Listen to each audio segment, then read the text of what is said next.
advertisers the case for 110 AE. We just spoke with Mr. Palmer.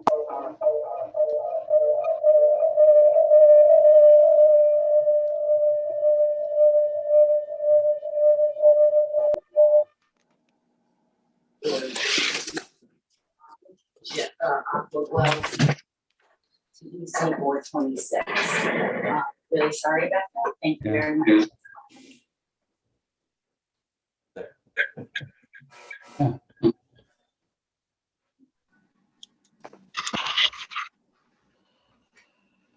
Just at the beginning of the meeting, there will be anyone that moves or speaks will come on screen, and then later on they'll unmute, which Joe is going to explain. All right, Christine, if you can take down the slide, thank you. And thank you all for your moment of reflection.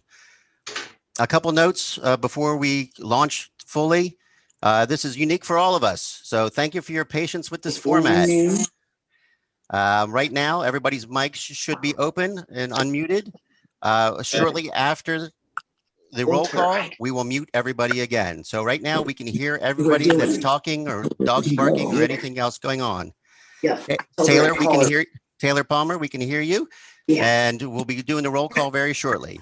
In a webinar format, delegate cameras are not enabled. So make yourselves comfortable. We won't be able to see you. You'll be able to see some of the panelists here, but most of us will be video off. We've activated your mute and unmute button on your screen, and make sure that you're unmuted for the roll call. After the roll call, like I said, we will disable all mute and unmute features. When we begin the resolutions process, we ask that you use the raise hand feature that's on your screen. So those of you that were on the dry run, you're already familiar with this. If everybody right now can just do a raise hand real quick test. Raise your hand. I can see of the 80 attendees registered, we're up to 59. Anybody else can raise your hand?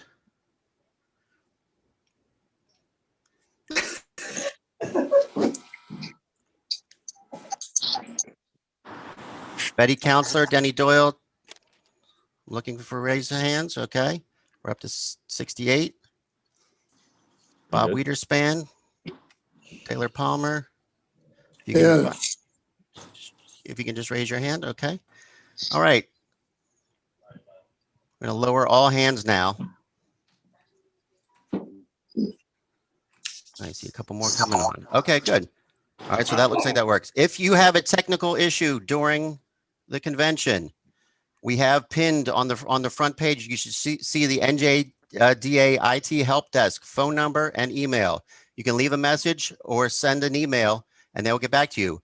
Otherwise, you can use the Q&A box at the bottom of your, or somewhere on your screen, typically at the bottom, but it could be anywhere depending on your format, what device you're using. But there's the Q&A. Please use that only for technical or procedural questions. All other questions or comments should be made using the raise hand feature and being recognized by the speaker so that we can have your comment on record. Depending on your internet connection, you may experience some lag or disconnect when the videos are playing. If you have these issues, all videos will be published on the NJDA YouTube page. George, I can hear you now. All videos will be published on the NJDA YouTube page in the coming days. So if you have any trouble with lag today with your connection, go on YouTube in the coming days and watch all the videos. If you feel a resolution needs to come off the consent calendar, or if you wish to bring a new resolution forward, you must make comment on this during the morning session, as the resolutions committee is meeting during the lunch break. Members of the resolution committee should be prepared to join the lunch meeting via a separate Zoom link, which you are all emailed, and you'll be re-emailed at around 11 o'clock during the morning break. You can log off of this main webinar link, join the committee meeting, and then use the same link you used this morning to get back into the main session. Those are all the comments I have for right now. Thank you all and have a good convention. Thank you, Joe. At this moment, I'd like to introduce the rest of the State Board of Agriculture. I've already introduced myself. My vice president is Dr. Alfred Natale from Cape May County, representing the fruit industry. Also, we have Dr. Ernest Beyer from Gloucester County, representing the livestock industry. David Frange from Hunterdon County, representing the nursery industry.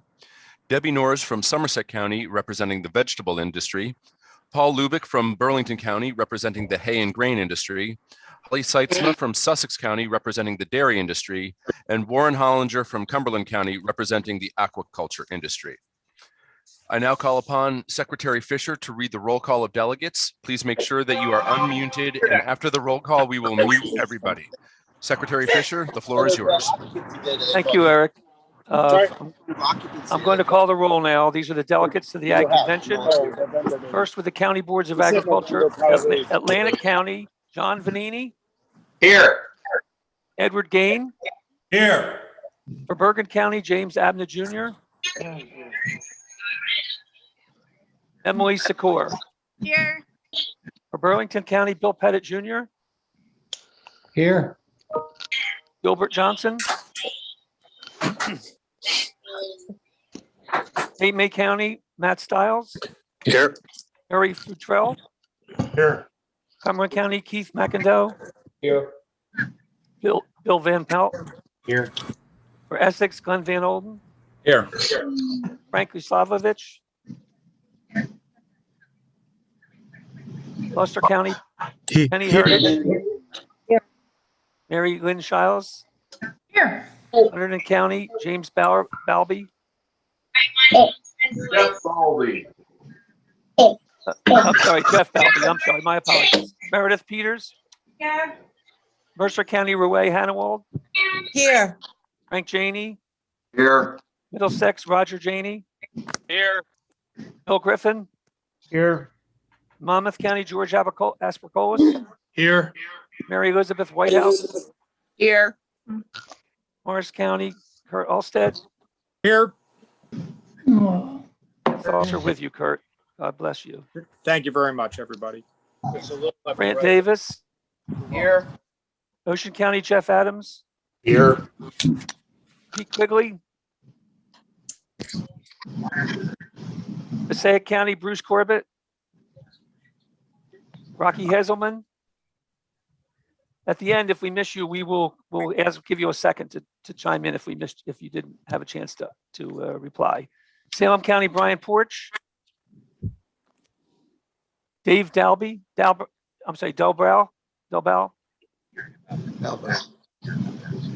Somerset County, John Knox. Matt Puskas. Here.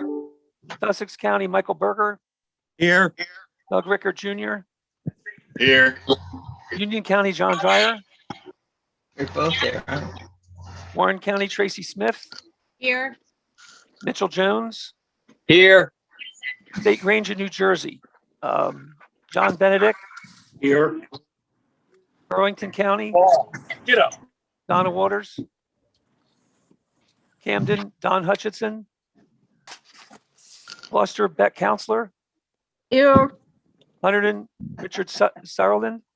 Here. Mercer, Joe DeSandra. Monmouth County, Joan Smith. Present. Salem County, Rebecca Heritage. Here. Sussex County, Joy Ricker. Warren County, Lauren Jones. Present. Agricultural Fair Association, New Jersey, Denise Debinet. Here. American Cranberry Grower Association, Bill Cutts. He's joining. Board of Managers, NJES, Pat Butch. Here. Rutgers School Environmental Biological Sciences, Laura Lawson, Dr. Lawson. Here. Cooperative Market Association, New Jersey. No one here for that. Cultivated Sod Association, New Jersey. Alan Carter. Present. Garden State Seafood Association, Robert Wiederspan. Present. Garden State Sheep Growers, Robert May. Here. Garden State Wine Growers, Tom Constantino. Here. Grain and Forage Producers Association, New Jersey, Scott Klukas. Horse Park in New Jersey, Stone Tavern, Adam Furlong. Present. Morgan Horse Association, New Jersey, no representative. New Jersey Ag Society, Rich Noors. Here. New Jersey Angus Association, Bob Mickle. New Jersey Aquaculture Association, Liz Calvo. Here. New Jersey Association Ag Educators, Kylie Naylor. New Jersey Beef Industry Council, Rick Gardner. Here. New Jersey Beekeepers Association, Isidore Venetos. Here. New Jersey Blueberry Association, Denny Doyle. Here. New Jersey Christmas Tree Growers, Chris Nicholson. New Jersey FFA Alumni Association, Sydney Gavinelli. Here. New Jersey Farm Bureau, Rick Sadam. New Jersey Farmers Direct Marketing Association, Anna Trapani. Here. New Jersey Forestry Association, Elmer Platts. New Jersey Holstein Freestein Association, Melanie Richmond. Here. New Jersey Horse Council, Susan Rothermel. She is here. Okay, New Jersey Landscape Associate, Nursery and Landscape, Steve Wagner. New Jersey Nursery and Landscape Association Metropolitan Chapter, Jack Otterbein. Present. New Jersey Peach Council, I'm sorry, no rep. New Jersey Peach Promotion Council, Lou DiEugenio, Dr. Eugenio. Present. New Jersey Plant and Flower Growers Association, Skip Bartlett. Here. New Jersey Polled Hofer Association, Alan Sahosky. New Jersey Quarterhouse, no. New Jersey Soybean, Fred Catalano. Here. New Jersey Horticultural Society, John Hauser. New Jersey State Potato Association, John Coombs. New Here. Jersey Turkey Association, Scott Ashley. New Jersey Veterinary Medical Association, Dr. Eric Cates. New Jersey Organic Farming Association, New Jersey. Okay, thank you, Eric. Organic Association, New Jersey, Callie Alexander. Here. Outer Coastal Vineyard Association, Jim Corrales. Here. Standard Breed, Breed Breeders and Owners Association, New Jersey, Taylor Palmer. Here. Thoroughbred Breeders Association, New Jersey, Mike Campbell. Here. Vegetable Growers Association, New Jersey, Jennifer LaMonica. Here. That's the roll. Mr. Secretary, for the record, I have a Q&A from Gilbert Johnson. He was muted during the roll call, but he is present. And I have a note from Rocky Hazelman that he is also present. Okay.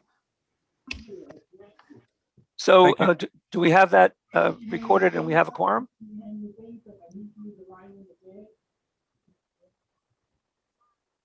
We do have a quorum, Mr. Secretary. Thank you. Oh, there's no cuts. One last thing, is there anyone to add that didn't get a chance to respond?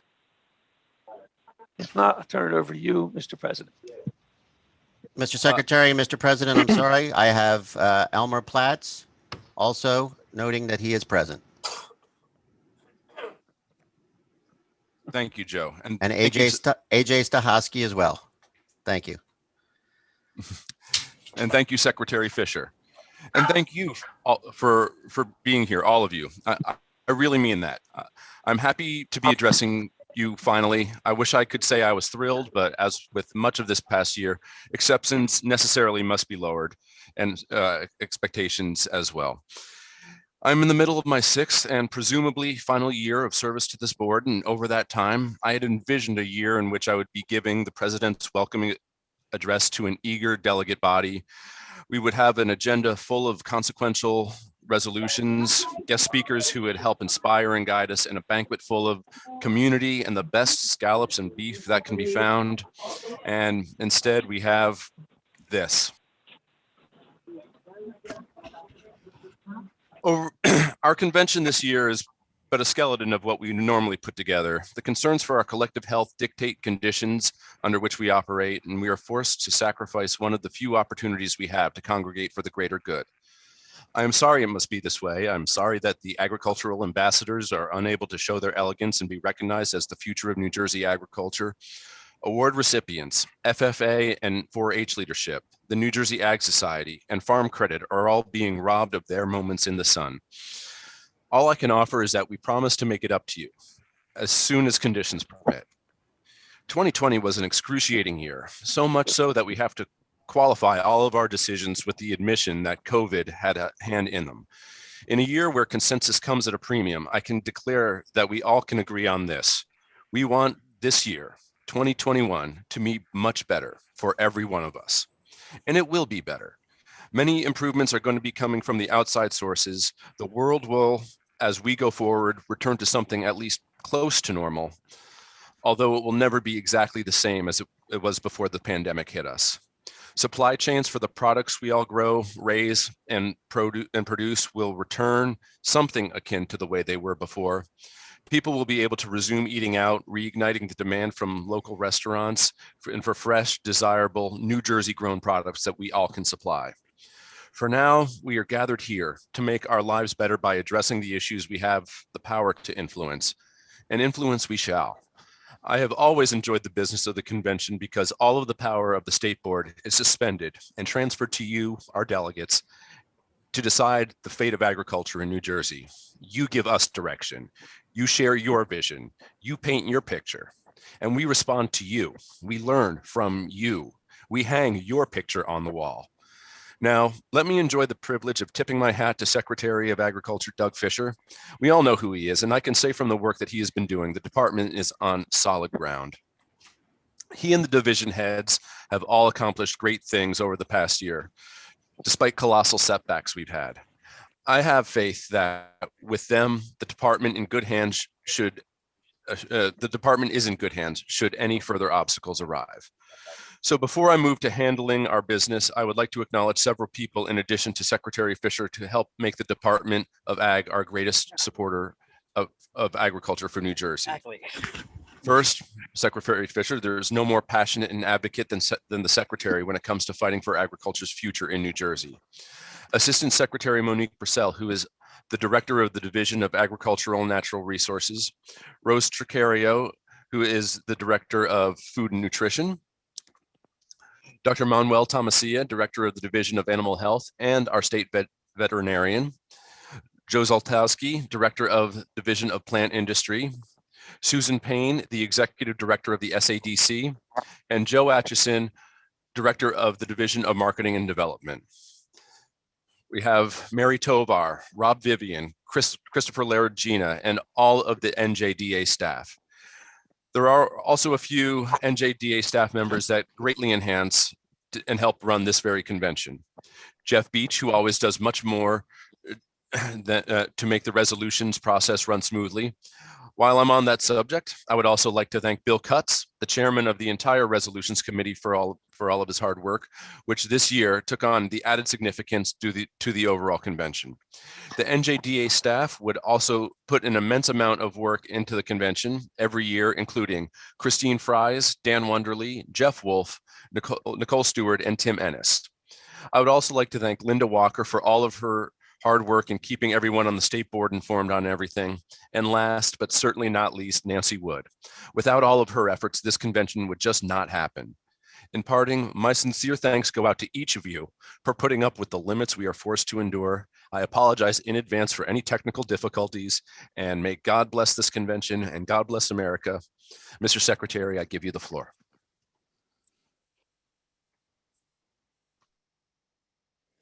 Secretary, you're muted. Thank you, Eric, and thank you for those words for us at the department. We appreciate it. You've had a very steady hand during a very unsteady time, and we really applaud your leadership, the state board. So my remarks, obviously, we're welcoming you to a new type of state agriculture convention. With any luck, it'll be a one-time thing. We're all adjusting to doing over hundreds of computer connections, what we normally would be gathering in person. And of course, one of the biggest pieces of doing this virtually is missing out on renewing all our great friendships and our partnerships and catching up on lunches and dinners and generally enjoying one another's company. Ultimately, though, this convention may be different in delivery.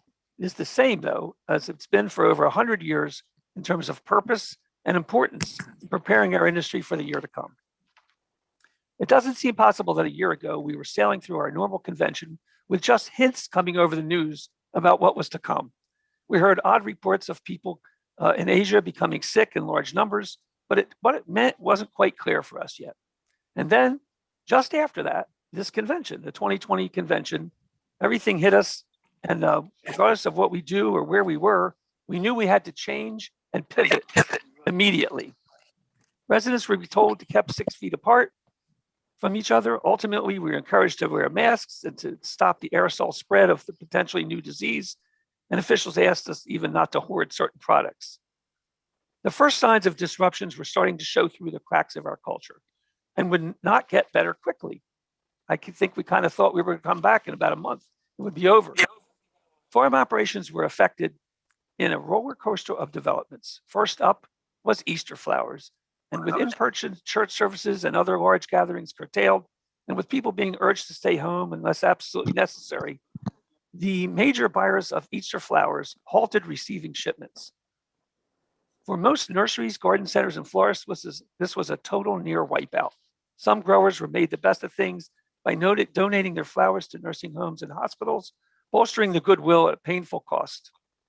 It was the quintessential roller coaster ride for our nursery sector. First, there was almost a complete lack of demand. Then the demand helped build New Jersey by having nurseries and garden centers related declared essential, and we thank the governor for that. And we climbed back towards a more normal. In the end, because people were stuck home due to the pandemic, and increased intention to gardening and other home improvement projects created solid prices in the sector. And as in many years, an increase in product coming down towards the end of the season created glut pricing. We see that many times, even in years when there's no pandemic or other major upheaval. Then the move to quickly cease indoor dining at restaurants, limiting them to regulated takeout or delivery options only, severely cut into business done by our farmers who sell directly to eateries that spotlight our great local farm products in their dishes. A move by the USDA, working with us at the department, was help New Jersey combat some of these lost markets with the USDA Food Box Program, which sought to buy large quantities of farm fresh products to box up and deliver to people who were facing food shortages when they lost their jobs due to the pandemic, and this was helpful for many. Most agriculturists saw their shellfish sales to restaurants plummet, so they quickly pivoted to selling more of their products into retail establishments for people to cook at home. The number of times people per week that people were eating skyrocketed from the recent norm, and food prepared elsewhere had to be taken out. As we move further through this strange year, agritainment and agritourism were not where they should have been. Rapidly changing restrictions to how many people could attend an event based on whether or not it would be indoors or outdoors caused confusion. Horse racing events, equine shows were canceled, farm auctions were curtailed, county fairs shuttered for the first time in the memory of anyone in the department. And yet there were high points, like the Christmas tree season. There were high points where the Christmas tree season and its long-term end towards the end of the year, where it obviously peaked. The unique nature of this pandemic, sometimes disjointed way, and the way it's being addressed, caused unpredictable conditions on the farm. We could see some farmers having the best year in a decade and others barely hanging on, without much of a predictable pattern as to which way things would go. COVID changed everything, and still is. Everything, even as we work our way back to a better semblance of the recent past. The wildly disruptive nature of this pandemic, with its breakdowns in supply chains and an inability to move perishable products to market in time, made hard choices necessary in determining where efforts and emphasis should go, and it still does. Agriculture's primary and critical role in providing products and services needed by all residents, would ensured it would be among those labeled as essential, as it was in Governor Murphy's executive orders, and thus allowed to operate through uncertain days of the pandemic. That's a positive in terms of being able to continue your business. But I'm sure you all have stories of mountains that had to be climbed, lost markets in search for replacements, difficulty, even more than in recent years, getting qualified labor onto the farm, event attendance restrictions putting a damper on, if not completely suffocating, growing agritourism in New Jersey that we have enjoyed for over 20 years. In one of the most uncertain and challenging years in recent history, New Jersey farmers, most proved once again to be some of the most resilient on the planet. The goal of providing essential services and products so vitally needed by our residents and our state and others was met head on by you. New Jersey agriculture, as proven during the most unusual and frustrating years, is strong and vibrant. And the industry is strong and vibrant because of the people in this room as well. However, we all know that as anything else, change is inevitable, and it must be met with relentless focus on what is coming next. Farmers from New Jersey have always been leaders in innovation, and we have every confidence that you will continue on this role to the 21st century. So the department's role, just as you and your business were determined to make the best of an unprecedented situation, I'm sure you know that the department was determined not to miss a beat. We were one of the first departments, I think maybe the first, to have a COVID page on our website, where our mission was to have as much information in real time consolidated in one place as it related to you and your farms and the assistance available to help you through the pandemic.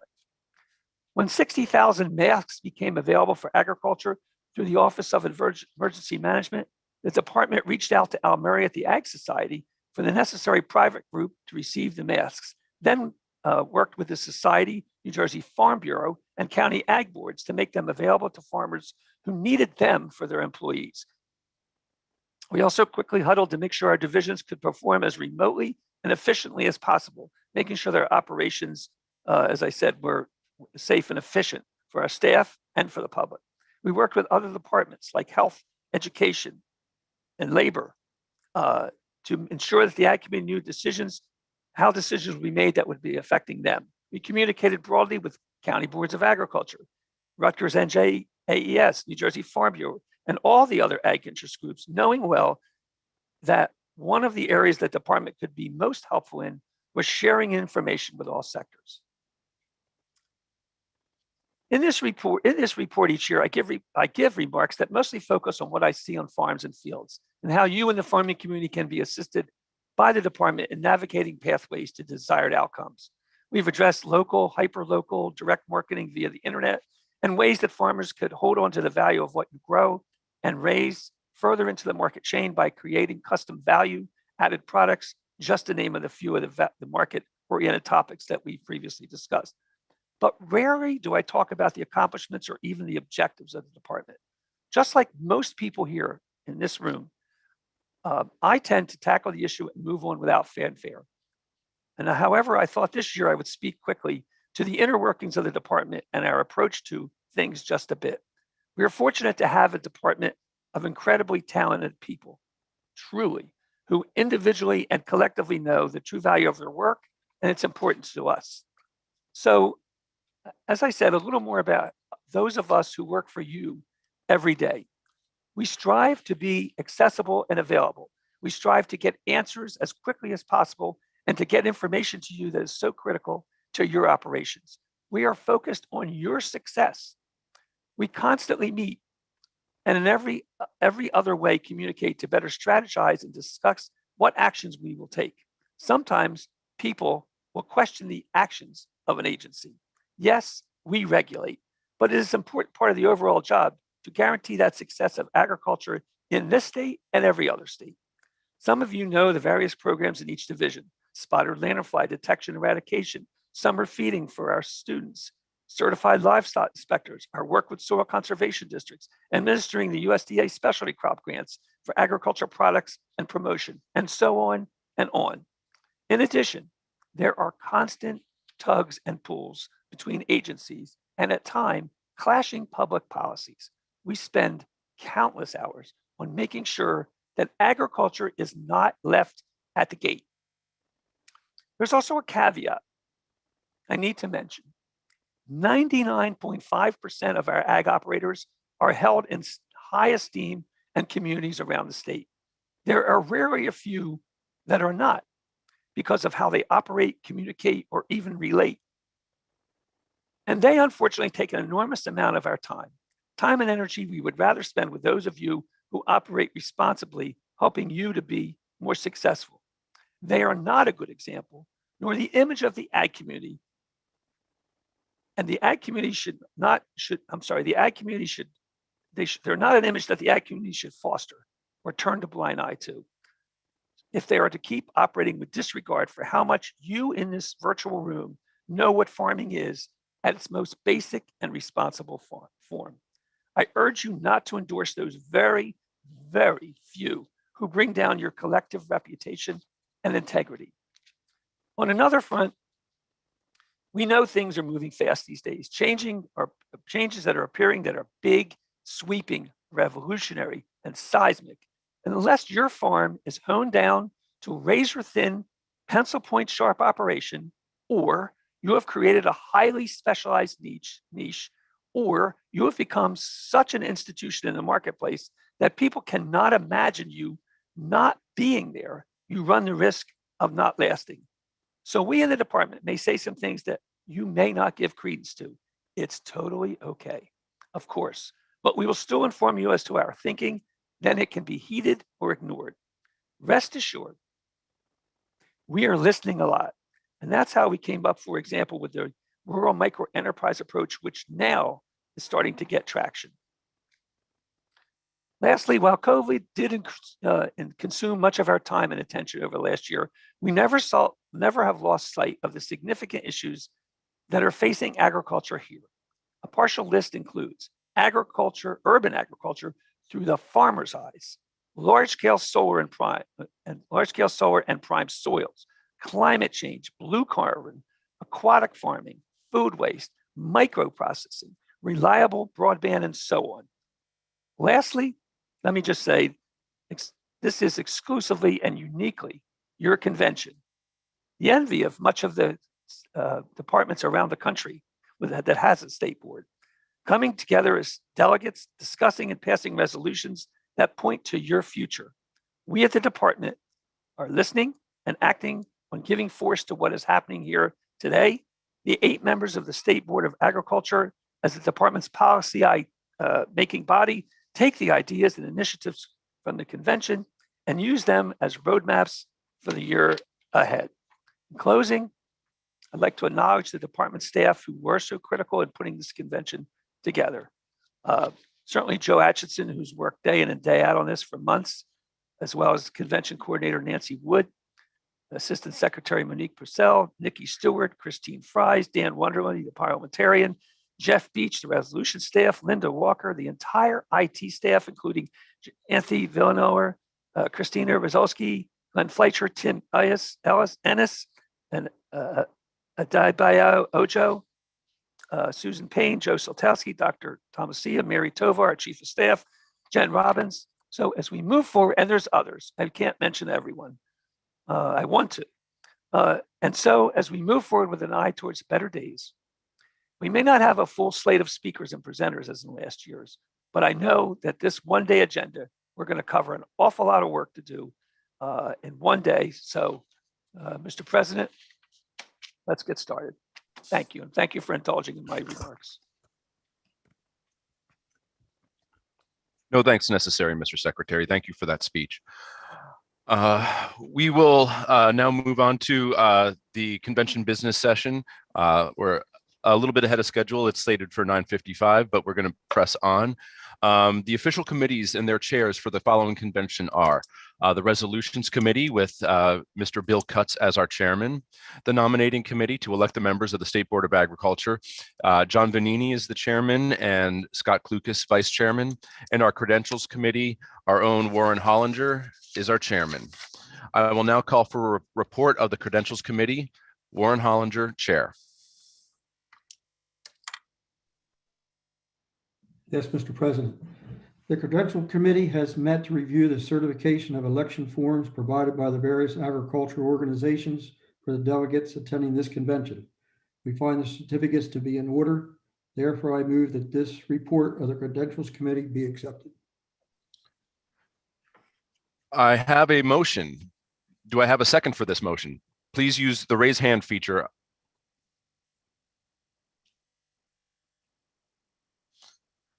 I see I have a second. I will now call for a vote to approve the motion. All in favor signify yay by using the raise hand feature now.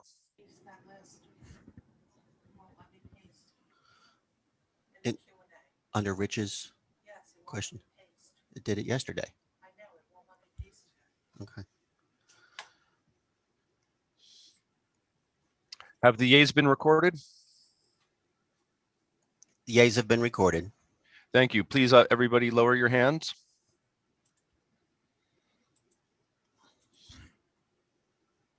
Any opposed signify nay by using the raise hand feature now.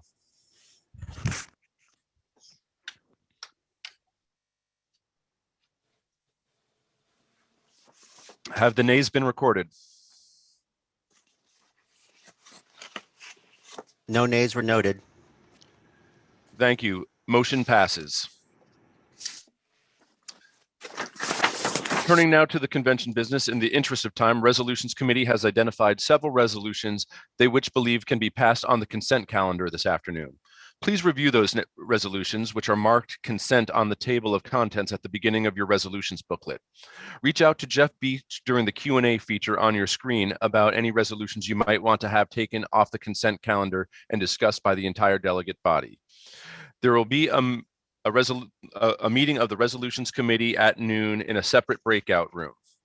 The remaining resolutions will be discussed in numerical order throughout today. These resolutions address some of the key policy issues which will impact the viability of our industry as we go forward. I encourage you to speak up and give us your thoughts on these important issues. Our Secretary of Agriculture, Doug Fisher, and all the members of the State Board are interested in hearing your comments and getting the best thinking on each of these issues. Together, we will develop strategies that are in the best interests of Garden State agriculture and New Jersey citizens. I would like discussion of the resolutions to be fair to everyone. Therefore, we will be following Robert's Rules of Orders. Our parliamentarian, Dan Wonderly, will review with you the basic procedure for discussion. Dan? Thank you, Chairman Doyle. We will be following the Robert's Rules of Order. There has been a summary sheet that is distributed in the electronic version of the resolutions, or if you happen to have an old copy available, please use that. Basically, you'll be recognized to move a motion, recognized to second a motion.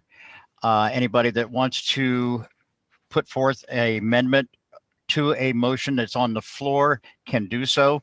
We're going to try to keep this moving swiftly and flawlessly as much as possible.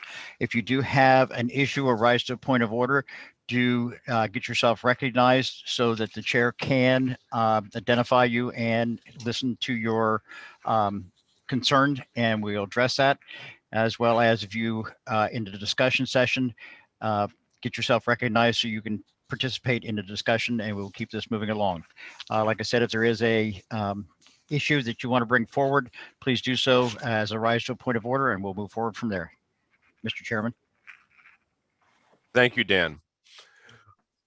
We now have a welcoming message from several very important people in the world of New Jersey politics, and we would like to begin with a video from our governor, the Honorable Phil Murphy.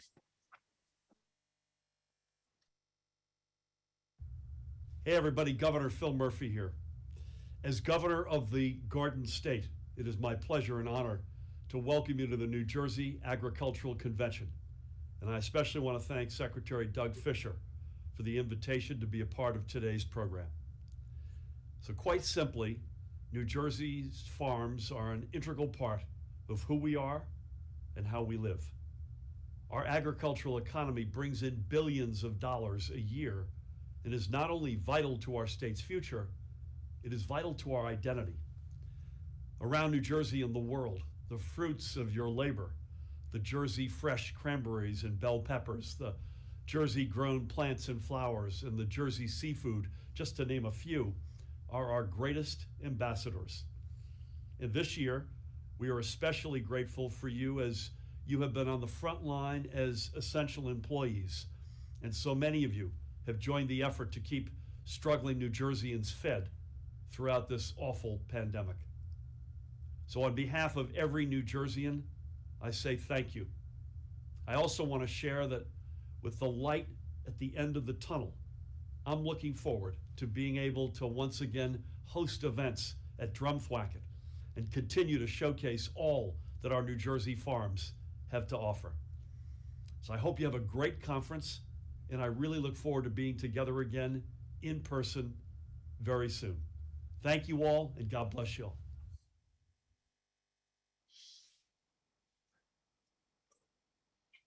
Also welcoming us to the convention is our United States Senator and member of the Senate Agriculture Committee, the Honorable Cory Booker. Secretary, you're muted.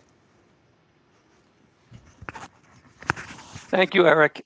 Certainly, before we read the letter that Senator Cory Booker sent to us, I want to thank the governor for those remarks. Obviously, it's an extraordinary, difficult job leading a state during a pandemic. He's done it a great job, and I appreciate that they're hearing us in agriculture, making sure as many times as we could to get those special considerations to understand the importance of agriculture. So thank you, Governor. So as soon as we heard that Senator Booker, who very much is interested in agriculture, wanted to be on the Senate Ag Committee and found his way during the new administration to be on the Senate Ag Committee, a really first for many, many, many years. We are thrilled that he wanted to do that assignment. He's visited farms around the state. He has great interest in what you all are doing, and I know it's going to be a great ride for us here in the state. So he couldn't get to the video with all that's going on in Washington. So he sent us a letter dated today, actually, that was asked to read to you. It's my honor to do that. Dear friends, it's an honor to recognize you as you gather for the 2021 State Ag Convention. I am especially grateful for the opportunity to address you all as I take my seat on the United States Senate Committee on Agriculture. I'm looking forward to working with all of you to promote New Jersey's priorities, support family farmers, improve our nation's food system, and help feed American families, and make sure that the USDA funding and policies are aligned with New Jersey's needs. Farming touches all of our lives in powerful ways. Feeding New Jersey is no small undertaking, but we know that every day people all over the country eat food that was grown here in the Garden State. New Jersey is home to almost 10,000 farms, supporting over $2 billion in economic impact and tens of thousands of jobs. New Jersey is also home to over 400,000 households that rely on federal SNAP benefits to feed their families. I believe that our food system is in need of reform to help America's family farmers gain a level playing field and to help ensure that their nation's families have access to the healthy food that they deserve. I can't wait to work on this committee and to work with all of you to advance shared priorities that are important to New Jersey farmers. As I begin my work on the Senate Ag Committee, my team and I are working to make sure that we are accessible and engaged with all of you to help inform my priorities and garner feedback on pressing issues that you face. As we put together the next iteration of the Farm Bill, I'll be making sure that we are taking the needs of New Jersey farmers into account. Thank you for the chance to speak with you today, and I look forward to getting to work. Sincerely, Cory Booker, United States Senator. Those are great words for us. Thank you, Doug. And although you can't hear us, thank you, Senator Booker. We look forward to working with you as well. I will now call upon the Resolutions Committee, Chairman Bill Cutts, to begin the resolution session. Mr. Cutts' duties will include the introduction of the resolution to the convention body. He will receive the motions and amendments that are associated with the resolution, receive discussion as it relates to the resolution on the floor, and call for a vote of each motion and amendments, all in accordance with Robert's Rules of Order. Chairman Cutts. Thank you, Mr. President. Good morning, ladies and gentlemen. I'm probably not enjoying this any more than you are. It's different not to be able to look out across the audience and see all of your faces, but we're going to get through this the best we can. This is an unusual year, and we're trying to conduct this process virtually. Is going to be difficult, so I'm asking for your patience and your understanding. Everyone is doing the best they can. Because of the virtual nature of the process, some of the ways we operate will stay the same and some will change.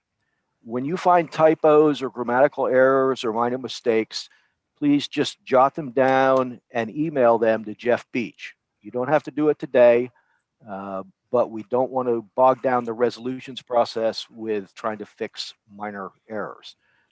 The first resolution that we're going to consider provides for staff to make those corrections in the finalization process. In that regard, let me say thank you to those of you who have already sent us corrections and proposed amendments so that we can have your proposed amendments typed up and ready for discussion to try to keep the process moving as efficiently as possible. If you have amendments you know you were going to propose today, if you can, email that proposed language and the line number where it would appear in the resolution to Jeff Beach, and he can have it ready to go when we reach that point in the process. I'll give you Jeff's email address in just a minute, so have a paper and pencil handy. By the way, the first annual Delegate Who Read the Resolutions Most Thoroughly Award, which I'm instituting this year, goes to Bob May, delegate for the Garden State Sheep Breeders Association. Bob sent us in a whole list of items to help us polish up the language and make our resolutions better. So thanks, Bob. I will read, when we start, only the be it resolved portions of the resolution, just like we always do. And as somebody suggested on our dry run, I am going to dispense with repeating in every resolution that language assembled through a virtual platform hosted in Trenton, New Jersey, in accordance with the COVID-19 pandemic recommendations on February 17, 2021. I'll read it in the first resolution, but after that, I'm going to skip over that. Okay, here's the hard part. Making, seconding, and discussing resolutions and motions is going to be cumbersome. There's just no way around it. Here's the way it's going to work. When we take the final vote on the main motion to adopt each resolution, a box is going to appear on your screen. You're going to have 30 seconds to vote yes if you're in favor of the resolution, or no if you're opposed to it. We tried this out in the dry run and we think 30 seconds is long enough. If it's not, let us know and we may be able to adjust if we need to. For all other actions, that is to move a motion, to second a motion, you're going to raise your hand using the raise hand function. If you want to participate in discussion of a resolution or motion, you will raise your hand and wait to be recognized. Then you will have to unmute yourself after you're recognized so that we can hear you. Staff cannot unmute you. They can only allow you to unmute yourself. So once you're recognized, you have got to unmute yourself. I know we're all going to forget to do it. I'm probably going to forget to do it. Once you're recognized, click the button. When we vote on amendments to resolutions, amendments, not the resolution in the full, we're going to do that using the raise hand function, just as we did on the motion that was passed to accept the credentials report. We're going to raise our hands to vote yes, then the hands will be put down. We'll raise our hands again to vote no, and then we'll know the answer. So that's the way that process is going to work. It's going to be cumbersome, but we'll get through it. If you wish to make, this is probably the hardest one. If you wish to make a point of order, the only way for you to do it is to raise your hand and wait to be recognized. You may be in a line of, you may have people ahead of you in that line of raised hands. So this is going to be cumbersome, but be patient and we will we'll do the best we can. Mr. Chairman? Yes, Joe. If people have a point of order, and only if they have a point of order, they can use the Q&A feature. All other comments and questions on a resolution must be recognized by raising your hand. If you have a point of order, you can use the Q&A feature and we will address it, and I will make you aware of it. Okay, great. That makes the process much better because it's often important for points of order to be dealt with immediately. So thanks, Joe. So if you have a point of order, go to the Q&A section button and put it in there, and Joe will make me aware of it and we will deal with it. So Items on the consent calendar, as President Doyle explained, are going to be heard as a package at the very after we've dealt with all the other resolutions. And unless a delegate makes a motion to remove a resolution from the consent calendar, it will be dealt with as a unit. If you have a new resolution, one that's not in the package that you want to be dealt with today, that you plan to introduce, please make that known before the lunch break so that it can be discussed at the midday committee meeting. The resolutions committee is meeting while you guys are all eating lunch. If you can, email that or any amendments that you know you're going to be proposing to resolutions to Jeff Beach. So get your paper and pencil. Here's Jeff's email address. It's jeffrey.beach, JEFFREY .BEACH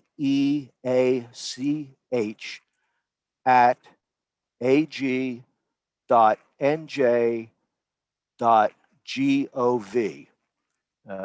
And please try and do that before the midday break if you can. So, having gotten all that out of the way, let's get down to business and see if we can make this process work. We're going to start with resolution number 1, staff authorization, found at page 1 of your packet. I will begin reading at line 19. Now, therefore, be it resolved that we, the delegates to the 106th State Agricultural Convention, assembled through a virtual platform hosted in Trenton, New Jersey, in accordance with COVID-19 pandemic recommendations on February 17, 2021, do hereby authorize the appropriate New Jersey Department of Agriculture staff to incorporate into resolutions the suggestions offered by delegates in language they deem appropriate, provided such language does not change in any substantive way the meaning or intent of the resolutions adopted by the delegates. Be it further resolved that due to the virtual nature of the 2021 State Agricultural Convention, staff may and should review all recordings and other records of the proceedings before deciding on the final language of resolutions being posted to the department's website after the convention. Be it further resolved that we authorize appropriate NJDA staff to finalize the resolutions that are adopted by correcting typographical or other errors, provided that such corrections do not change in any substantive way the resolutions. Be it further resolved that we authorize the designated New Jersey Department of Agriculture staff to draft and finalize the language of additional resolutions brought from the floor during these discussions, provided that language accurately reflects the meaning and intent of the delegates' proposed resolutions. Be it further resolved that we encourage all delegates seeking to introduce new resolutions that have not yet been discussed by the Resolutions Committee to introduce them from the floor before the Resolutions Committee meets during the lunch break of this one-day convention, although new resolutions can be brought from the floor after that meeting, but it will not have the benefit of discussions by the committee. Be it further resolved that we hereby authorize the Resolutions Committee Chairman and the State Board President to decide how, when, and under what parameters these new resolutions can be discussed and voted upon by the delegates. Do I have a motion to adopt the resolution? Please raise your hand. I have a motion from Susan Rothermel. We have a motion to adopt. Do we have a second? I have a second from Brant Davis. All right, we have a motion and a second. Do we have any discussion on the resolution?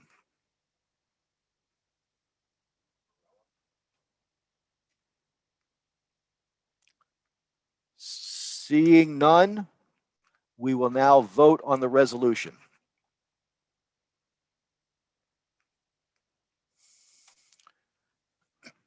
You have 30 seconds to make your selection on the screen.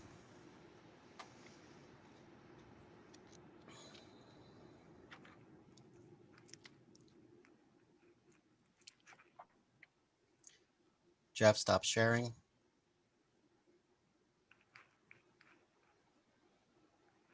Ten seconds remaining.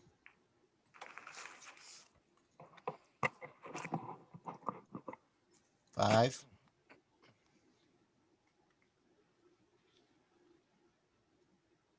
Polling is closing. The resolution is adopted. We'll now move to resolution number 2, farm viability. And we have a slight delay while Jeff is able to share his screen.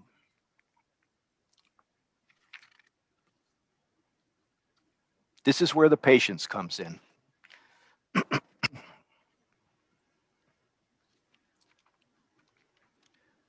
Farm viability is found at page 3 of your packet, and I will begin reading at page 4, line 35.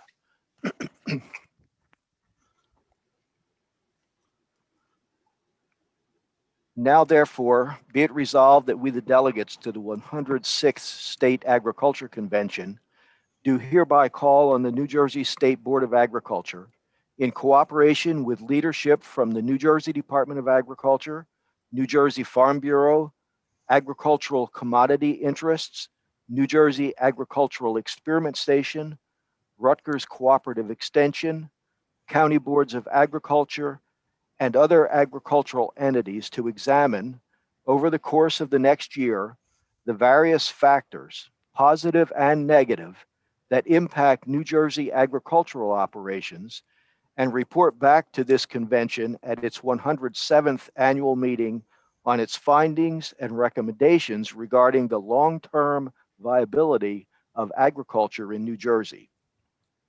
Be it further resolved that we urge the legislature to pass and the governor to sign all measures requiring legislative approval that stem from the recommendations of that report, with adequate funding to ensure effective implementation. Do I have a motion to adopt the resolution? Please use the raise hand function. You have a motion. We have a motion. Do we have a second? You have a second.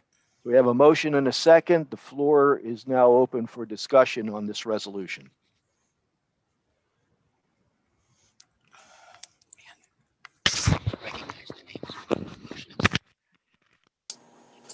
Kurt Alstead.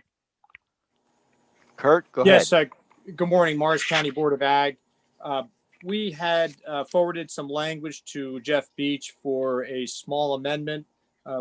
Would you like me to read that right now? Yes, sure, please. Okay, so we would we'd like to highlight one more element that we think is really crucial, and we're really glad that there's some momentum behind formulating a new farms type commission again, because we think that things are moving very quickly, and we need to once again assess the status of our industry and what's needed to provide for its financial and economic viability in the future. So we suggest that at line 34, we add this language: whereas New Jersey farmers are facing ever increasing regulatory pressures from all levels of government, in addition to ever-present right to farm challenges, all of which threaten farm economic viability. And I'd like to move that as an amendment. Okay, let's get the language up. Oh, can you repeat that one more time, Kurt? Sure.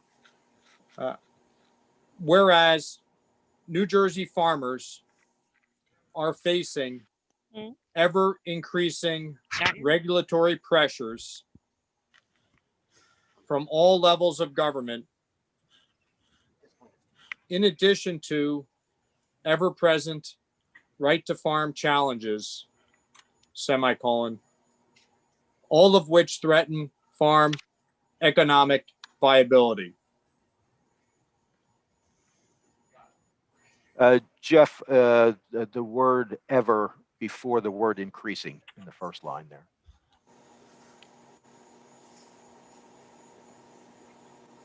Okay, so Kurt has made a motion to insert the language that is on your screen in the into the resolution. Do I have a second to that motion? We have a second. Reich Sadam. So we have a motion and a second to amend by inserting this language. Is there any discussion on the amendment?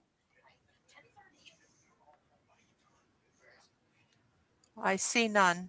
Seeing none, all those in favor, please raise your digital hand.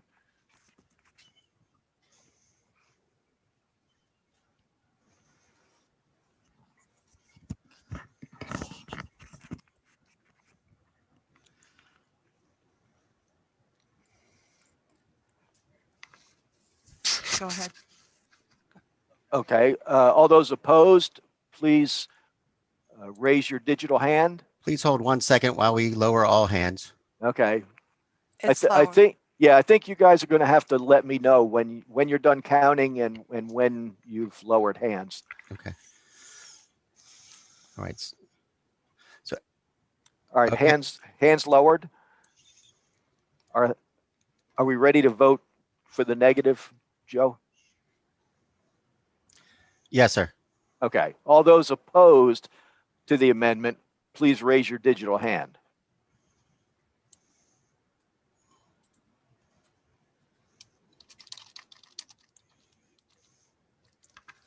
One opposed. Okay, the amendment is adopted. Back to discussion on the full resolution. Is there further discussion on the resolution as a whole?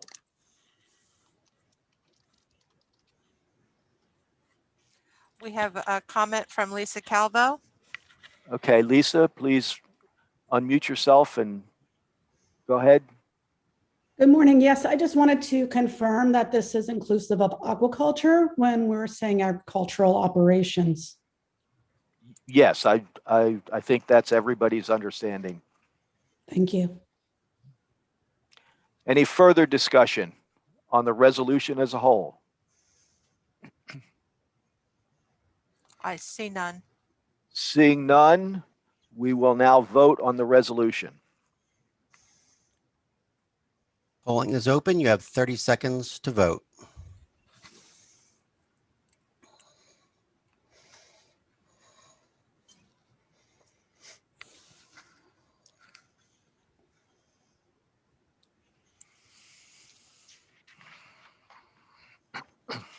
Ten seconds remaining to vote.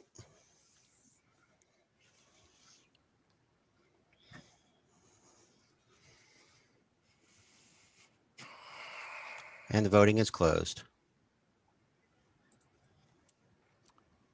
The resolution is adopted. We will now move to resolution number 3, farm labor, which is found at page 5 of your packet. I will begin reading on page 8 at line 83. Now, therefore, be it resolved. I'm sorry, I'm ahead of Jeff here.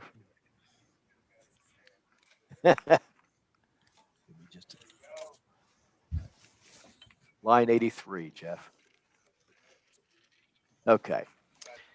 Now, therefore, be it resolved that we, the delegates to the 106th State Agricultural Convention, support all efforts of the department to ensure a stable source of well-trained and legal farm workers, and that we support efforts to ensure the proper training and education of the farm workforce, especially as it relates to worker health and safety.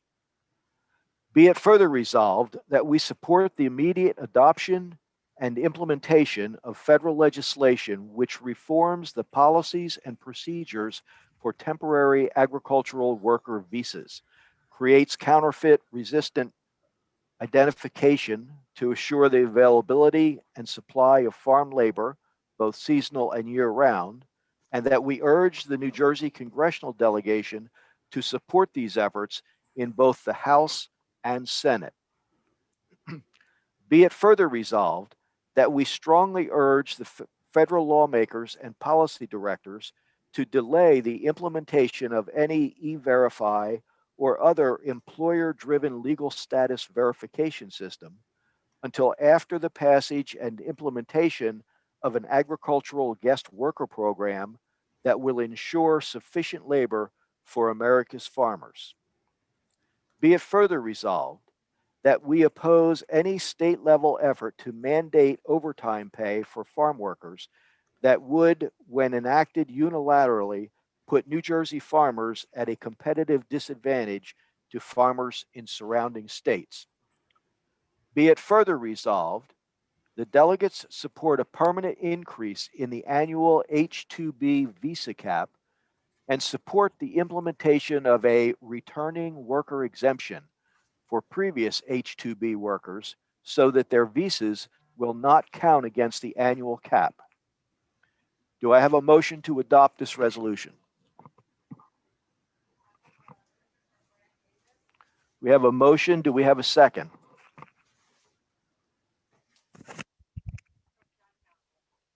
Okay, so we have a motion and a second. Do we have any discussion? Please raise your digital hand. Muted, Nancy. Okay, Melanie, go ahead. Don't. Is Melanie unmuted? Melanie, she should be now. Melanie, Okay. the Holstein Association. I would like to add one word to line 99. That instead of just opposing any overtime, I would like to say that we strongly oppose any overtime pay that's mandated. Okay, perhaps we can do that by common consent. Is there any objection? Does anyone object to inserting the word strongly prior to the word oppose at line 99? If so, please raise your hand.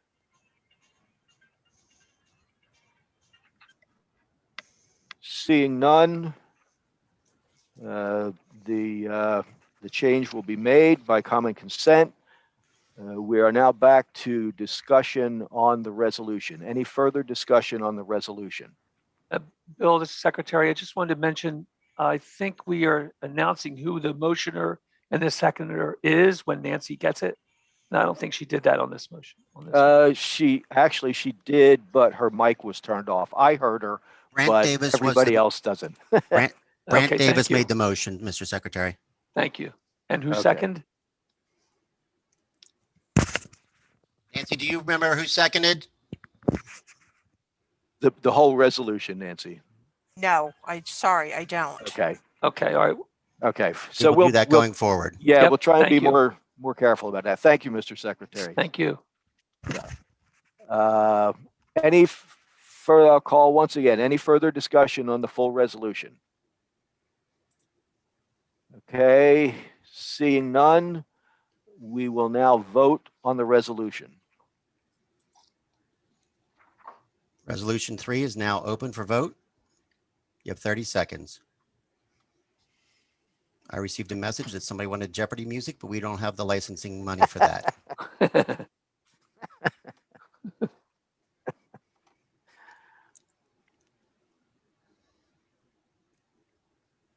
We have 10 seconds left in the voting.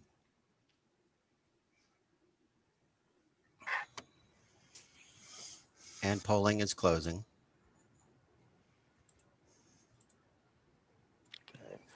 The resolution is adopted.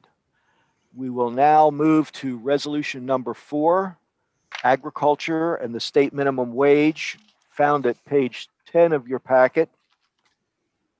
I will begin reading when we get it up on the screen at page 11, line 47.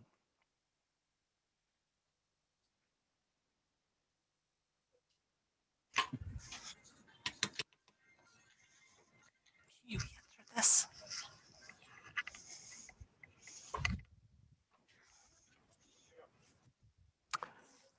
Okay.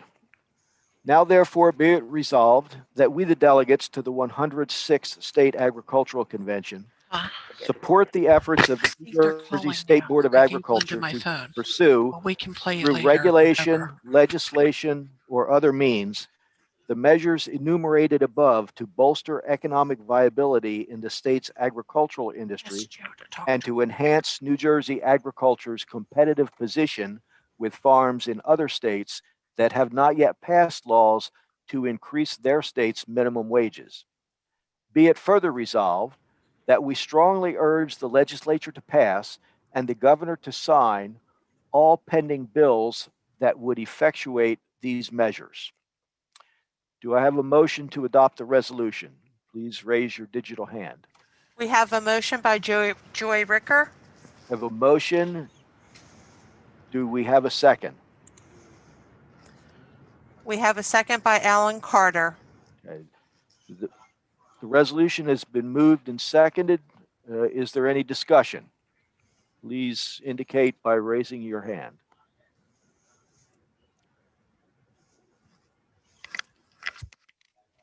Joy Ricker has a comment. Okay, Joy, unmute yourself and go ahead.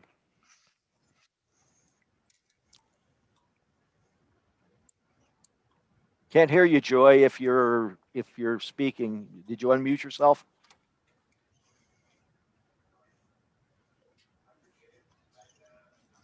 Her hand is unlowered, so she may have changed her mind. Okay. I see no other commenters. Okay. Any additional discussion on the resolution? Seeing none. Seeing none, we will now vote on the resolution.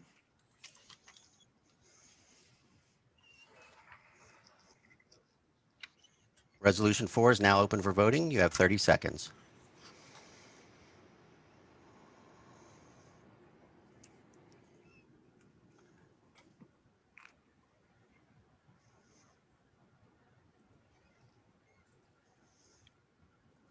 Ten seconds remaining.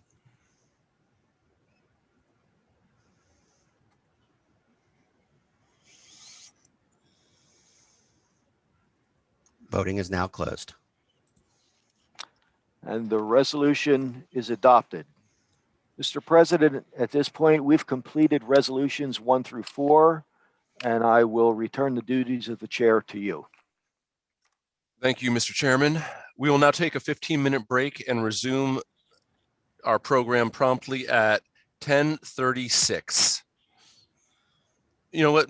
Let's make it 10:40, and I will see you all in 18 minutes. Thank you. Please do not disconnect. Just rejoin us in 10:40. Thank you.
And we are live. Welcome back, everybody. Thank you very much for the break that you gave us. You may notice that I am registered as Jeff Beach. I had some technical issues, but there will be no confusing between myself and Jeff Beach because I am just not handsome enough.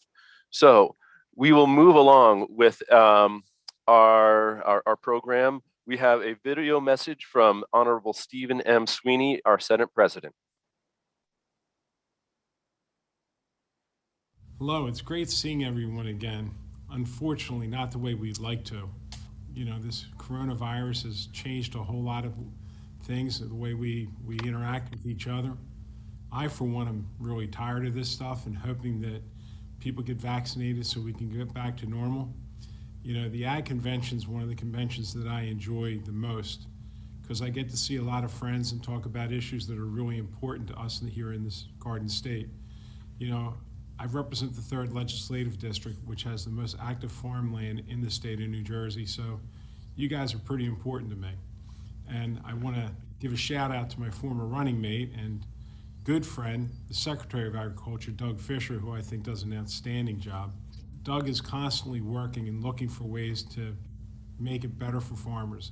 And look, we know it's not easy for you guys, but Doug was successful being one of the first 3 states to get hemp approved, industrial hemp approved. That's not a minor undertaking. It was a huge effort. And again, Doug, congratulations for that.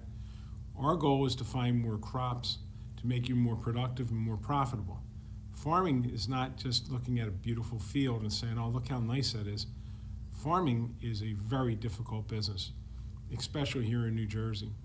You know, we've done some really good things to help our wineries that I'm proud of, that I was sponsoring, to open up our wineries so that our farmers can be more productive. But again, between hemp, wineries, marijuana now, we're going to be looking for every way we can to find ways for our farmers to have alternative crops, to have more diversity so that they can not put all your eggs in one basket and be safe. You know, I'm talking to a bunch of people that every day they go out and gamble. They don't know what's coming their way when it comes to the weather and the climate and everything else.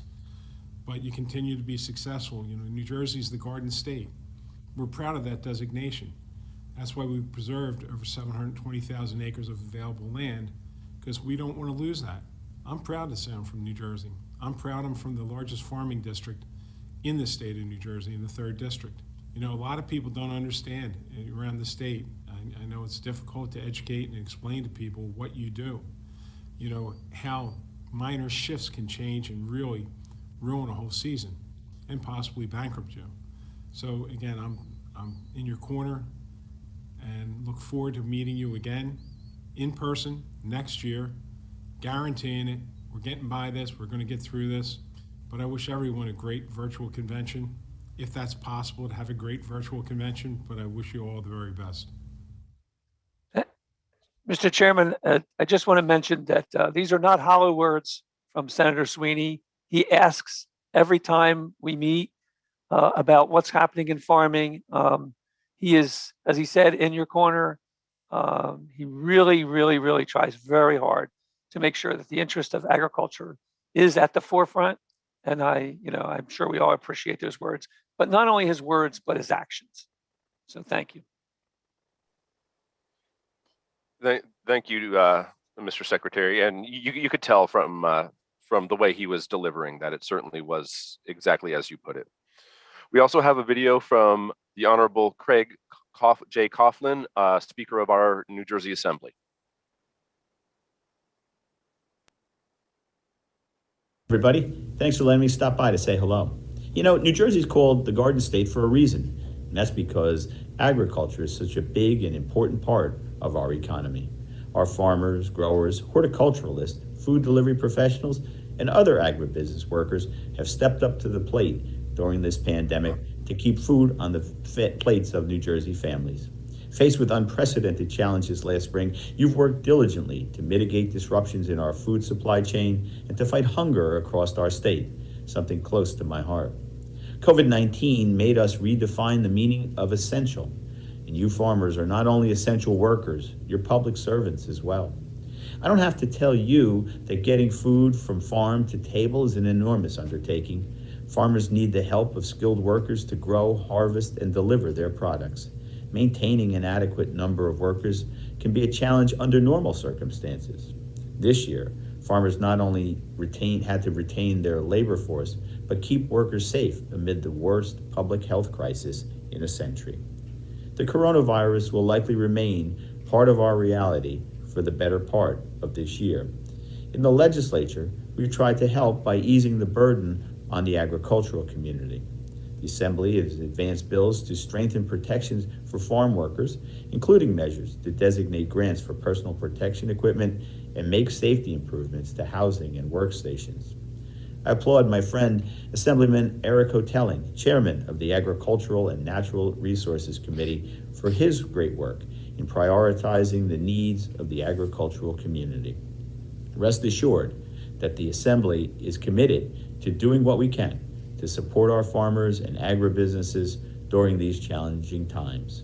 I'm proud of the work that we've done as a state to provide resources to our small businesses affected by the pandemic, including the New Jersey Economic Development Authority's Small Business Emergency Assistance Grant Program.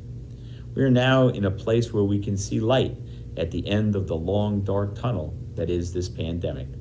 And no one knows better than farmers and growers that a little patience and faith can lead to a prosperous season of growth and renewal. I'm ready to see what New Jersey's next season brings. So thank you for your hard work, your commitment to the people of this great state, and for all you do to make New Jersey the Garden State. Thank you, Mr. Speaker. We appreciate your kind words, and we look forward to working with you in the upcoming year. I will now call upon the Resolutions Committee Chairman, Bill Cutts, to resume the resolution session. Okay, thank you, Mr. President. We are ready to pick up and move on. Our next resolution will be resolution number 5, Senate Agriculture Committee. It's found at page 13 of your book. And when we get it up on the screen, I will begin reading at line 49 on page 14.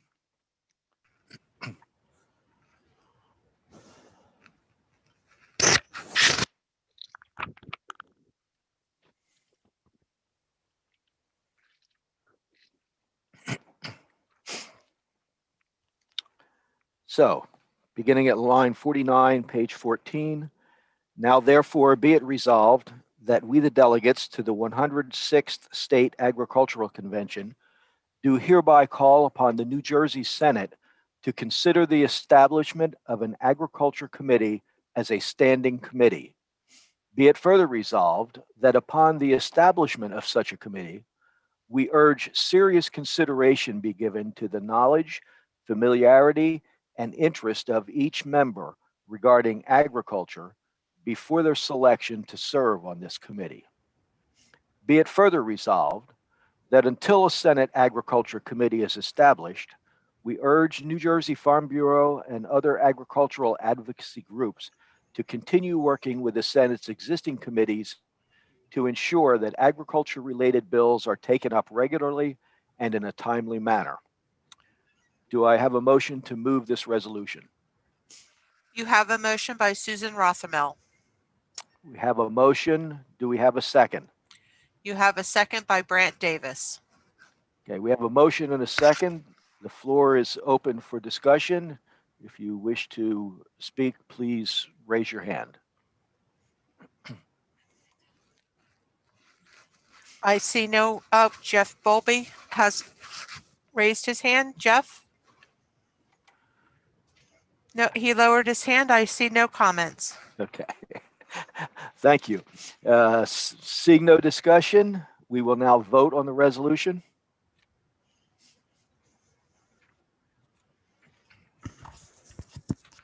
Polling is now open. You have 30 seconds to vote.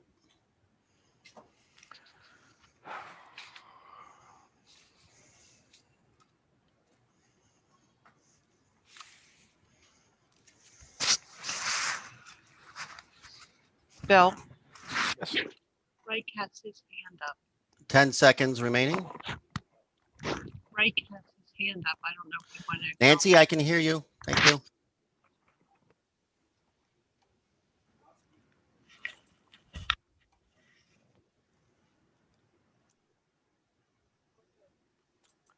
Okay, the resolution, the resolution is adopted. We are, as I said, this is going to be cumbersome. Reich Sudam's hand went up after we called the vote. I don't know, Reich, whether you wanted to comment or whether this is, we're going to have to feel our way through this process. If you have something you want to say, Reich, please raise your hand.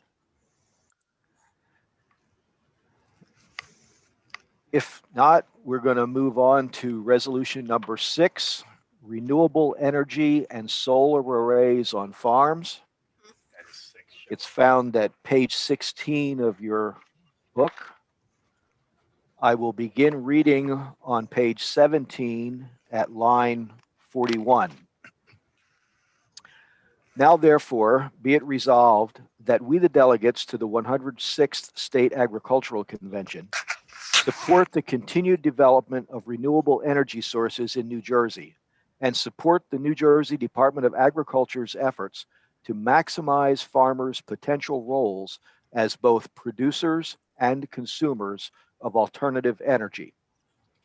Be it further resolved that we urge the legislature and governor to address the interest among developers in placing large solar arrays or other structures such as warehousing on prime farmland by encouraging and enabling farmland preservation groups, either the SADC or private nonprofit organizations pursuing farmland preservation, to be competitive both in their offers and in turnaround time for signing contracts, with market-driven offers from developers going beyond the current appraisal process, which also should be re-examined in light of these rapidly changing market pressures for large tracts of farmland. Be it further resolved that we urge the legislature to pass and the governor to sign provisions similar to those in other states where, if a dual use of both a solar array and continued agricultural activity are proposed for the same land, that the burden of proof is on the developer to demonstrate the compatibility of both uses so that the agricultural use is not abandoned. Be it further resolved that we urge Rutgers NJAES to continue studying the intersection of solar arrays and agricultural activity, with a focus on real-time alternative siting of solar arrays that does not remove prime soils from agricultural production, and on the potential removal of the plus 10% provision in the 2009 law that encouraged farmers on preserved farms to incorporate solar, wind, and biomass energy generation on their farms, but only to the level of the past year's energy use plus 10%, as removing that 10% limit, especially when coupled with the integration of more recent technology to create more energy on smaller sites, will increase the power that can be generated on those sites and thus reduce the overall amount of other land needed for solar arrays.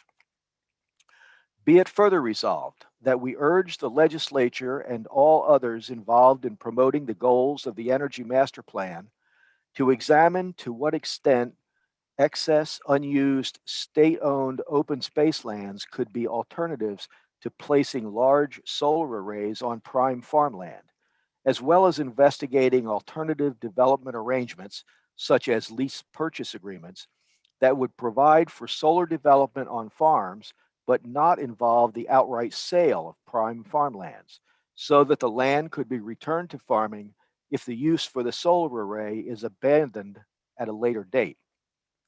Be it further resolved that we urge farmers and others in New Jersey's agricultural and food industries to become involved in projects geared toward turning food and agricultural wastes into energy through anaerobic digestion or other methods. Be it further resolved that we support the reuse of food and agricultural waste from large generators of such waste for creating energy, as well as for any other agricultural purposes, which include feeding it to livestock, as this helps farmers keep feed costs down. Do I have a motion to adopt this resolution? Okay, we have a motion. Do we have a second? You have a second from William Pettit. We have a motion and a second. Who was the motion from? First, motion was from Mitchell Jones. Second was from William Pettit. Thank you. So we have a motion and a second. The floor is now open for discussion. If you wish to participate in discussion, please do so by raising your digital hand. Mitchell Jones has a comment. Okay, This is Mitchell Jones, Warren County. I would like to propose an amendment on line 59 on page 18 to include the language, if solar arrays are constructed on farmland, provisions are considered to protect the soil so ag production capabilities are not lost.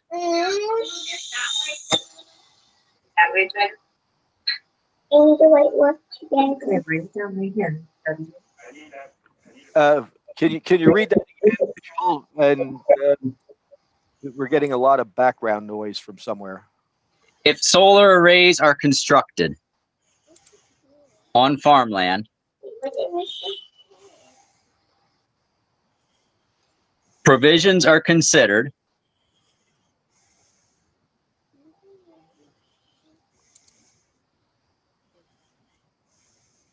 to protect the soil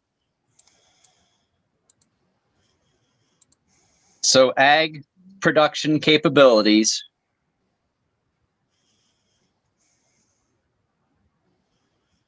are not lost.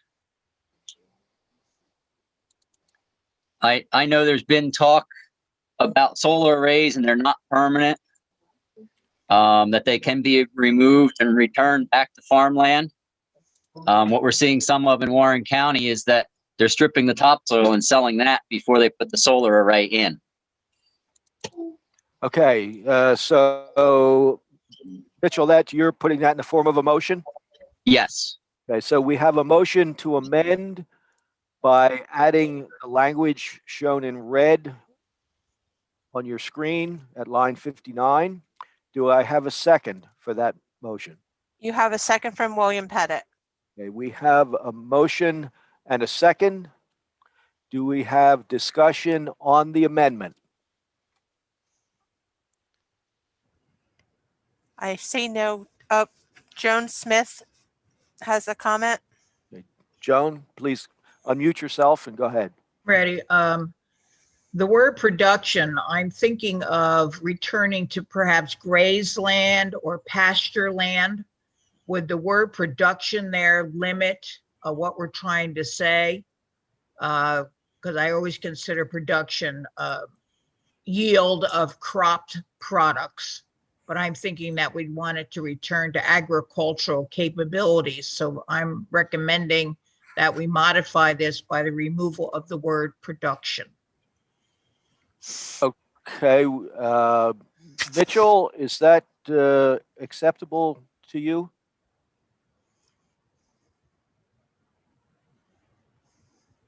You have to unmute yourself. Nancy, is Mitchell enabled? We have to, that's what I was talking about, the cumbersome project. I got the unmuted part. Okay. I would feel that agricultural production would include any production of agricultural crop or livestock. Okay, so your preference is to keep it the same. So I would prefer to keep production in there. Okay, so Joan, if you want to make that change, then you need to move to amend this amendment. Well, I had made a motion. I had made it a motion that we remove the word production. Okay. Could modify that to say change, add to the word production / ranch land or grazing capability.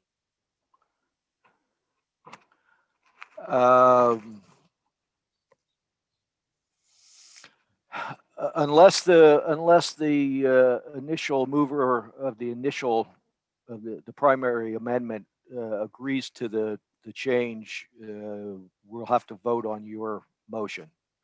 So it's probably, so your motion, can you state your motion specifically, Joan, again?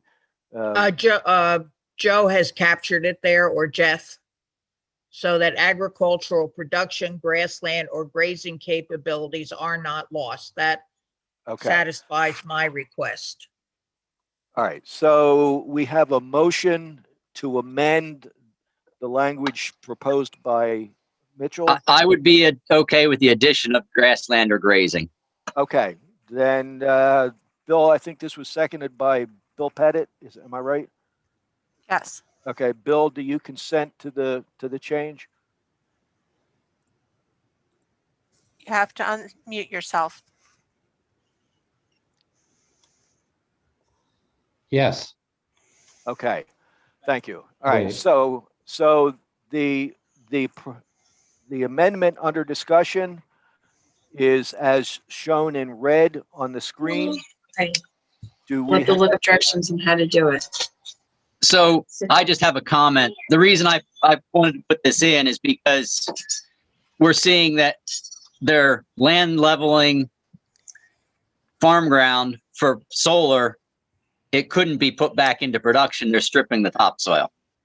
Right. So okay. That's my reason for this amendment. Okay, thanks, Mitchell. So do we have further discussion on the amendment as shown in red at lines 59 to 61? I see no commenters. Seeing none, all those in favor of the amendment as shown, please indicate by raising your hand.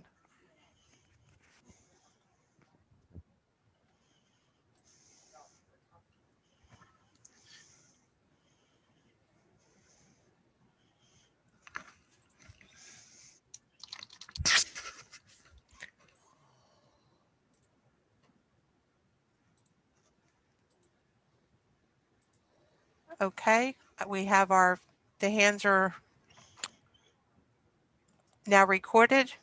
Okay, all Bill, those. Bill, before Yes. you voted on the amendment, right? Now you're going to vote on the whole Well, resolution. we're still voting on the amendment. We just have Okay. the A's on the amendment. We're now going to take the no's on the amendment. So all those opposed to the amendment as shown on the screen in red, please raise your hand.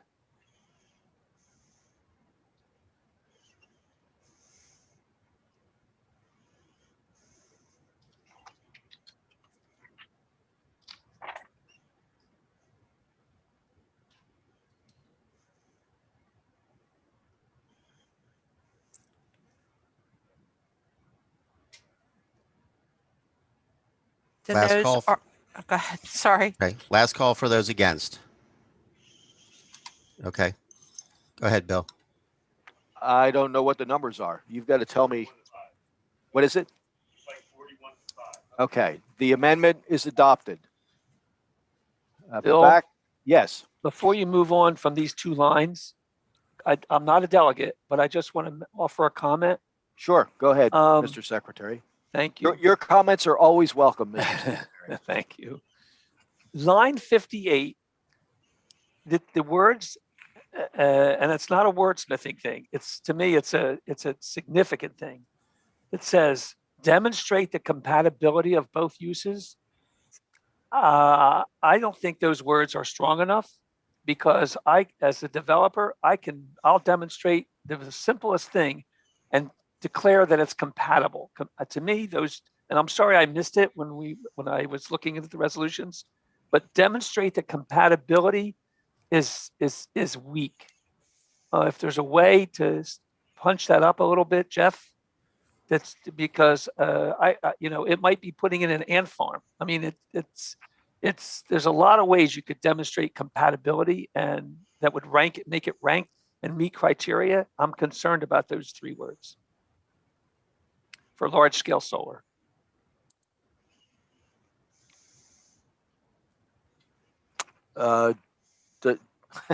Now, when we work this out, we'll have to get a delegate to move this language because the secretary can't move language. But does the language that Jeff added there provide evidence of instead of demonstrate? Does that get to where you think we should be, Mr. Secretary? Well, it's better. So demonstrate the compatibility of both uses. How about the word assure the compatibility of, or Right. ensure? We want to make sure that we can have orchards and farm and fields of vegetables and crops and grazing land and the like and row crops. That's not the issue. The issue is there's some pretty minuscule ways of showing that it's compatible. We've already seen that in some of these proposals. So I guess if that's as much as we can put in, yeah. So we've added. Jeff has added and ensure. So it would now read: burden is on the developer to provide evidence of and ensure the compatibility of both uses. How about substantial evidence or something that makes it so it's not just puffery? That's the point. Okay. Can I add a suggestion? Sure, Joe. Go ahead. This is Paul. Can I add a Oh, suggestion? Paul, I'm sorry. I can't see who's speaking, so. That's okay. What about economically viable compatibility? Demonstrate economically viable. Well, it's substantial evidence of and ensure the economic viability and compatibility of those uses. Okay. I mean, that's at least it's a little more than the what we had, because I already know, having worked with developers over the years, I could sometimes listen, that's their job. Their job is to develop and to make sure that they foster and promote the projects they're doing. I have no fault with that. We just don't want to lose, as Mitchell said, we don't want to lose these prime soils and the real agriculture enterprise. So as long, these are certainly more words, and I appreciate whoever offered those words up. Okay, so the question now is, having heard this discussion, is there a delegate who is willing to move this language as an amendment to the resolution? If so, please raise your hand. Mitchell Jones. Okay, thank you, Mitchell. We have a motion. Do we have a second for the amendment? We have a second by Brent Davis. Okay, thank you, Brent. So we have a motion and a second. Is there any discussion on the proposed amendment shown in red, found on lines 58 and 59 on your screen? I have a comment from Glenn Van Olden. Okay, Glenn, unmute yourself and go ahead. Yes, New Jersey already has soil restoration standards through the Department of Agriculture. I think it would be prudent that somewhere in this passage that the applicant or developer shall comply with the soil restoration standards if use change is imminent.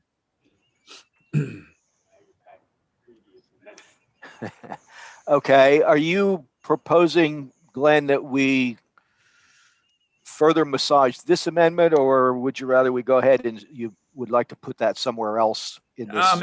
It needs to be in this passage, but it doesn't have to change the wording that is already in there. Secretary Fisher knows that the Department of Agriculture has soil restoration standards when soil is disturbed, but vegetation must be reestablished. So somewhere in this passage, an additional statement of compliance with the soil restoration standards should be added. Wait a minute, Jeff, let's deal with what we've got on the screen and then let Glenn make the motion to add that additional language. We can do that. I think, yeah, otherwise we're going to get so tangled up, we'll never get straightened out. So any further discussion on the proposed amendment shown in red at lines 58 and 59? I see none. Seeing none, all those in favor sorry. of the amendment? Bill, I'm sorry. Bill Pettit has his hand up. I'm sorry, go ahead, Bill. Unmute yourself and Can you hear me? yes, we can. Okay. So the only thing I was, does this pertain just to preserve farms or is this all farms? That's one question. And then the second thing is, I think, and I don't know how to put this in there. One of the things I think about when I think about this is, number one is, it'd be nice. There's a lot of land on these preserved farms where old buildings sat that sits there and grows up weeds. Why not encourage them to put, solar arrays there so that they don't need to go out and buy prime farmland? And maybe, the farmer can make maybe it's more economically viable to put them there than it is to go out and buy prime farmland to put these big solar arrays on. Okay, thanks, Bill. I think if we can deal with, I think that's a separate issue than the fine point that we're talking about on this one. If we can come back to that after we voted on this change. Jeff, can you take us back to the, so any further discussion on the amendment to insert the language in red shown on line 58 and 59? We put these up out here.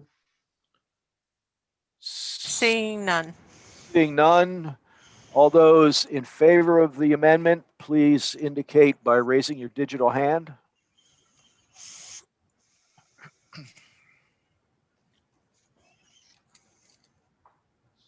Five more seconds to raise your hand, please.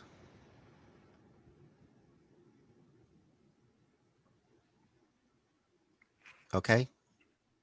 Let's All right. clear our hands. Thank you. All those opposed? Hold on 1 second. Let us clear hands. Oh, I thought you said you cleared them. Go ahead. Okay, all those opposed to the amendment shown in red on lines 58 and 59, please indicate your opposition by raising your digital hand.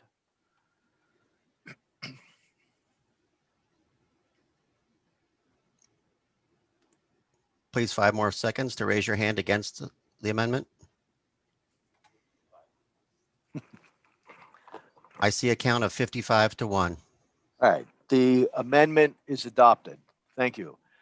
Now, let's go back, if we can, in the order that people raised other I know issues. Rich. Glenn, I think Glenn Van Olden was first in line with a soil restoration. Correct. So Glenn, if you could unmute and I did. Sure. I believe somewhere in this passage is that the applicant and or developer shall be compelled or be urged to comply with the New Jersey soil restoration standards and the soil compaction mitigation standards.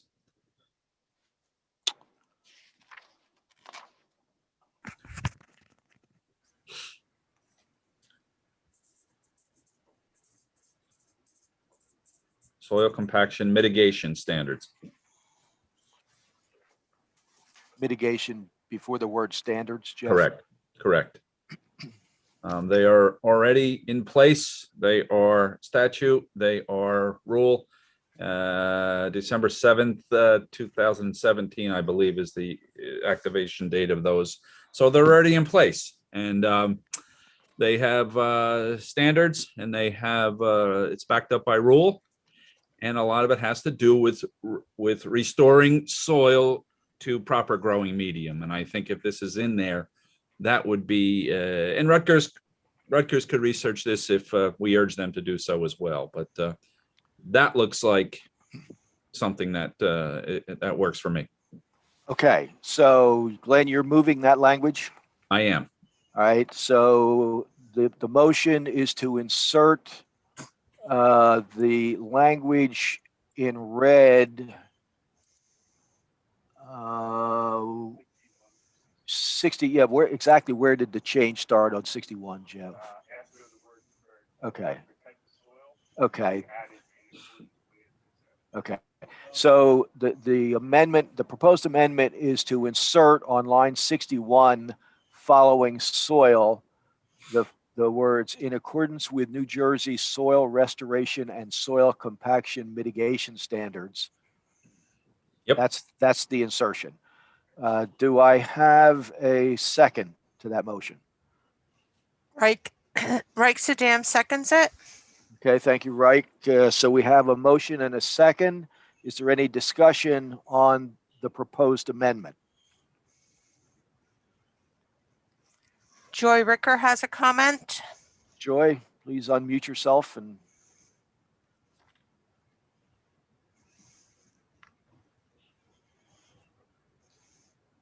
Are you there, Joy? We can't hear you if you're there.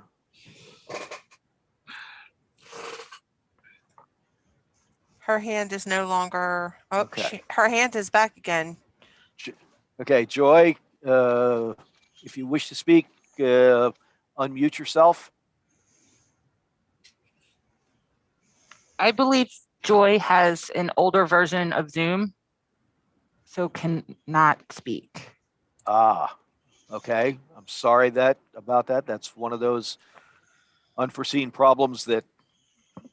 Doug Ricker, any chance Joy is in the same location as you?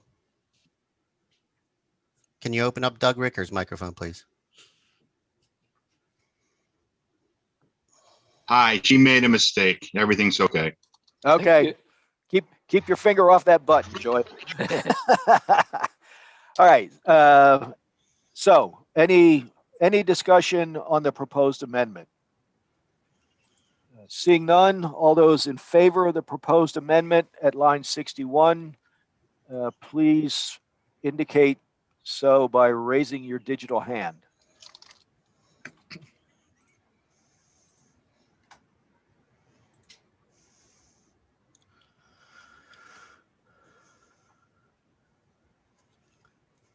Okay, 5 more seconds to raise your hand in favor of the amendment.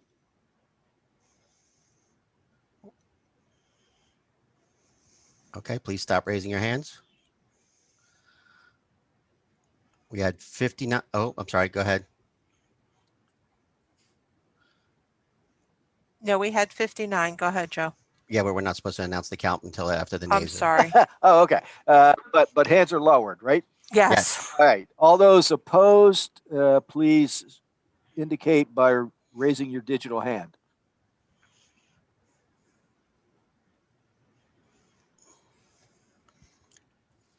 Five more seconds to raise your hand if you are opposed to the amendment.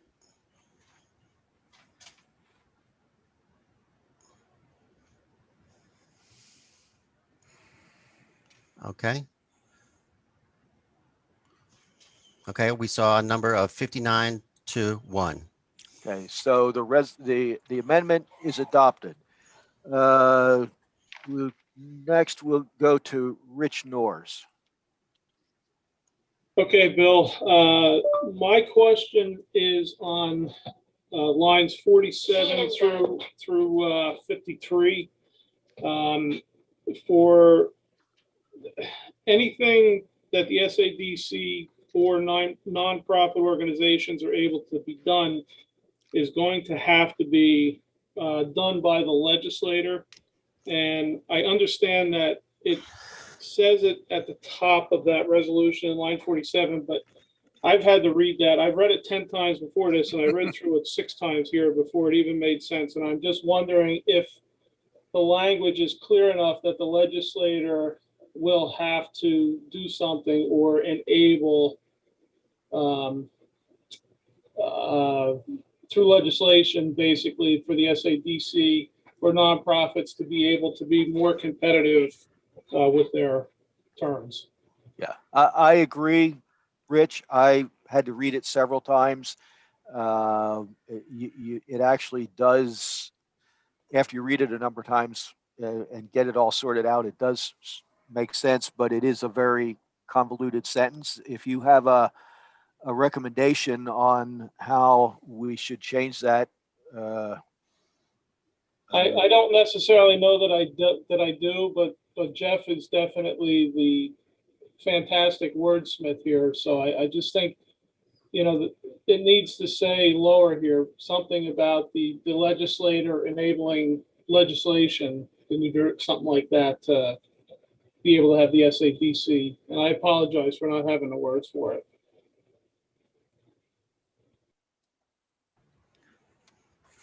Jeff, could you explain those words the way you the way you thought you were capturing them? You got to turn your mic on. There we go.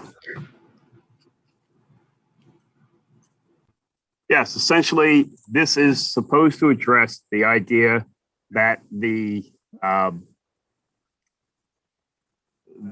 offers by preservation groups, either SADC or private groups, be competitive both not only in their dollar amounts but in their turnaround times, so that there is better that they are in a better competitive position with the solar developer.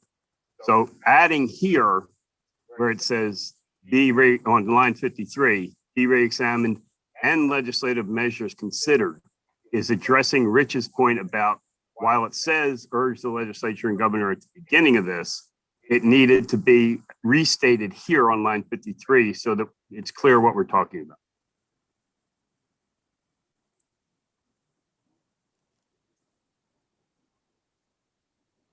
I'm not sure that fully expresses it, but I will defer to Jeff on that and make it as a motion.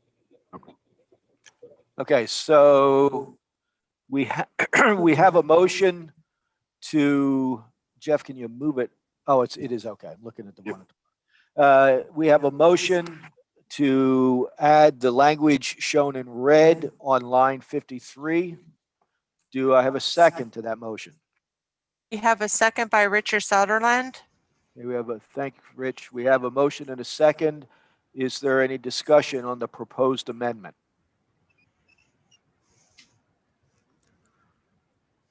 I see none. Seeing none, all those in favor of the proposed amendment, please indicate by raising your digital hand.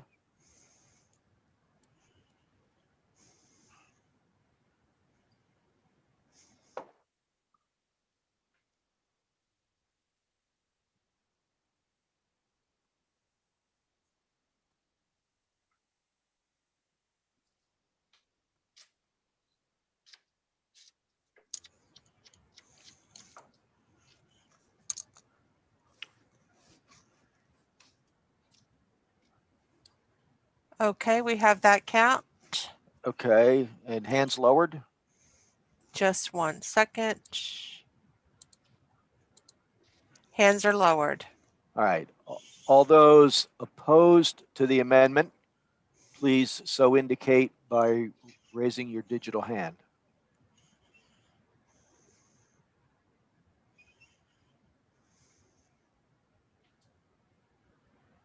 Five seconds to finish voting against the issue by raising your hand.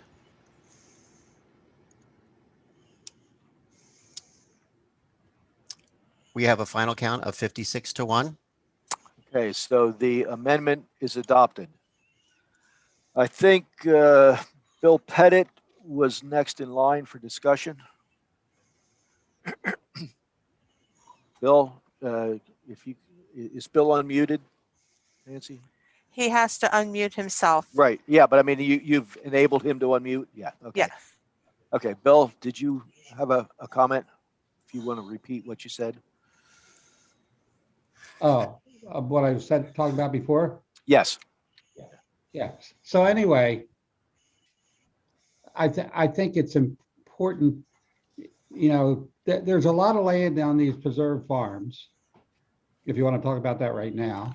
Well, this is, this Bill, this resolution is renewable energy and solar arrays on farms in general. This is not limited to preserve farms. This is a. Oh, okay. Yeah.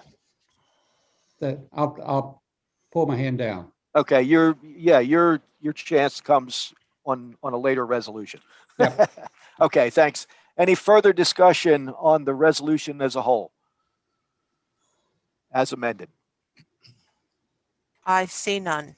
Seeing none, we will now vote on the resolution.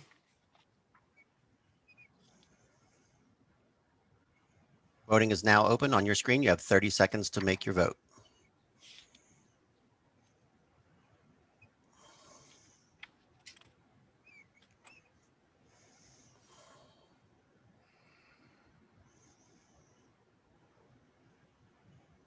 You have 10 seconds remaining to cast your vote.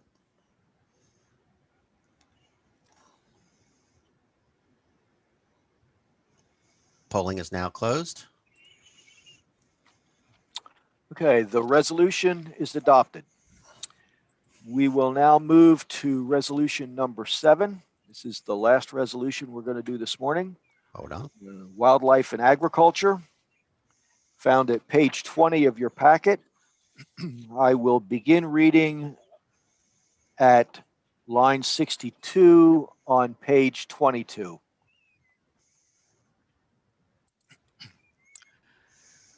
Now, therefore, be it resolved. But before I start, let me just mention, you probably picked up on this, but just so we are clear when we get into the discussion phase, what the committee did was, because it felt deer was such an important issue, we actually broke deer out into a separate resolution, which will be, I think, the next one that we deal with after lunch. And so what we have in this resolution is just the rest of the wildlife issues. Deer is dealt with separately. So just be aware of that. So beginning at line 62.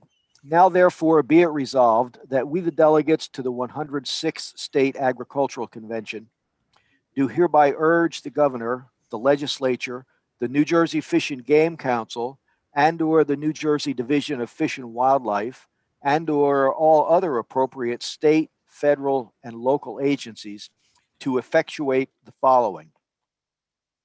Work with USDA, APHIS, and the New Jersey Division of Fish and Wildlife as appropriate to expand blackbird control programs in New Jersey.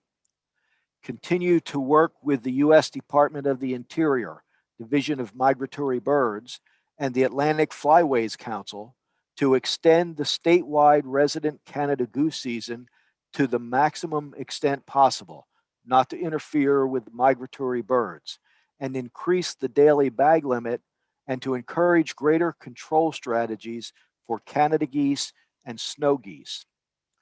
Increase the number of available turkey hunting permits and conduct and/or support extramural research on turkey damage. Support the expansion of wildlife damage surveys and plans for New Jersey, as well as wildlife damage research and education at the Rutgers NJAES Center for Wildlife Damage Control. Demand the New Jersey Division of Fish and Wildlife stop the practice of pulling a depredation permit if the carcass of a shot animal covered by that permit cannot be found. Continue to support a science-based black bear management methodology that incorporates hunting seasons as needed. Support the continued development and use of a multi-species depredation permit to streamline the process of obtaining such permits for farmers facing crop damage from multiple species, instead of requiring separate depredation permits for each species causing damage. Increase the number of trapping permits for beaver and remove restrictions on depredation permits that hamper their proper implementation.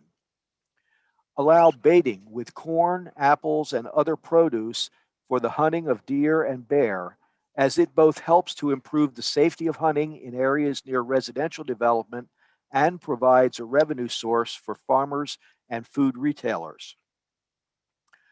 Be it further resolved that we demand the Division of Fish and Wildlife permit farmers to establish comprehensive, long-term, multi-species wildlife management plans, including times when the farmer's crops are in the field and when they are not, and issue a permit worded accordingly.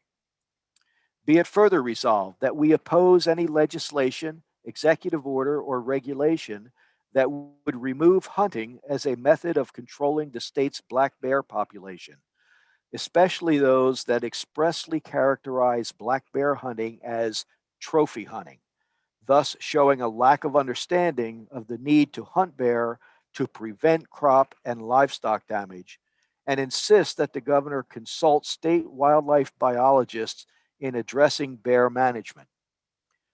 Be it further resolved that we demand the passage by the legislature and the signing by the governor of legislation to move the administration of the New Jersey deer farming industry from the Division of Fish and Wildlife to the New Jersey Department of Agriculture.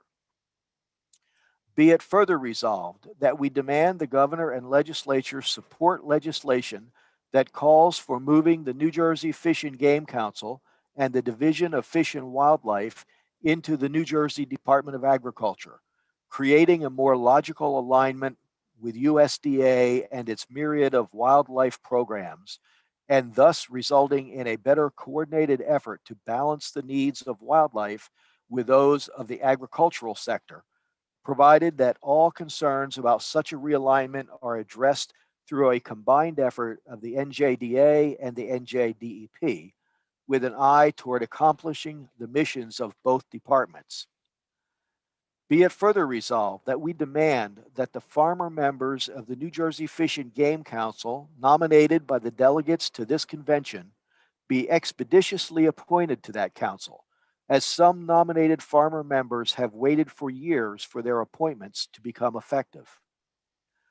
Be it further resolved that regardless of the alignment of the agencies, that the current director of the New Jersey Division of Fish and Wildlife meet with a group of farmers and agricultural advocates designated by the State Board of Agriculture to discuss ongoing issues regarding wildlife's impact on agriculture in New Jersey.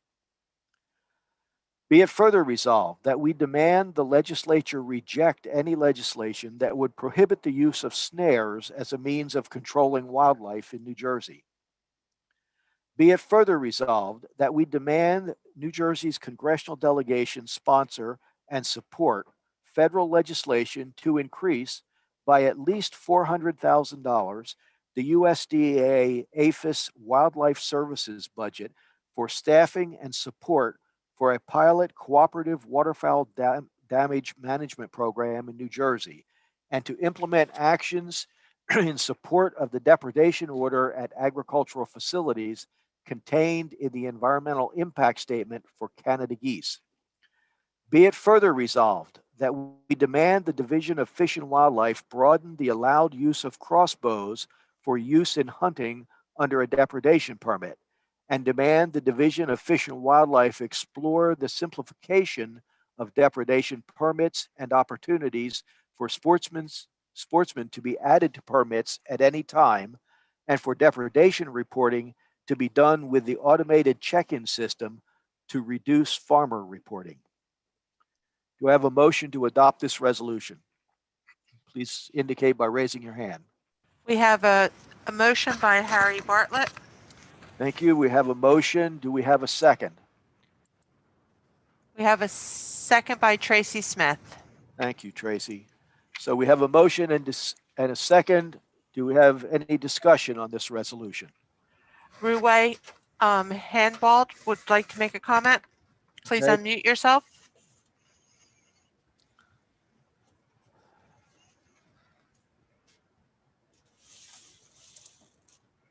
Ruway, Ruway, you need to unmute yourself, please. Sorry, I didn't have a comment. Okay, thank you. Thank you. Bill Griffin has his hand up. Okay, Bill, please unmute yourself and proceed. Yes, I'd like to amend or make a motion to amend line 65, change the word to demand. It's more in keeping with the rest of the language in the resolution where we either demand or insist.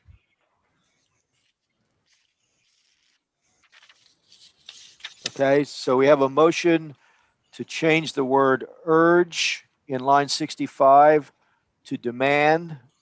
Do we have a second for that motion? Robert May seconds it. We have a motion and a second. Do we have discussion on the proposed amendment? I see no discussion. Seeing none, all those in favor of the amendment, please say aye.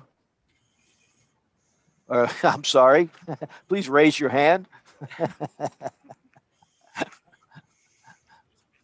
If it were only that simple. I know.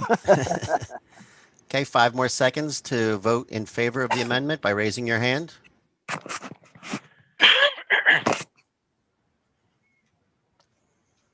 Okay, please lower all hands. Okay, all those opposed to the amendment, please indicate by raising your hand.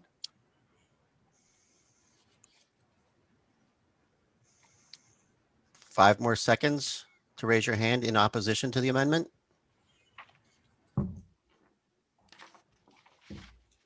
I have a count of 55 for, 3 against. Okay, the amendment is adopted. Back to discussion on the full resolution. Is there any further discussion on the full resolution? Joan Smith has a comment. Okay, Joan, please unmute yourself and go ahead. Line 123, I believe is the correct line. Where we're talking about this paragraph and the be it resolved above, where we're having a lack of response to making things happen. I move that we put in a specific time frame that this group is to meet by saying at the end after the words New Jersey by the second quarter 2021. Does that mean what is by the beginning of the second quarter, the end of the second quarter? End of the second quarter, which would be the end of June. Okay, so June 30th or end of June. Yep. And that same comment should be applied in the paragraph above concerning the appointments. But if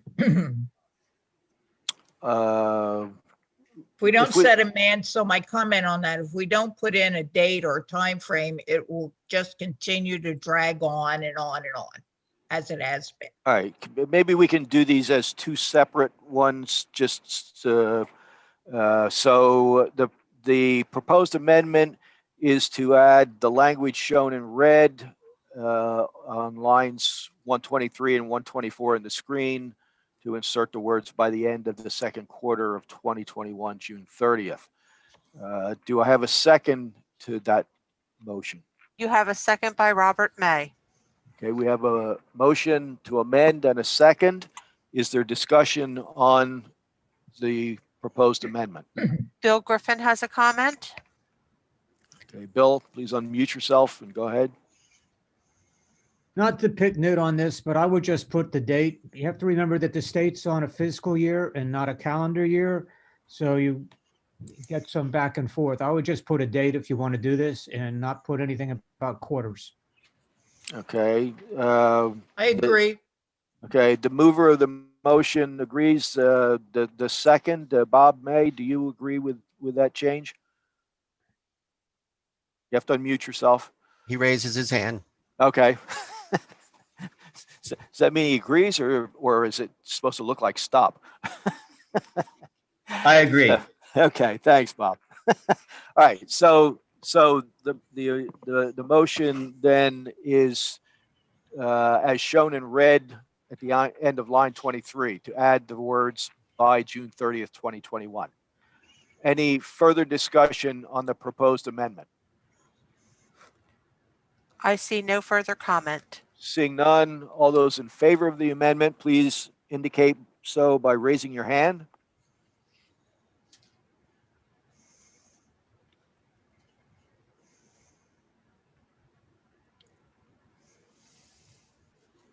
5 more seconds to agree with the amendment by raising your hand. Okay, please stop raising your hands at this point and clear all hands, please.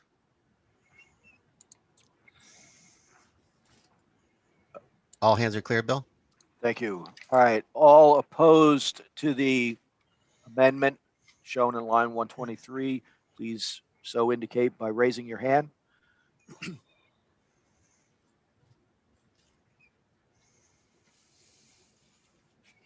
Five seconds to raise your hand against the motion or against the amendment.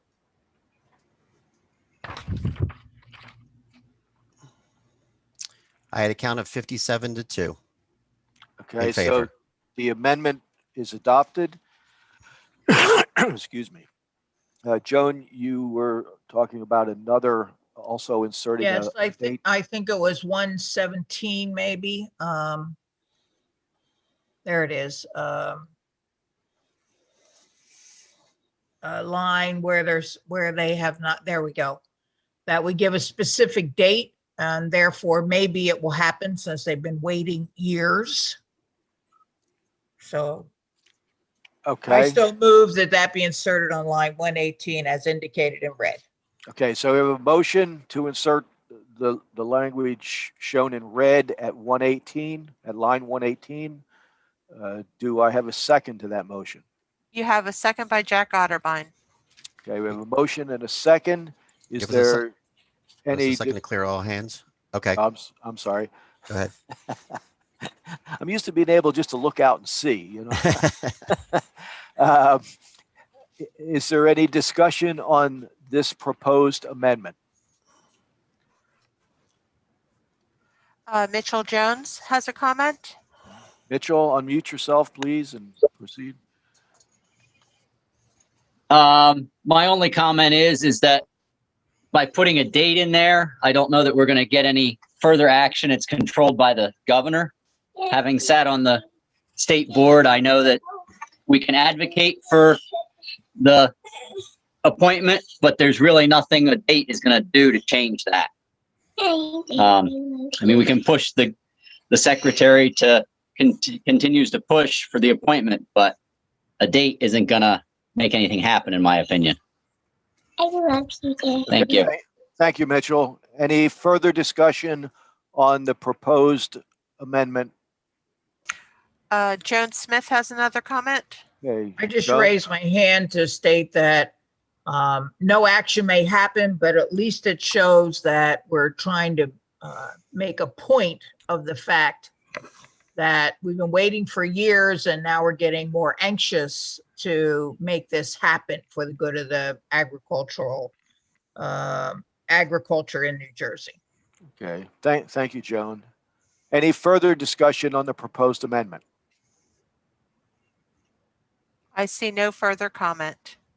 Seeing none, all those in favor of the insertion of language shown in red at line 118, please so indicate by raising your hand.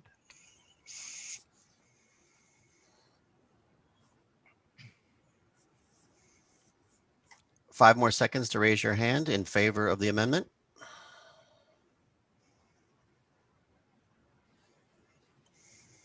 Okay, please stop raising your hands and clear all hands. Hold on, Bill. All hands are cleared. All right, all those opposed to the amendment shown in red at line 118, please so indicate by raising your hand.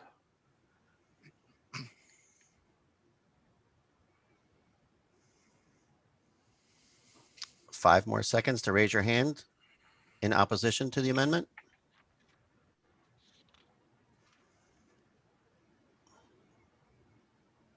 Okay, I have a final count of 55 to 3 in favor.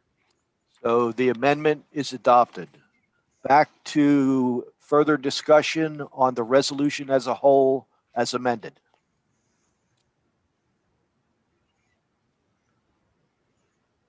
Jim Corella has a comment. Okay, Jim, please unmute yourself and go ahead.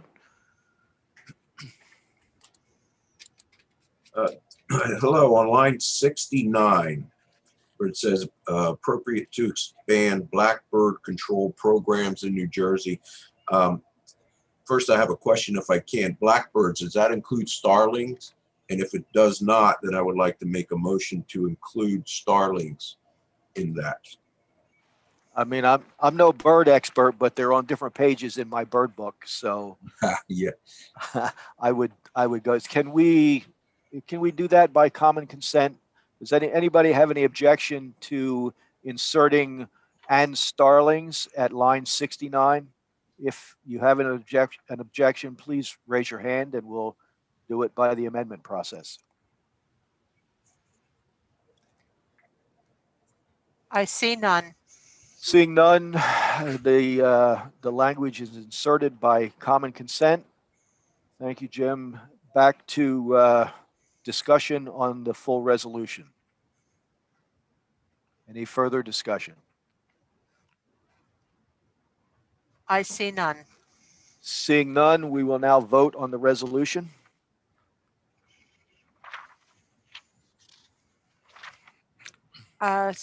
Tracy Smith has just raised her hand. Okay, have we started the voting process yet? No. Okay. Tracy, please unmute yourself and go ahead.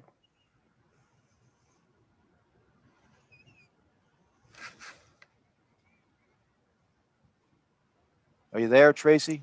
She notes that in the Q&A that it was an accidental Okay. raise hand. Okay, thank you. Then please proceed with the vote. Launching now. Hold on 1 second. Okay. Polling is now open on your screen. You have 30 seconds to cast your vote. That was a big sigh, Bill. I think we're doing okay. Well, it just shows you, just keep your fingers crossed, you know. So far, everybody's been really patient and understanding. And 10 more seconds to cast your vote. I really appreciate that. So yeah, if we can keep our humor, we'll be okay, I guess. Polling is now closing. Okay, the resolution is adopted. So, Mr. President, at this point, we've completed in this session resolutions 5 through 7, which is what our goal for this morning.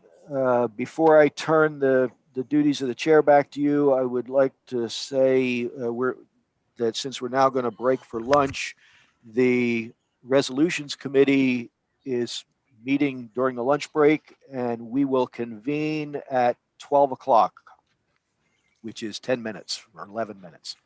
So I turn the duties of the chair back to you, Mr. President. Thank you, Mr. Chairman. We are a little bit ahead of schedule, so please, I want you to all enjoy yourself. It says that we will be reconvening at 1:10. I would like to make that 1 o'clock if that's okay. If there's any objections, please let me know right now. I wanted to give you guys a little bit of extra time, but I still wanted to stay ahead of schedule if possible. Mr. President? Yes, sir. If I can note, anybody on the resolutions committee, you should have received a reminder link to join that meeting. You disconnect from this meeting. Join the resolutions committee meeting using the link that was emailed to you about an hour ago during the last break. And then you can use the same link you used this morning to rejoin this link after the resolutions committee meeting. Everybody else, enjoy your lunch. You can stay on the line. Secretary has a comment. You need to unmute yourself, Secretary. Yeah, one quick question before we go to lunch. Thank you. So the committee that's meeting, it would be the same as normal during the convention. They would go into a separate unbroadcasted meeting. Is that correct? That's correct. Okay, I just want to make sure there's nowhere to find this. It's the same format we use normally when we're in Atlantic City. So Yes. now, and then we'll come back at what time, Eric?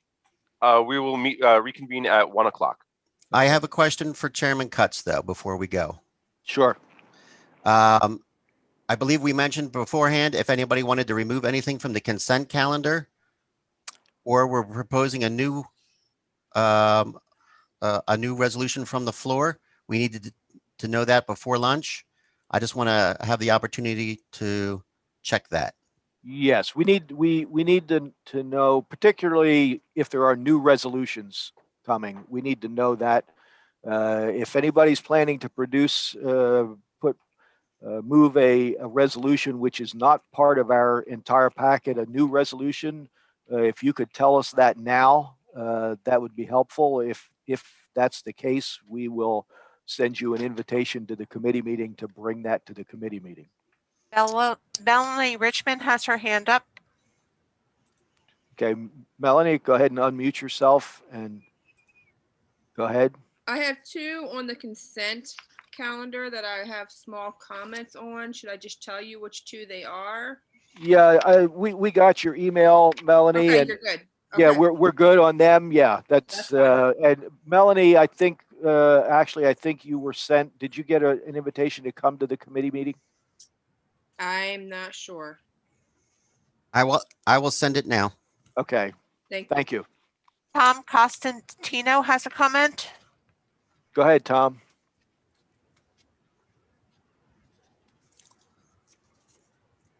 I don't mean to tread on your chairmanship, Mr. President, but I don't know whether Tom is asking about Okay, resolution. Tom's open.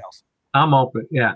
My question was, I had a change that I've already submitted to Jeff Beach on Resolution 38, which is in the consent calendar. I guess I have to make a motion or to have that put back in so that amendment can be made. Yeah, when we do the consent calendar, after we finish all of the regular what I call the regular resolutions, the discussion resolutions, we will deal with any new resolutions, any tabled resolutions, and then we will move at the very end to the consent calendar. At that time, I will call for motions to bring resolutions off of the consent calendar if anyone wants to discuss anything that's on the consent calendar. At that time, you would move to remove it from the consent calendar, assuming that motion passes, would be removed, and then you can, we would move the motion, and then you would make your motion for an amendment. That's fine. I just want to make sure. I didn't know if I had to do it before lunch, so I just want to. No, that's okay. Thank you. All right, good.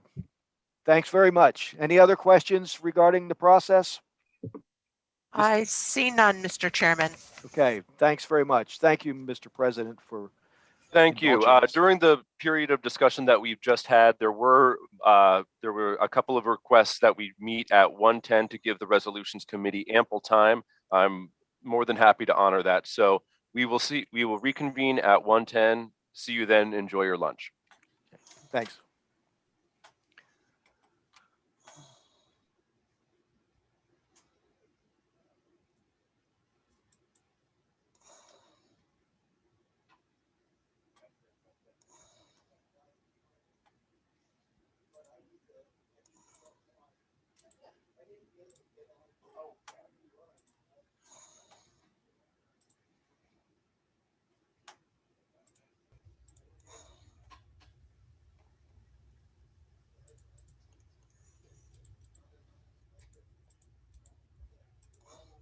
Nancy, can you send this to Melanie Richmond? Can you send this to Melanie Richmond? Hold on a second. I've got an issue with opening up the other meeting without disconnecting this one.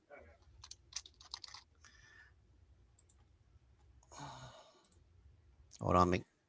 I don't think I'm muted, so pardon me.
I think maybe because Christine still had it up.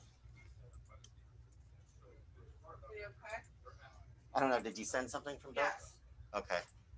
All right. I'm gonna make the announcement here.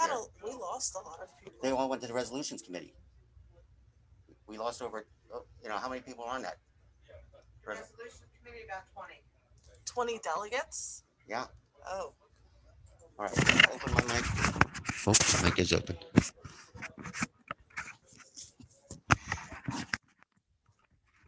If there's anybody still on the feed that is trying to join the resolutions committee meeting due to a technical issue, we just sent an email.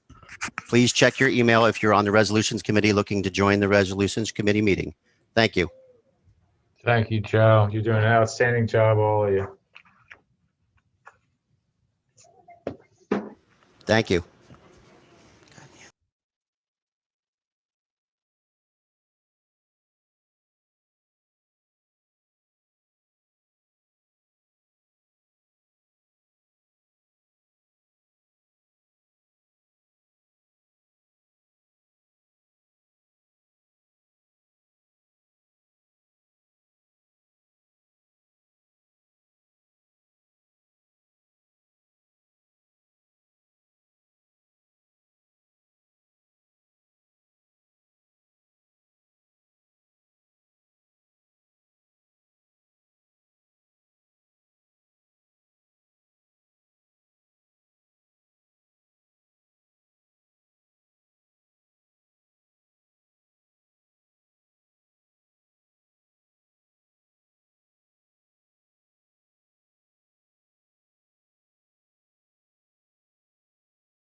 keep me updated.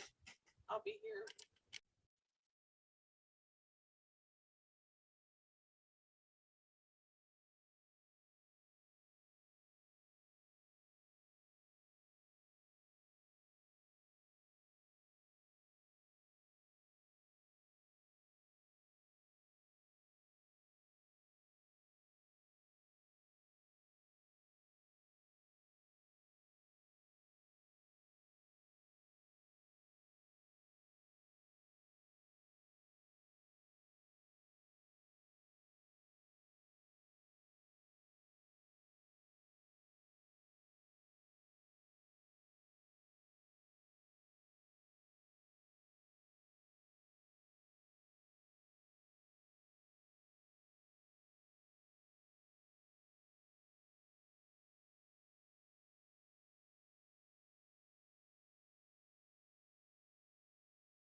That ain't my area. That ain't my area of expertise. I attached it and sent it, and if there's a problem opening it, that's somebody else's ball game. What's that? Yeah, it was all the same ones we've been using for all the resolutions. H, your microphone's on.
Okay.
Is everybody ready? They don't sound ready.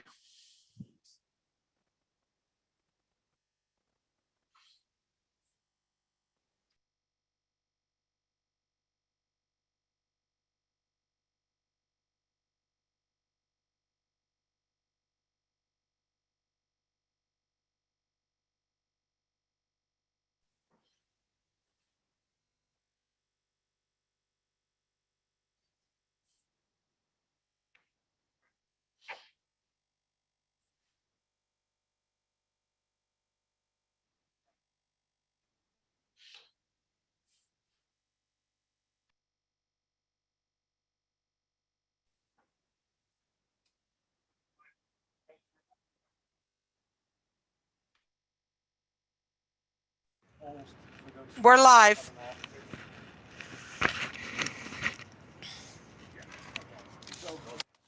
Okay, it is 1:10 p.m. I hope everybody had a good lunch. I know we did.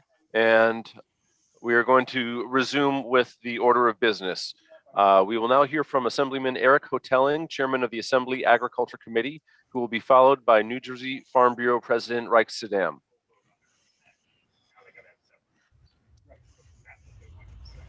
To the attendees of the 2021 New Jersey State Agricultural Convention, this is Assemblyman Eric Hotelling, State Representative from New Jersey's 11th Legislative District in Monmouth County and Chair of the New Jersey State Agricultural Committee. After 5 years of service on this committee, I have developed a profound appreciation for the work our farmers do and the daily challenges that they face. With nearly 10,000 farms in this state, the agricultural industry employs thousands of workers and feeds millions of people each year, which is critical and historical to the well-being and prosperity of this state. The COVID-19 pandemic has created unbelievable challenges for New Jersey, but the Assembly Agricultural Committee identified these challenges as quickly as possible. And in a joint meeting with the Assembly Education Committee, we examined the impacts of COVID-19 on food supply, food insecurity, and the agricultural community overall. As the need for food in our communities grows to unprecedented levels, so does our reliance on the farmers. But with staffing shortages and new safety protocols and the unpredictable opening and closing of our businesses, meeting demand has become increasingly more difficult. Last year, I worked to make sure that our agricultural businesses could stay open and thrive in the face of these challenges. And as chair of the Agricultural Committee, I communicated with the governor's office to clarify the rules for permissible activities during this pandemic. Specifically, we succeeded in classifying businesses on the retail side of the horticultural section as essential, allowing them to remain open and serve the public. We also worked to clarify the number of people allowed inside essential businesses as well, taking into consideration both size and operation. And we urged the governor to extend the pilot program, permitting special occasion events to be conducted at wineries and on preserved farmland, providing additional revenue to our farmers at a time of extreme financial stress. This year, the Agricultural Committee will continue to fight for the community by investigating a number of significant topics and initiatives. In January, the committee advanced a package of bills promoting forest stewardship, which will preserve the beauty and resources of our environmental habitats and protect them from the spread of out-of-control wildfires. As the months go by, we will work on legislative solutions that will strengthen right to farm protections and resolve the long-standing issues of special occasion events. We will continue to protect our native plants and pollinators while taking steps to combat the spread of invasive plants and species. We will continue to invest in the state's aquaculture industry, and very soon we will begin a dialogue on the state's approach to wildlife management that has been a burden to most farmers in this state. The State Agricultural Convention cannot be coming at a more opportune time. As we transition into a new year with new triumphs and challenges, we must remember to draw on the wisdom and experience of each other in the greater agricultural community. I will close by thanking the farmers and agricultural businesses that have worked to sustain us and our neighbors as the country battles the COVID-19 pandemic. My one message to the attendees today is that I will stand ready to work with Secretary Fisher, the state and county boards of agriculture, and all those that care about agriculture in this great state to ensure that 2021 will be a strong bounce-back year for this industry. Thank you, and enjoy the rest of this convention.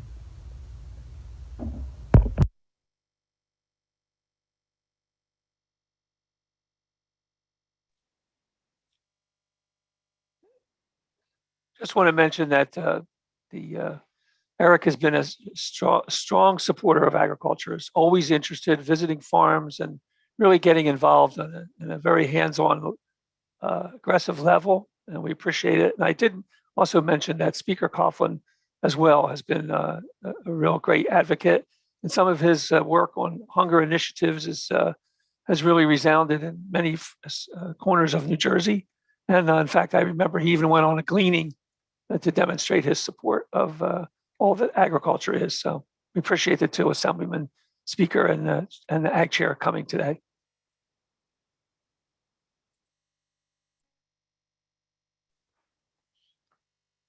And thank you, Assemblyman Hotelling, for that. We will now be seeing a presentation from Farm Bureau President Reich Sedam. I want to say hello to the delegates of the New Jersey Agricultural Convention. I am Reich Sedam. I'm a farmer from Somerset County, but also the president of the New Jersey Farm Bureau. I wanted a couple of minutes just to share some issues that are affecting all of us here in agriculture. First of all, I honestly want to say how proud I am of the ag community and the way they've responded in this past year. The perseverance you have shown is inspiring. And we keep our businesses moving, as I know some of our commodities have been struck harder than others, but still, through it all, we've overcome those struggles. I feel that we'll continue to do what it takes to grow our products and get it to our customers that need them, probably doing it smarter and better than we've ever done before. And I wanted to hope that you recognize that the Department of Agriculture, Rutgers, and Farm Bureau continue to work for all of agriculture, adjusting to the obstacles that have come before us. And I'd like to thank Secretary Fisher for the great work that he's done in navigating the department, along with the governor's office, to keep our businesses open and running. Thank you, Secretary Fisher. There are a couple of issues that I wanted to touch on affecting all of agriculture. First of all, the new administration in Washington, D.C. The Department of Agriculture, EPA, Labor, and Trade are all issues that Farm Bureau will be working with the Biden administration on a regular basis, working on your behalf to keep agriculture moving. Number two is COVID. COVID is not done. We must remain vigilant to keep ourselves healthy, not just our farm families, but our employees, as well as our customers. There's plenty yet to be done until everyone can be vaccinated. My third major point are some of the political issues that are coming before us in this upcoming year. Number one, wildlife, specifically bear and deer. There will be an op-ed piece in the Star-Ledger tomorrow, right after this convention. That would be the 18th, so please look for that. That came out of your Farm Bureau. Other issues are things like humane treatment of livestock, always a target here in New Jersey, and the use of ag chemicals. And we will insist that public policy be based on science and not by political grandstanding. I'm going to ask for your help to continue agriculture's long record of compliance and best management practices to prioritize public health and safety. Now, working in ag is hard on a good day, and you have all done a great job under extraordinary circumstances that we've never had to live through before. So I encourage you to keep on innovating, adapting, and evolving to keep agriculture in New Jersey strong and respected. So enjoy this convention. I plan on doing this next year with you together in Atlantic City. Thank you.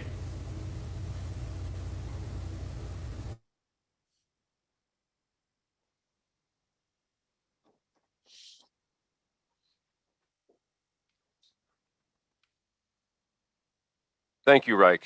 We love working with Farm Bureau, and we'll be very happy to bring this next year into a new age of cooperation. I will now call upon Resolutions Committee Chairman Bill Cutts to resume resolution session for resolutions 8 through 11. Okay. Thank you, Mr. President. So before we start, let me just say we ran into some technical difficulties with the Resolutions Committee We couldn't actually get our meetings set up because of problems with Zoom. We have emailed out to all the delegates a major revision of resolution number 26, livestock industry and animal waste management, which is on the consent calendar.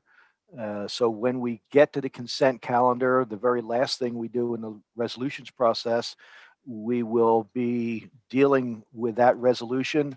We send it out to you so that you would, if you can find chance during a break to check your email, you can look at that and sort of digest those changes, see what we did. I mean, to tell you what happened, apparently we had a major technical problem in consolidating 3 former resolutions into one resolution, and somehow stuff got lost in the shuffle. And so I think we had a technology problem. So going to be some major changes to that, major additions and a couple deletions.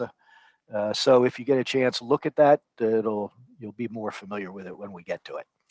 So having said that, we're going to start with resolution number 8, deer impacts on agriculture.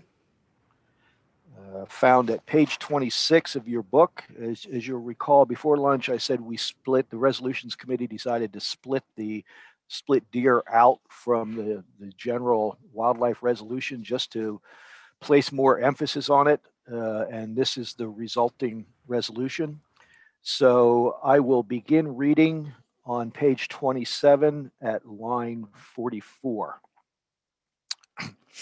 Now, therefore, be it resolved that we, the delegates to the 106th State Agricultural Convention, do hereby demand that the Division of Fish and Wildlife continue to allow baiting with corn, apples, and other produce for the hunting of deer, as it helps to improve both the safety and effectiveness of hunting in areas near residential development and provides a revenue source for farmers and food retailers. Be it further resolved that we demand the legislature pass and the governor sign legislation amending NJSA 23:4-24.2 so that the Division of Fish and Wildlife can make all decisions about baiting in order that it can be used as an effective tool for the management of deer and other wildlife. Be it further resolved that we oppose legislation that seeks to prohibit deer baiting by hunters in areas designated as black bear habitat, in part because the legislation fails to define black bear habitat, leaving open to interpretation of the Department of Environmental Protection what areas of the state in which someone could be charged with breaking the law, as well as leading to a further increase in the existing deer overpopulation that also causes millions of dollars in crop damage. Be it further resolved that we demand the responsibility for managing the state's deer population be moved from the NJDEP and placed instead in an agency that understands and will consider both the agricultural and broader societal impacts of the deer population when making decisions about the management of deer. Be it further resolved that we support the expansion of wildlife damage surveys and management plans for deer, as well as for other wildlife for New Jersey, as well as deer wildlife damage research and education by the Rutgers NJAES Center for Wildlife Damage Control. Do I have a motion to adopt this resolution? Please indicate. Adam Furlong makes a motion. Okay, we have a motion to adopt. Do we have a second? Tracy Smith seconds. Okay, thank you. So we have a motion to it and a second. Do we have discussion on this resolution? Please indicate your desire to discuss by raising your hand. Bob Mickle would like to make a comment. Okay, Bob. I have a question on line 62 when it reads and placed instead in an agency. Why aren't we listing the agency as the Department of Ag? I don't know, Bob, we could. I mean, I don't know what other agency we would do. Would Well, I would think, qualify, but to be nefarious, I would think that I could see the Sierra Club. But, no, Yeah. I just, why don't we Yeah. call it what it is? And Okay, so are you proposing that a language change there, Bob? yes, Okay, and you want us to say what? well, and placed instead in the New Jersey Department of Agriculture that understands and will consider. Okay.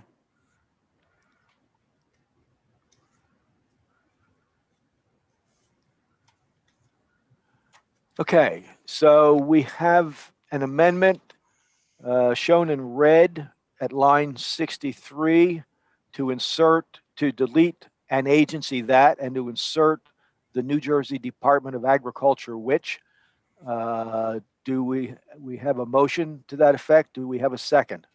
Mitchell Jones seconds. Thank you, Mitchell. So we have a motion and a second. Do we have discussion on the proposed amendment? Bill Griffin would like to make a comment. Okay, Bill, unmute yourself and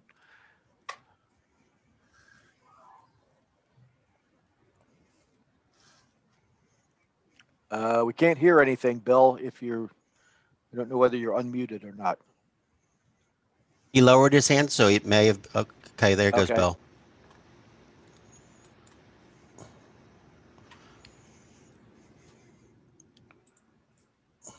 So I'm not sure I understand our status. Are we waiting for Bill to speak or Bill has lowered his hand? He raised it again. So Bill, if Okay. you, go ahead, Bill. Yeah, my hand was I was trying to second and it didn't get off fast enough. Okay, my fault. They keep telling me to slow down and so I'll try and be better about that. Thanks, Bill. So any discussion on the amendment? I see no discussion. Seeing none, all those in favor of the amendment, please indicate by raising your hand.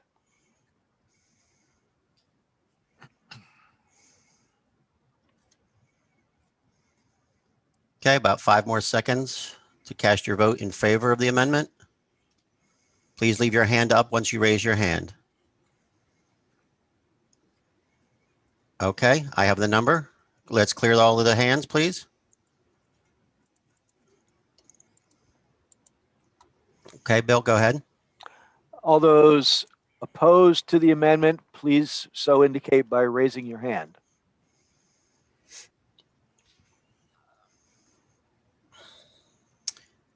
Okay, about 5 more seconds to cast your vote against the amendment. We have a final count of 57-2 in favor. Okay. The amendment is adopted. So back to discussion on the full resolution. Any further discussion on the resolution in whole? I see no further discussion. Seeing none, all those in favor of the, so seeing none, we will now vote.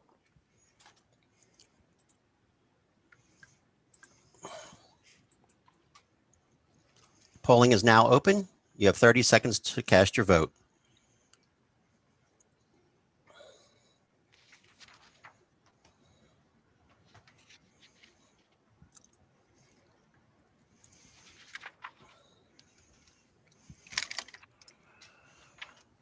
Ten seconds remaining to cast your vote.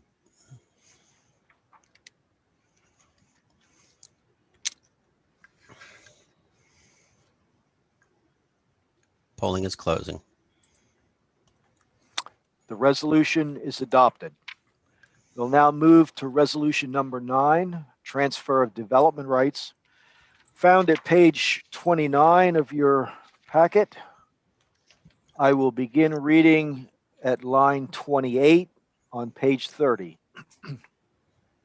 Now therefore be it resolved that we, the delegates to the 106th State Agricultural Convention, support the permanent protection of New Jersey's farmland, historic and natural resources through, among other methods, the judicious and market-aware use of transfer of development rights.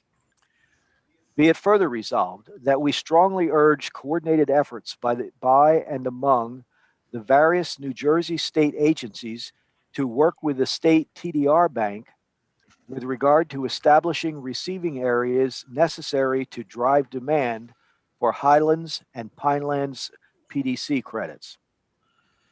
Be it further resolved that we support the law that established a program that enables the redemption of Highlands and Pinelands development credits statewide, which was designed to specifically motivate the purchase of Highlands and Pinelands TDR credits in exchange for approval of projects that may or may not be in the Highlands or Pinelands, but anywhere in the state.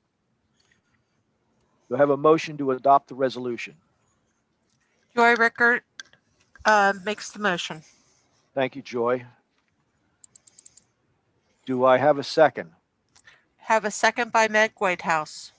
Thanks, Ned. Meg. Oh, I'm sorry, Maggie. We have a motion and a second. The floor is now open for discussion. If you wish to discuss, please raise your hand.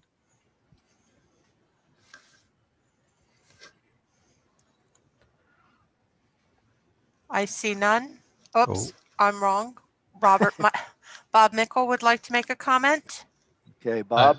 That was a mistake. Sorry. Okay. Okay, good.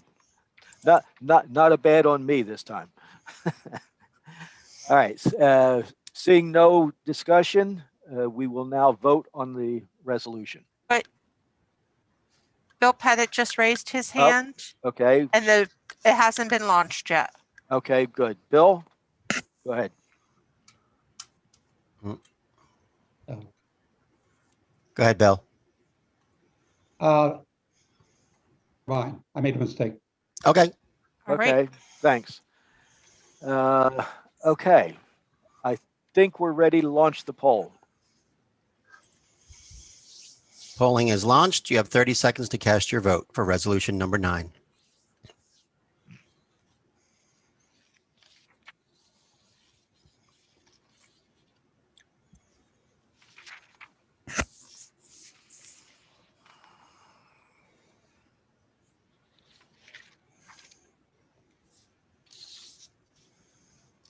Ten seconds.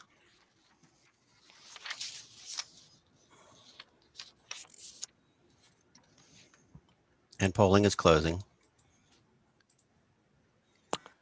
The resolution is adopted. We'll now move to resolution number 10, land use, found at page 31 of your book. I will begin reading at page 33, line 66. As soon as Jeff is able to get it up on the screen.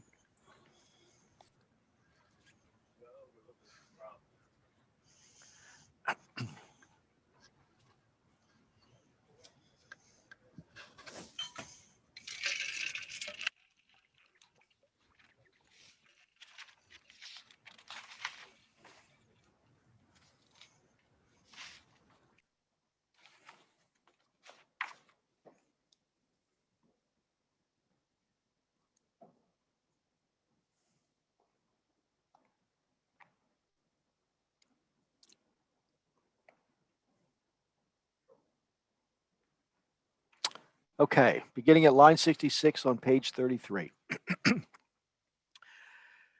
Now, therefore, be it resolved that we, the delegates to the 106th State Agricultural Convention, do hereby endorse the department's agricultural smart growth plan and its 5-part approach to land use and conservation, balanced with economic development initiatives, and encourage the department to incorporate these concepts into the department's strategic plan based on the state plan goals and objectives with guidance from the Office of Planning Advocacy.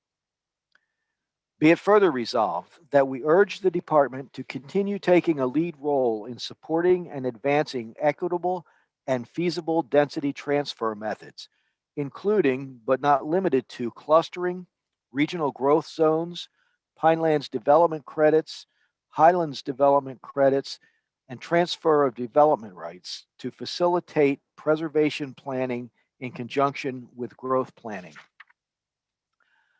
Be it further resolved that we urge the department to support and advance the use of current and new wastewater technologies to allow for the implementation of sound, innovative planning techniques to assist municipalities and counties with the implementation of the objectives and strategies of the Agricultural Smart Growth Plan.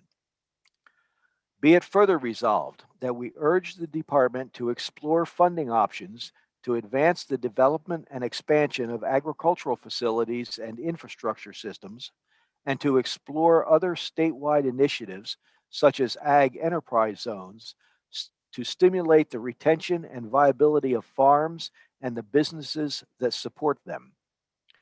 Be it further resolved that we are opposed to downzoning or large lot zoning or zoning that has the practical effect of large lot zoning because it fractures and consumes farmland, promotes land consumptive sprawl, and adversely affects landowner equity, and therefore is counterproductive to the principles of smart growth.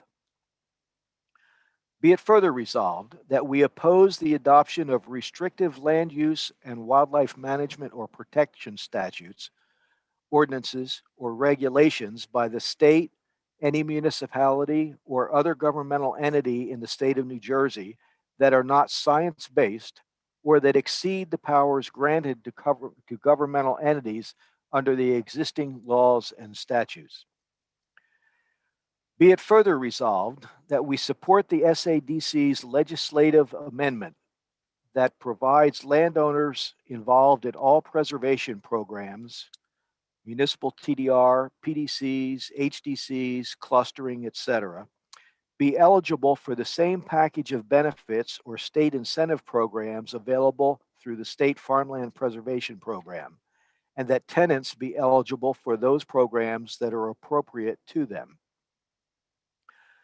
Be it further resolved that we call on the legislature and all appropriate officials to require that all public land acquired for open space purposes, which is farmed or can potentially be farmed, continue in an agricultural use or be placed in an agricultural use until it is needed for its acquired purpose, thereby keeping more of the state's land base in agriculture. Be it further resolved that we continue to oppose any hard and fast caps on impervious cover, but instead support a threshold trigger tied to a percentage of the land with impervious cover for new impervious cover and the use of science-based criteria, which is evaluated on a site-specific basis, and that such a trigger should be used to begin a conversation about the amount of impervious cover, instead of automatically causing any particular action to take place. Be it further resolved that we support the participation of the department and the State Agriculture Development Committee in helping to implement a New Jersey Future Task Force report of recommendations to encourage the use of TDRs at both the municipal level and regionally through changes to relevant statutes, regulations, policies, and programs as recommended in the state plan. Be it further resolved that we support the use of municipal non-contiguous clustering pursuant to NJSA 40:55D-1 at SEEK as a way of achieving development transfers without disrupting underlying zoning by creating a voluntary program to transfer development potential from areas where preservation is desirable to areas intended to support new development. Be it further resolved that the agricultural community should monitor the implementation of this law at the municipal level to maximize landowner protections and assess this program's feasibility as an equity enhancement opportunity for agricultural landowners. Be it further resolved that we strongly urge coordinated efforts by and among the various New Jersey state agencies to aid municipalities interested in TDR, in particular with regard to establishing the receiving areas and demonstrating a market for the TDRs necessary to drive demand for TDR credits. Be it further resolved that we urge municipalities to engage with their planners, agricultural advisory committees, and the state to identify opportunities for the use of TDR, non-contiguous cluster, and other density transfer techniques. Be it further resolved that we strongly urge any municipality or regional entity establishing or with established TDR programs to ensure that landowner equity is given the utmost consideration and protected in the long term by either creating lasting viable markets for TDR credits or discontinuing TDR programs promptly if found to be inoperable, consistent with the State TDR Act, and that in lieu of a viable program, including adequate funding, with no TDRs applied, the program in that area be terminated. Be it further resolved that we recommend that the representatives from the department and the SADC meet with the Office of the Attorney General in order to seek full compliance with the right to farm requirement related to regulatory agricultural impact statements. Be it further resolved that we urge the government agencies at all levels to limit the transforming of farmland into wetlands as a way to replace wetlands lost to public works projects. Do I have a motion to adopt the resolution? We have a motion by Douglas Ricker. Thanks, Doug. Good. We have a motion. Do we have a second? We have a second by Brant Davis. Thanks, Brant. So we have a motion and a second. Do we have discussion on this resolution? Please indicate so by raising your hand. Harry Skip Bartlett would like to make a comment. Okay, please unmute yourself and go ahead.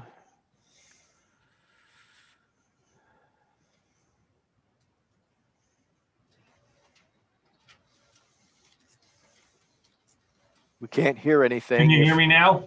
We can now, yes. Okay, I'm sorry. That was a mistake on my part. Okay. Is there any further discussion on this resolution?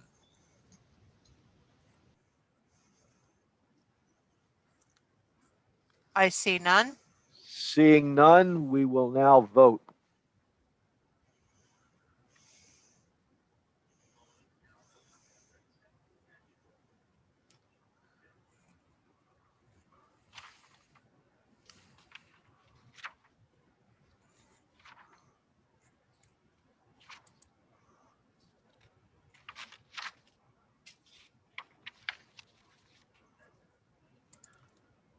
Joe, you need to unmute yourself. 10 seconds remaining to cast your vote.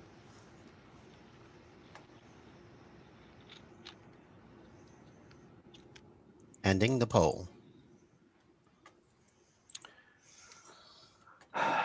The resolution is adopted.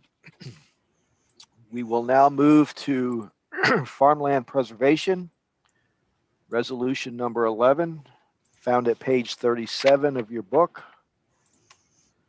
I will begin reading at page 42, line 153.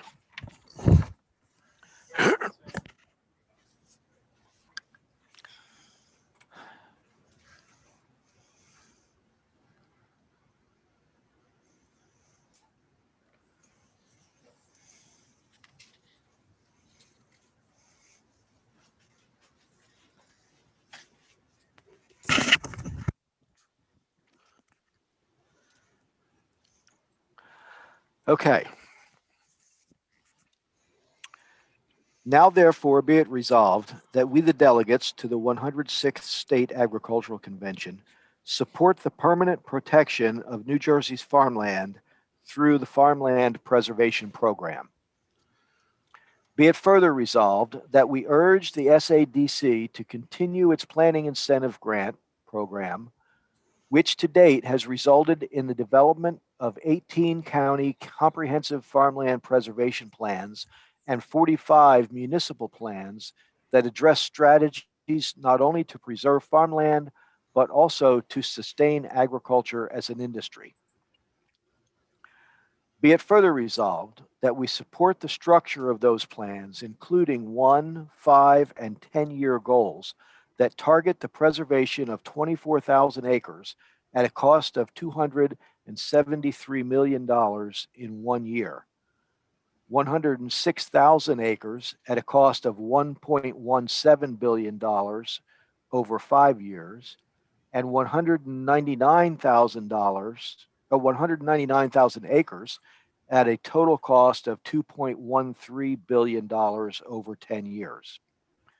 Be it further resolved that we support the SADC's continued effort to conduct outreach to all municipalities participating in the Municipal Planning Incentive Grant Program to continually assess municipal leads, provide tools and training to improve the acquisition process at the local level, and to increase the engagement of municipal advisory committees in the process. Be it further resolved that we urge the department to work with New Jersey Farm Bureau and other agricultural organizations to increase education of the public about the economic differences between preserved farmland, which is privately managed, and publicly owned and managed open space. Be it further resolved that we support the SADC's continued efforts to make it easier for farmers to access the land and information they need to be successful, including coordinating the New Jersey LandLink website that assists farmers searching for land and partnership job opportunities, making available the SADC's Leasing Farmland in New Jersey's guidebook that explains the factors farmers, as well as farmland owners, should consider when entering into leasing agreements and supporting beginning and established farmers through appropriate resource referral and through research on access to land farm incubator models. Be it further resolved that we urge the State Board of Agriculture and the SADC to impanel a subcommittee or working group to examine the forces resulting in the decrease in acres preserved under the Farmland Preservation Program from 2015 to 2020, to gather information about the changing market within the development community and its resulting pressures on farmers to sell their land, to examine the appraisal process to ensure that each appraisal is prepared independently in order to truly achieve independent appraisal values for the highest and best use of each property, and to examine the issue of giving specific consideration to smaller farms in urbanized counties. Be it further resolved that we encourage the SADC to establish stewardship requirements consistent with the original deed of easement and changed only by mutual consent for preserved farmland to ensure preserved farmland is properly maintained, and whenever publicly or privately owned preserved land is taken out of active or being available for agricultural use, the land must be maintained so that invasive species, weeds, or other weeds don't go to seed and spread to farms nearby. And this will reduce the use of herbicides on nearby fields. Be it further resolved that we support continued discussion by the SADC's Deed of Easement Subcommittee to help clarify provisions of the Deed of Easement so that each is interpreted and enforced consistently and fairly, acknowledging that each original Deed of Easement may be different from others. Be it further resolved that we urge the SADC to continue to create plain language documents that detail the sections of a deed of easement that an heir or prospective purchaser of a preserved farm should review to understand all of the restrictions and opportunities that come with the land. Be it further resolved that we urge the SADC to acknowledge that the limitations set forth in the deed of easement are fixed at the time each landowner signs the deed of easement and may not be unilaterally amended by regulations adopted by the SADC. Be it further resolved that we encourage the SADC to continue re-examining its list of what activities are permitted on preserved lands and to expand, where appropriate, the types of activities that can be permitted, provided they are consistent with the goals of the Farmland Preservation Program. Be it further resolved that we urge the SADC to interpret its authorizing statutes and regulations as broadly and liberally as possible to maximize the flexibility afforded to owners of preserved farms so that they remain financially viable and are able to compete with non-preserved farms on a level playing field. Be it further resolved that we request that the Highlands Council develop and adopt formal methodology to create and define municipal averages and their values to be used for the Farmland Preservation Program. Be it further resolved that we urge the SADC to use the municipal average of the value of the development potential as determined by the Highlands Council in lieu of appraisals when a Highlands easement sale applicant so requests. Be it further resolved that we request that the Highlands Development Credit Bank and the SADC establish a municipal average pilot program in the Highlands region so that the utilization of municipal averages in lieu of appraisals for farmland preservation applicants may be fully evaluated. Be it further resolved that we urge the SADC to craft workable standards for excavating and storing topsoil on site for the creation of agricultural structures on preserved farmland and for remediation of soil after the structure has served its usefulness, and to provide reasonable guidance to landowners undertaking these projects, bearing in mind the recent conversations and research of the Soil Disturbance Subcommittee of the State Board of Agriculture. Be it further resolved that we support the SADC's efforts to learn as much as possible from the pilot program called for by Public Law 2014, Chapter 16, in order to help the legislature evaluate at the end of the pilot program what worked and what might need improvement in the future. Be it further resolved that we urge the SADC to continue creating plain language guidance documents regarding all the issues involved in farmland preservation and to conduct outreach about those documents to those who have preserved their farms, those considering preservation, or those considering the purchase of a preserved farm through avenues such as real estate professionals, municipal planning and land use offices, property auction houses, and other appropriate entities. Be it further resolved that we urge the State Board of Agriculture to work diligently to keep farmer appointments to the SADC current at all times.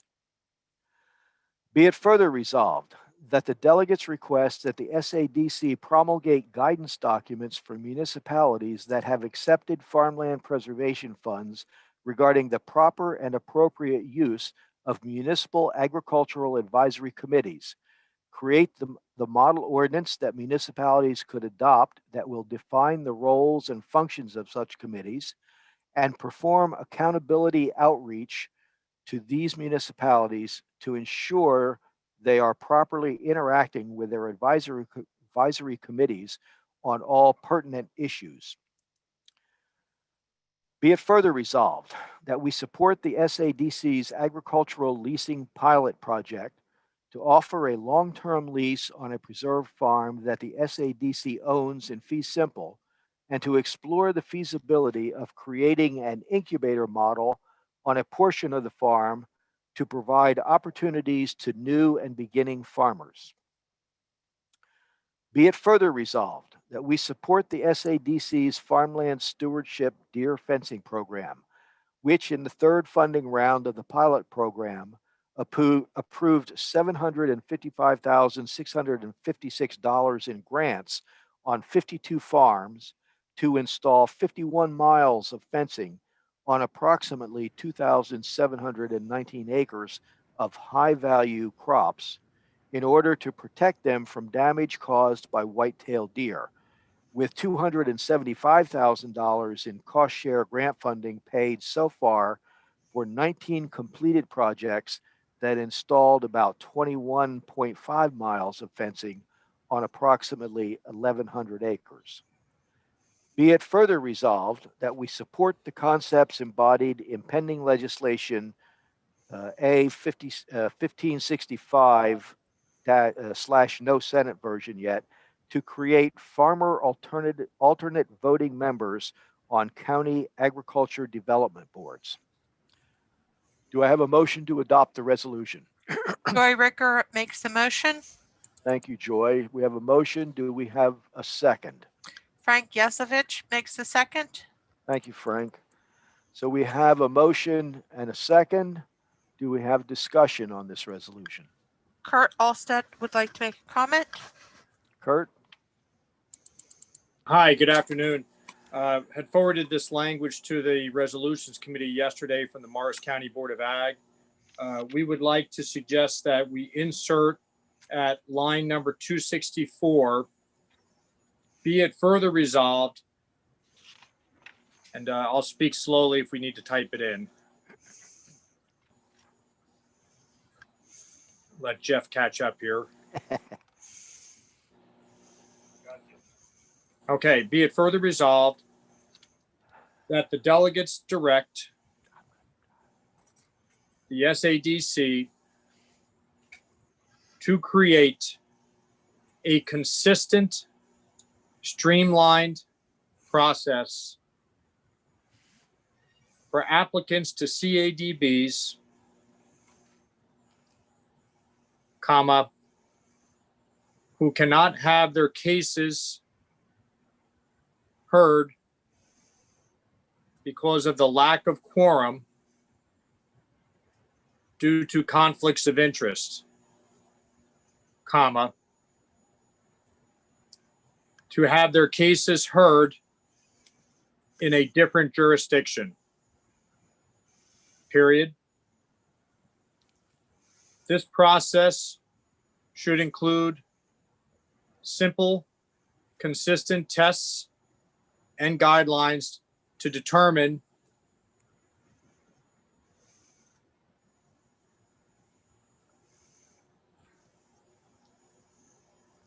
if conflicts of interest exist between applicants and members of the CADB.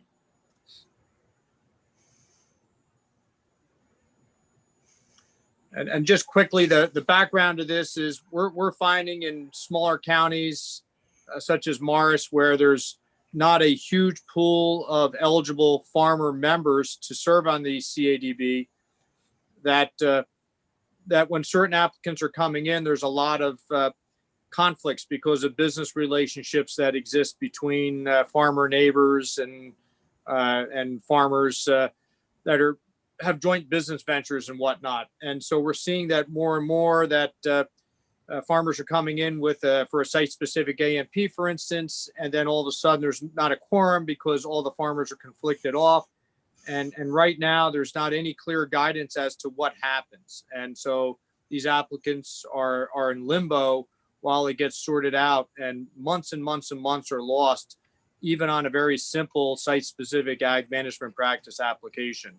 So we would like to endorse this, and certainly in addition to the alternate CADB members for farmers. You know, these two components really work parallel to one another and are sorely needed, in our opinion. Thank you. Thanks, Kurt. So we have a motion to insert the language that you see in red, beginning at line 265 and running down through line 270. Do I have a second for that motion? Joy Ricker seconds that. Thank you, Joy. So we have a motion and a second. Is there any discussion on the proposed amendment?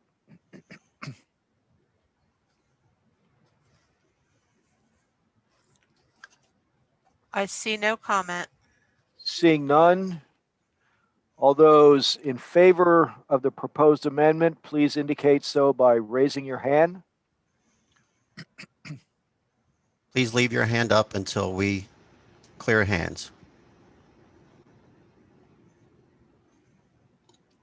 5 more seconds to raise your hand in favor of the amendment.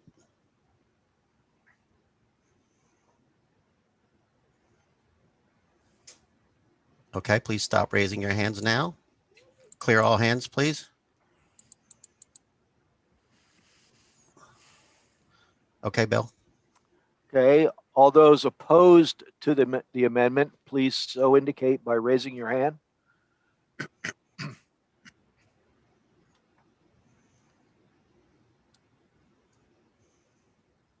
Five more seconds to raise your hand in opposition to the amendment.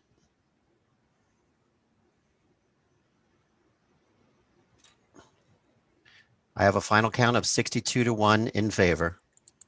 The amendment is adopted. We will now return to discussion on the resolution in whole. Is there further discussion on the resolution in whole? Bill Griffin would like to make a comment. Okay, go ahead, Bill.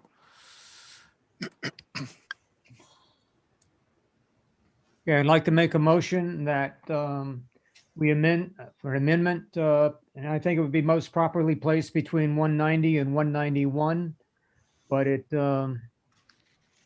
something to the effect of be it further resolved. We urge the SADC to use NRCS maps in place of DEP maps to delineate wetlands for the purpose of establishing land values.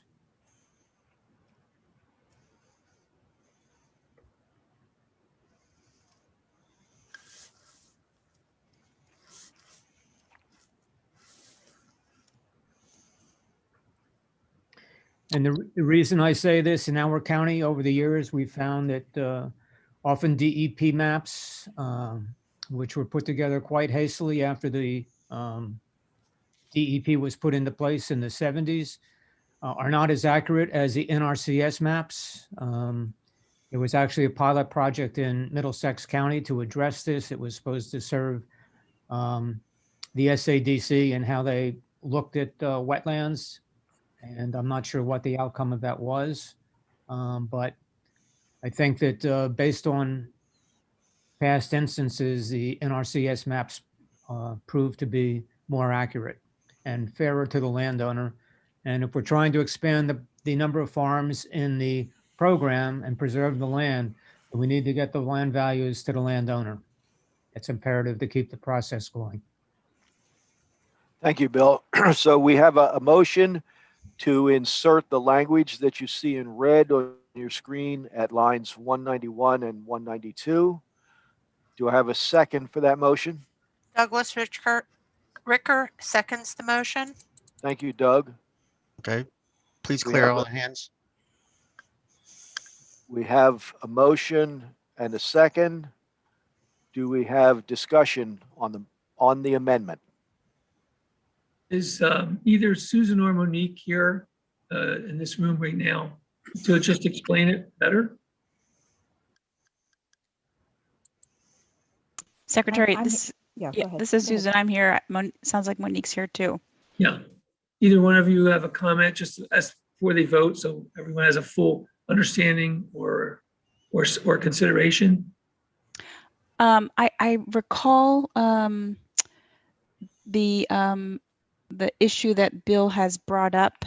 Bill, I don't remember the outcome of that exercise either off the top of my head, so we'll have to circle back. I know that in certain circumstances, there has been the thought that NRCS maps can be more accurate than DEP maps. What we have always done is if a county or a landowner, wants to provide more accurate on-site wetlands maps to dispute the DEP maps, we always accept that. I just don't know, sitting here today, whether I could say that NRCS maps are more accurate across the state as a wetlands resource. So we would just have to look into this a lot more. So that's my point, Bill. I just want to make sure, do you want them to urge them to look into, or are you suggesting that everyone vote in this room in favor of that, where that would be the standard? I don't know if I'm muted or not. Could you hear me? Yes, Yes. we can hear you. Okay.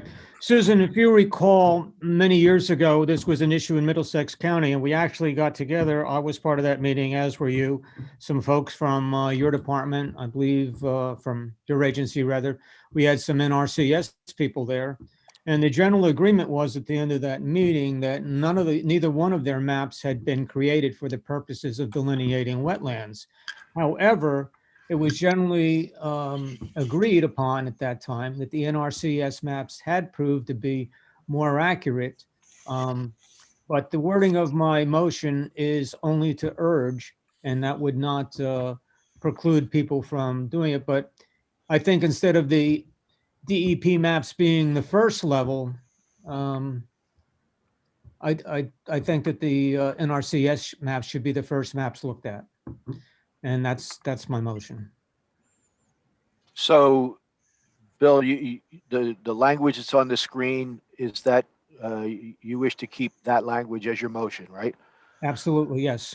Okay. Is there any further discussion on the proposed amendment? Rich Norris would like to make a comment. Okay, Rich, go ahead.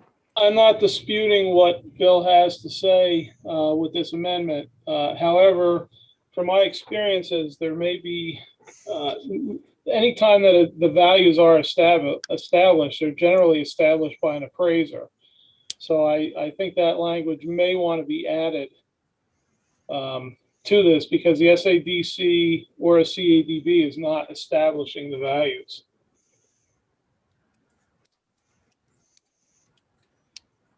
So is that is that what you're proposing there, Rich? I mean, I just try to keep this straight here. That language that Jeff just typed in? I think that that's fine. I would just run it past Bill to make sure that that's. Yeah, that's my next step. So Bill, is that change acceptable to you or? Yes. Okay, and I think Doug Ricker was the second. Doug, is that acceptable to you? You have to unmute yourself. Yes. Okay. Yes, that's okay with me. All right. So the revised proposed amendment is as seen in red, lines 192 through now 193. Is there any? Bill, this is Monique. Just before you go to the vote on this, just following up on Susan's comments. Yep. I don't know if you necessarily want to just limit it to only the NRCS maps because the DEP maps may be in fact more updated if there was, for example, a recent LOI, where they actually go out and delineate the area. So I don't think we necessarily want to say one versus the other, but actually use both and obviously use the most updated version. Because I don't, yeah. Yeah, I was gonna say, that's what I'm getting to. It's like, I don't want to smack the DEP exactly, but also in my consideration, but also urge them to consider using all these maps that finds it the most appropriate with the greatest value. I mean, that's what you're trying to do. But we don't know in every case across the state that it would be superior to use that map, but we want them to consider using it. That's what I'm trying to say, Bill. I don't know if we could have words like that, but that's what my suggestion would be. Okay, so in light of the discussion, Bill, do you desire to make any changes in the wording of your motion? You want to leave it the way it is?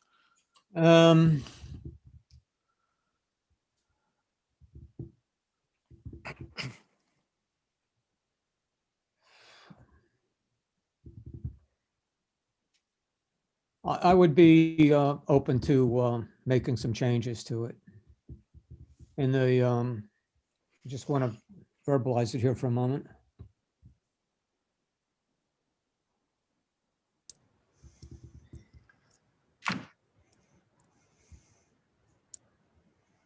I think it's okay the way it is. It says in addition to, so.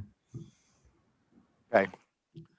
All right, so any further discussion on the proposed amendment as it's written in red on lines 191 through 193?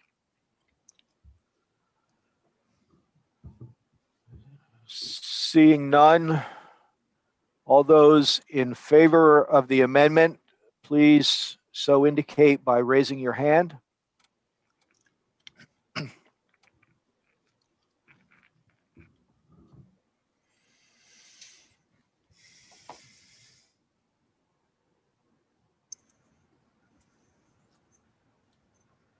If we can have 5 more seconds, you raise your hand in favor of the amendment and leave your hand up until we clear all hands.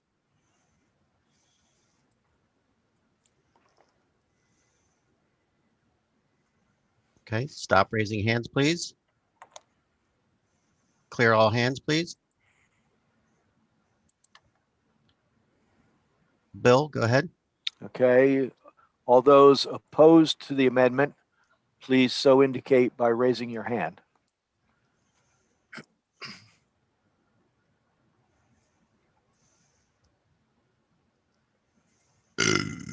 Oh, excuse you. Whoever that was. I know who it was because I saw their screen light up. Okay, if we have 5 more seconds. Yeah, it was Joe. Oh, A little levity goes a long way when in tedious meetings. Thank you, Yeah. whoever that was. They've now muted themselves. They know who they are. We have a final count of 57-2 in favor. All right, the amendment is adopted. Back to discussion on the full resolution. Any further discussion on the full resolution?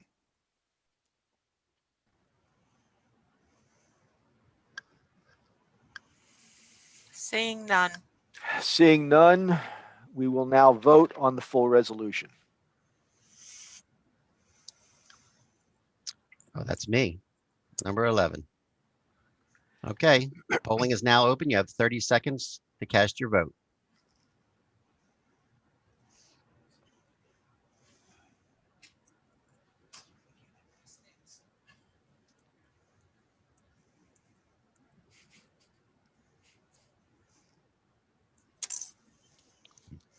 Ten seconds remaining to cast your vote on resolution number 11.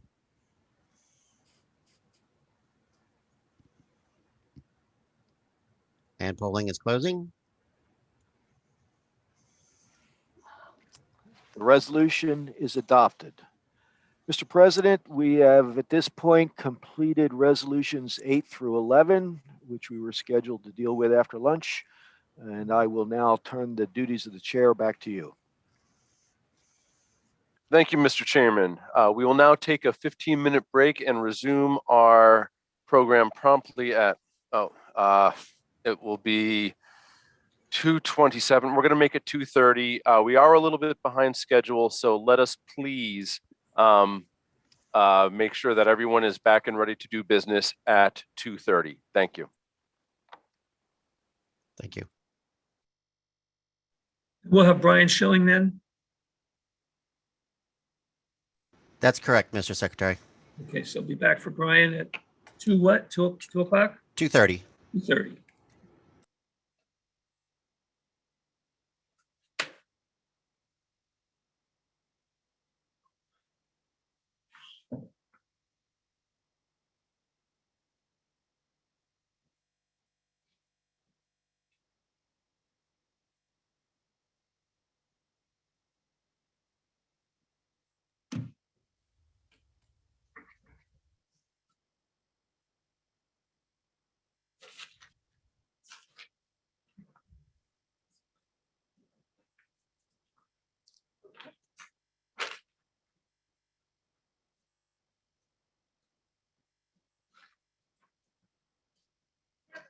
Does anybody feel like this is tiring, sort of? Is it Well, just me? I'm only half listening, but for you, You have to follow the wording.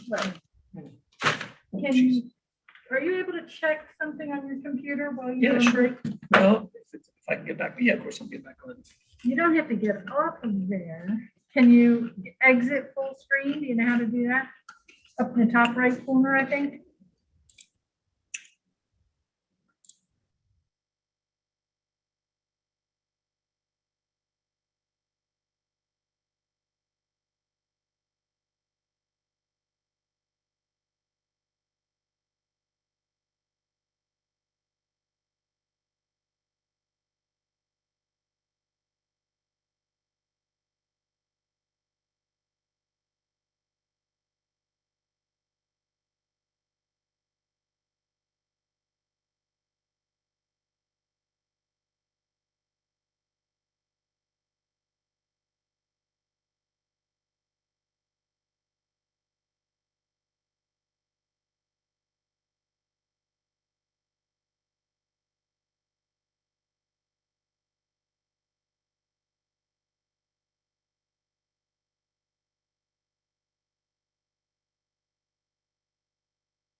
Mr. President? Yeah.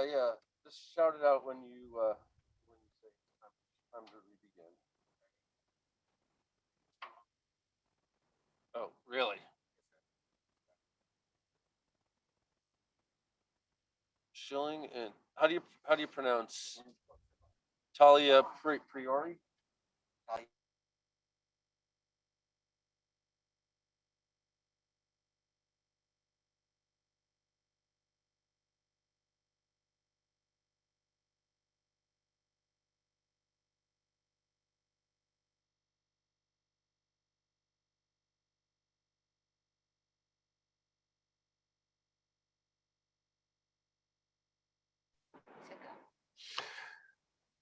Welcome back, everybody.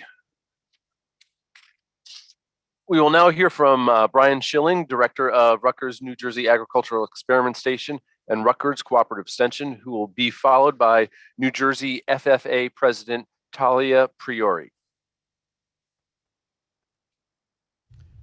Hello, I'm Brian Schilling, Director of Rutgers Cooperative Extension. Best wishes for a productive and rewarding convention. As we assemble today, circumstances around us and even the format of the convention itself are certainly very different from what we would have envisioned just 12 months ago. What remains unchanged, however, is the purpose behind us coming together. This industry has a long history of self-leadership and self-determination, coming together to identify important issues and to advance policy positions to strengthen New Jersey agriculture. This is important work, and I applaud the convention for all that it will accomplish today. I'd like to thank and recognize the State Board of Agriculture, Secretary Doug Fisher, and the New Jersey Department of Agriculture for its leadership in support of farming during these challenging times. I'd also like to thank the efforts of the Resolutions Committee, notably Chairman Bill Cutts and Jeff Beach, for their exceptional effort to make this year's convention go as smoothly as possible. I'd like to speak for a moment about Rutgers Cooperative Extension. As the seriousness of the pandemic became more clear last March, the university took a remarkable course of action. We moved more than 70,000 students from in-person classes to online learning within 2 weeks. We were forced to suspend or deeply scale back research across the university. We closed our county extension offices and shifted them to remote operation. And across the university, and including within Cooperative Extension, nearly all in-person programs and events were suspended due to safety considerations. Yet amid these challenges, Extension rose to the occasion. Speaking for a moment about our agricultural programs, I sit in front of you and say with confidence that the dedication of Extension to this industry has never been on fuller display.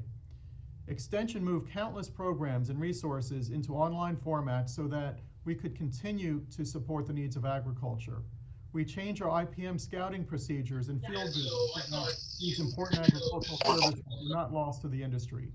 A team of faculty developed and hosted weekly Ask the Agent call-in sessions to answer grower questions and to disseminate information. We doubled down on our efforts to get timely information out to the grower community through our plant and pest advisory posts. We worked with Secretary Fisher and industry leadership to help advance recommendations for operating farm markets and agritourism venues during COVID. In addition to our support of the agriculture industry, we also provided clear, science-based information on how to manage our daily lives amid the COVID pandemic, from resources on the virus itself to resources to help meet heightened demand for home gardening, to personal wellness and health information. And we work to deliver our 4-H programs to our youth in new and innovative formats. We worked every day to live up to our mantra that we are here when you need us. I'd like to close with a few words about the future.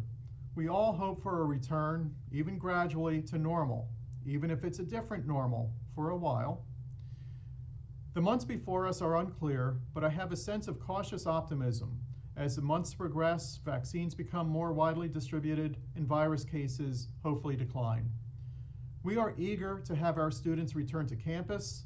but that can only happen when safety considerations, our top priority, allow for it. And that will not happen overnight. Likewise, NJAES leadership is meeting and working with university leadership to understand how and when we can begin to return to our in-person programming across the experiment station and notably with an extension. These are questions that I know many here at the convention and across the community have, and I share those questions. I anticipate a gradual or phased return to in-person programs, perhaps beginning with smaller outdoor programs where we can ensure proper safety precautions are in place, and then we'll build from there. The timing remains uncertain, but each day brings us closer, and we are working toward that return to normal. So in closing, I extend to you all my very sincere best wishes for a safe, healthy, and prosperous year.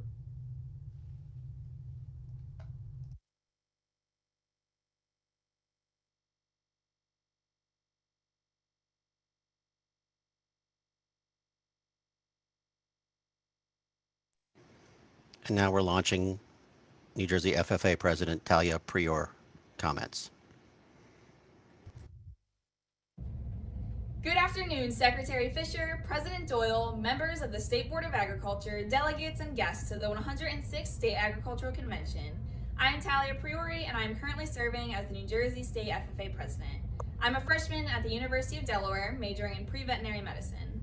I graduated from Woodstown High School, where I was enrolled in their agricultural education program and had many opportunities and experiences that have shaped the person I am today. Although my future lies directly in the animal industry, I find great passion in all sectors of agriculture and have a true appreciation for the hard work you all do every day. I believe in the future of agriculture, with a faith born not of words but of deeds. Achievements won by the present and past generations of agriculturalists in the promise of better days through better ways, even as the better things we now enjoy have come to us from the struggles of former years. The words of the FFA Creed speak of a message that has and will continue to empower those in the agriculture industry. Year after year, we promise of better days through better ways. Year after year, we strive for new innovations and technologies that assist in feeding and sustaining the world. Even through a global pandemic, American agriculture continues to provide for our world.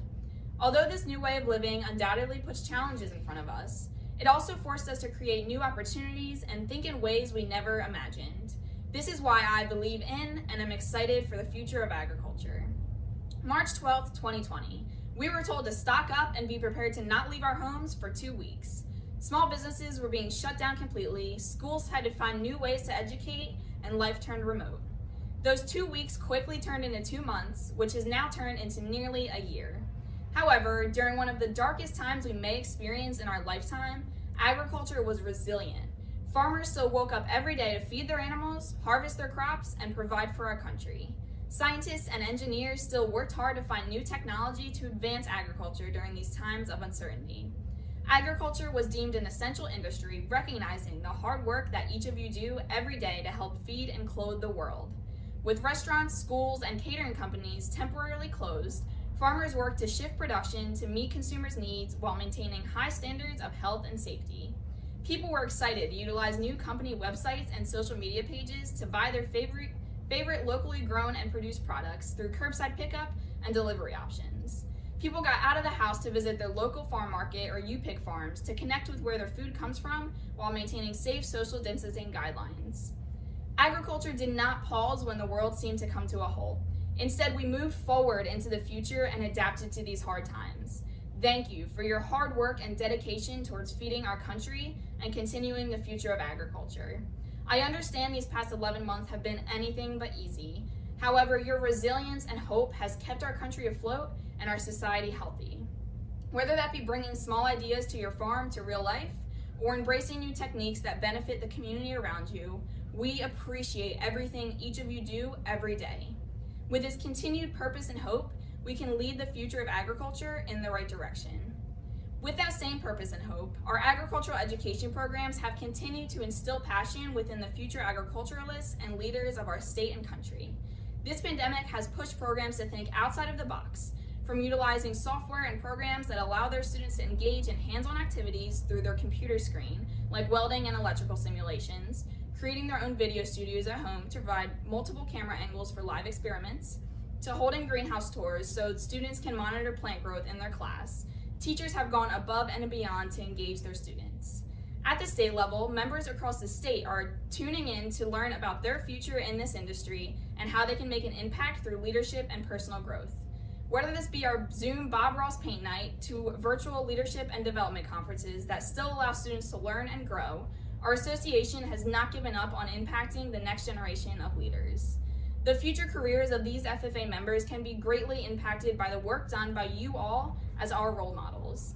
Create a virtual farm tour to spark ideas in the members of what they want their future to look like. Post a vlog detailing what you do in the lab or on your farm that can be showcased in the classroom. Connect with educators and students to keep them updated on technology being used in your field. We have a wide variety of students and FFA members who are the future of our industry, and with our help, we can strengthen their knowledge and help them pursue their passion. In the end, it is evident that the future of agriculture is in good hands and is looking brighter than ever. In the way that our industry continues to innovate and meet the needs of society, even during the most challenging times. With the proven passion and dedication of the future generation of agriculturalists as they work hard to continue their success and the success around them. The world is changing right before our eyes, but it's because of the passion and belief that we all hold that the future of agriculture will continue to prosper. As the FFA Creed wraps up, I believe that American agriculture can and will hold true to the best traditions of our national life, and that I can exert an influence in my home and community, which will stand solid for my part in that inspiring task. I believe in the future of agriculture. Great job, Talia. Director Schilling, thank you very much for your comments. We, you know how much agriculture appreciates the work that Rutgers does for the industry. And President Prior, you are definitely a rising star in agriculture. I can't wait to see where you bring this industry and how this industry is able to enhance your life. I will now call upon Resolutions Committee Chairman Bill Cutts to resume with our resolutions 12 through 14, plus anything that comes off of the consent calendar. Thank you, President Doyle. So we will pick up again at resolution number 12, found at page 47 of your packet. I will begin reading at line 72 on page 49. Now, therefore, be it resolved that we, the delegates to the 106th State Agricultural Convention, do hereby declare that financial support for NJAES must be improved and maintained at higher levels if solutions to critical issues are to be achieved, ensuring the viability of the state's agricultural and food systems. Be it further resolved that we strongly urge the New Jersey State Board of Agriculture, the NJAES Board of Managers, County Boards of Agriculture, and the New Jersey Farm Bureau to work with the governor and the legislature to provide sustained increases to the state-based funding for NJAES. Be it further resolved that we strongly urge the New Jersey State Board of Agriculture, the NJAES Board of Managers, County Boards of Agriculture, and the New Jersey Farm Bureau to work with the County Boards of Commissioners to provide increased financial support toward the salaries for the county agricultural agent and educator positions. Be it further resolved that we urge the County Boards of Agriculture, commodity organizations, and the Farm Bureau to support the Rutgers NJAES video marketing campaign being developed to increase the visibility of and access to experiment station programs and resources, and to use this campaign and other promotional resources to help inform state legislators and county commissioners about the impact of experiment station programs. Be it further resolved that we urge the County Boards of Agriculture and the commodity organizations and the New Jersey Farm Bureau to support the Rutgers NJAES Vision 2025 initiative, a 5-year investment plan using state special purpose funding and infrastructure funds to make capital improvements, IT upgrades, and equipment purchases to strengthen NJAES farms, stations, and centers to support, develop, and expand research and extension programs and demonstrations that respond to the needs of the agricultural industry and the broader New Jersey residents, communities, and businesses. Be it further resolved that we encourage NJAES Board of Managers and broader agricultural industry participation in the Vision 2025 initiative to provide advisory input and guidance on the identification of immediate and longer-term programmatic priorities within the agricultural industry. Be it further resolved that we commend Interim Executive Dean / Interim Executive Dean Laura Lawson and the senior NJAES leadership team for effectively navigating the significant financial and operational challenges the COVID-19 pandemic has presented to the experiment station in 2020. Be it further resolved that we emphasize the essential need for adequate industry representation in the process for identifying a permanent executive dean / executive director, and therefore strongly urge that when a search committee is created, the president of Rutgers University and senior university administrator include representation of the agricultural industry and at least 2 members of the NJAES Board of Managers. Be it further resolved that we also urge agricultural and other stakeholders to communicate with federal congressional representatives through NJAES representatives to the Council for Agricultural Research, Extension, and Teaching, CARET, and all other appropriate agencies and officials the continued need for stable USDA funding for the research and extension missions of NJAES that have proven their manifold return on investment for more than a century. Do I have a motion to adopt this resolution? Joan Smith moves the motion. Thank you, Joan. Do I have a second? Jerry Fertel seconds. Thank you, Jerry. So the motion has been moved and seconded. Do we have any discussion on the motion?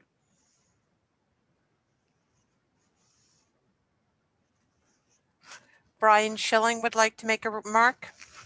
Brian, go ahead. Thank you. Thank you, Mr. Chairman. I wish I could be doing this in front of you at the podium, but I want to really just take one moment on behalf of Experiment Station leadership to thank the industry for its support always, but especially during the challenging times of this past year.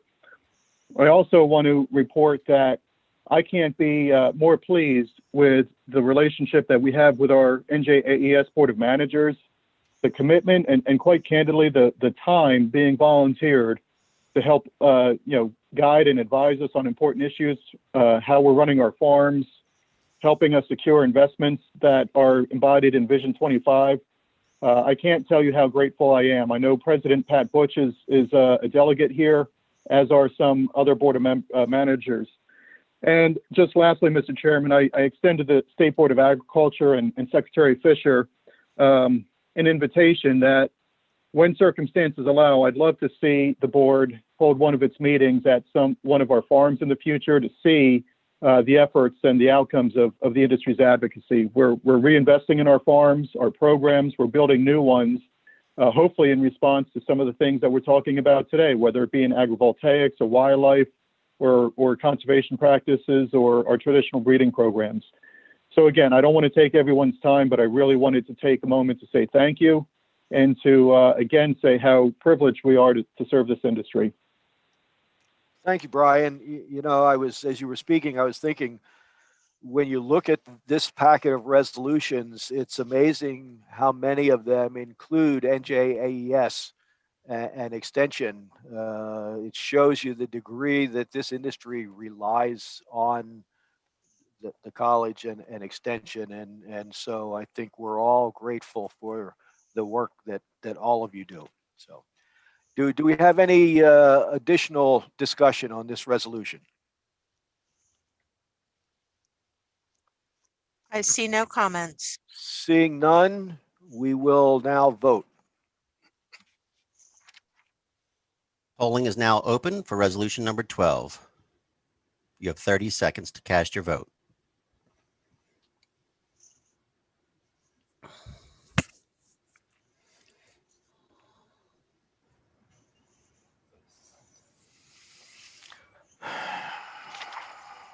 Ten seconds remaining.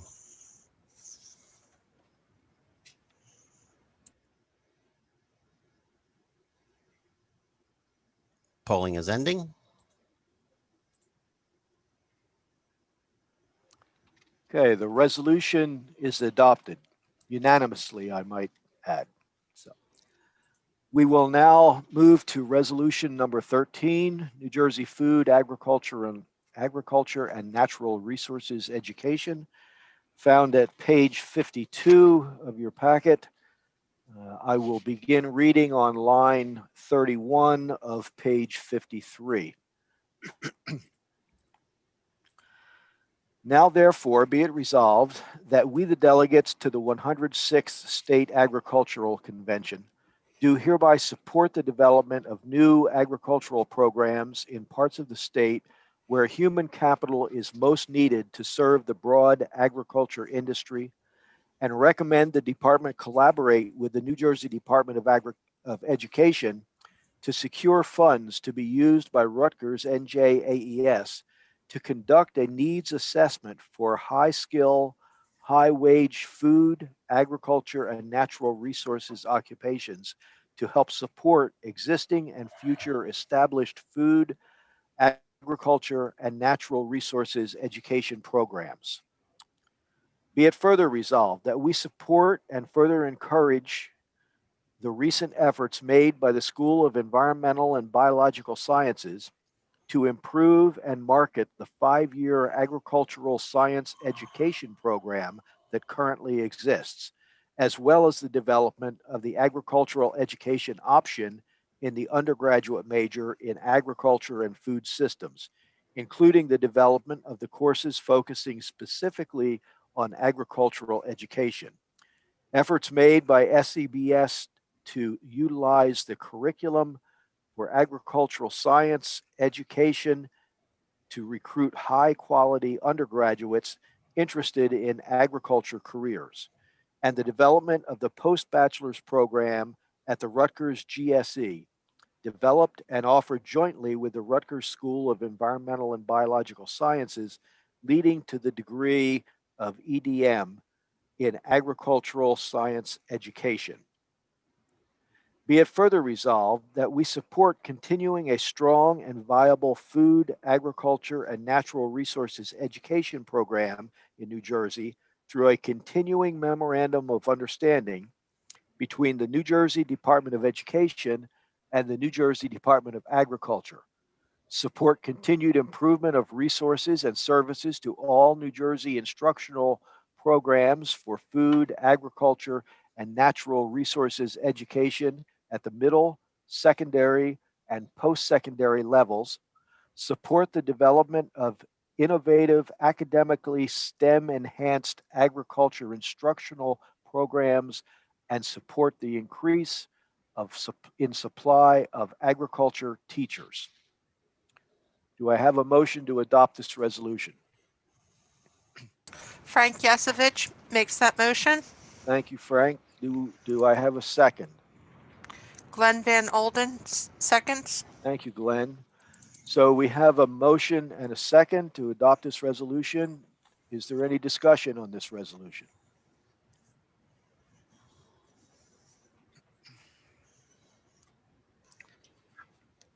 I see no discussion. Seeing none, we will now vote. Polling is now open for resolution number 13. You have 30 seconds to cast your vote.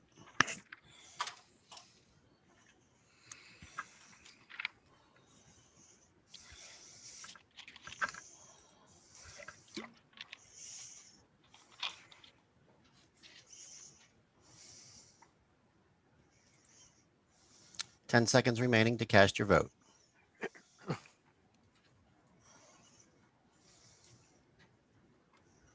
Voting is now closed. The resolution is adopted. We will now move to resolution number 14. The last, I might add, on our list of resolutions to be discussed. Farming on public lands, found at page 55 of your book. I will begin reading on page 56 at line 27. Now therefore be it resolved that we, the delegates to the 106th State Agricultural Convention, do hereby urge the State Board of Agriculture and Department of Agriculture, along with the New Jersey Farm Bureau, to continue reviewing the current status of lease arrangements for agricultural purposes throughout the state. Be it further resolved that we urge any lease of public lands in which a county or municipality auctions the leasing rights include provisions for an open public auction process, and that such auctioning should always provide to any farmer currently leasing that public land to match the highest bid in recognition of the investment they have already made into that land. Be it further resolved that we urge all municipalities, counties, or others leasing public lands to farmers give special consideration to those farmers who plant crops that take 7 to 10 years to mature to marketability, e.g. Christmas trees or other trees, when the maturing of those crops would take longer than the term of the initial lease. Be it further resolved that we urge the State Board, the Department, and the New Jersey Farm Bureau to continue soliciting the input of county boards of agriculture and commodity organizations, and that the Natural Resources Conservation Service be consulted on land leases for farming as part of this review process. Be it further resolved that we acknowledge the recent movement within the NJDEP toward more consistent and uniform language on leases to farm public lands. Do I have a motion to adopt this resolution? Joy Ricker makes a motion. Thank you, Joy. Do I have a second? John Vanini makes a second. Thank you, John. So we have a motion and a second to adopt the resolution. Is there any discussion on this resolution? Edward Game would like to make a comment. Okay, Ed, go ahead. I'd like to move to amend and add some language. Okay. I'll proceed when ready. We're ready. Okay. Be it further resolved. Given where can you tell us where you'd like to Right at insert the this? end. Right at the end. Okay. Be it further resolved, we urge the SADC and the legislature to recognize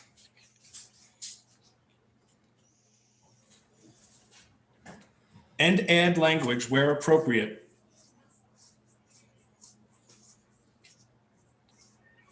defining a commercial farm to include leased public lands, which otherwise satisfy the requirement for eligibility for farmland assessment.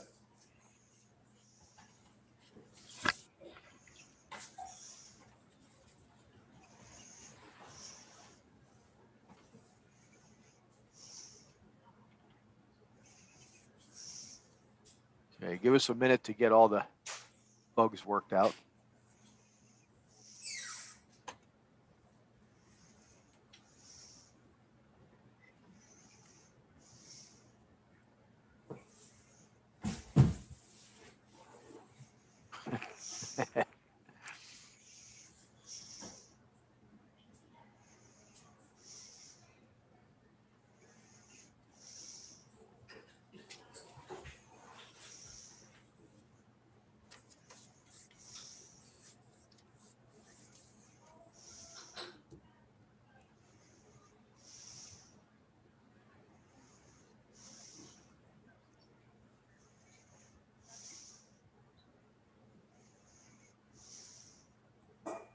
Okay, did we get the language right, Ed? Last word assessment. It's correct. Okay. So we have a motion to add this language at the end of the resolution as an additional, be it further resolved at lines 49 through 51. Do we have a second? Lauren Jones seconds. Okay, thank you, Lauren. So we have a motion to amend and a second. Do we have any discussion on the proposed amendment? Rich Norris would like to make a comment. It's more of a, sorry, it's more of a question. Can the motioner please explain his, why he's adding this, be it further resolved?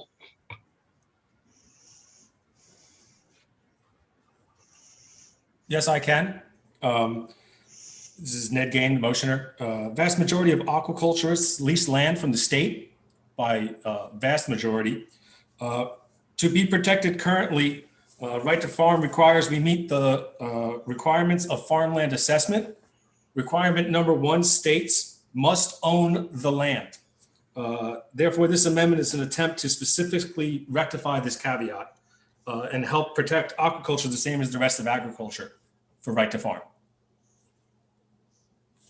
Okay. So is this, I'd like to know, does this mean dockside, or are you talking about anywhere in the state where a facility is being rented?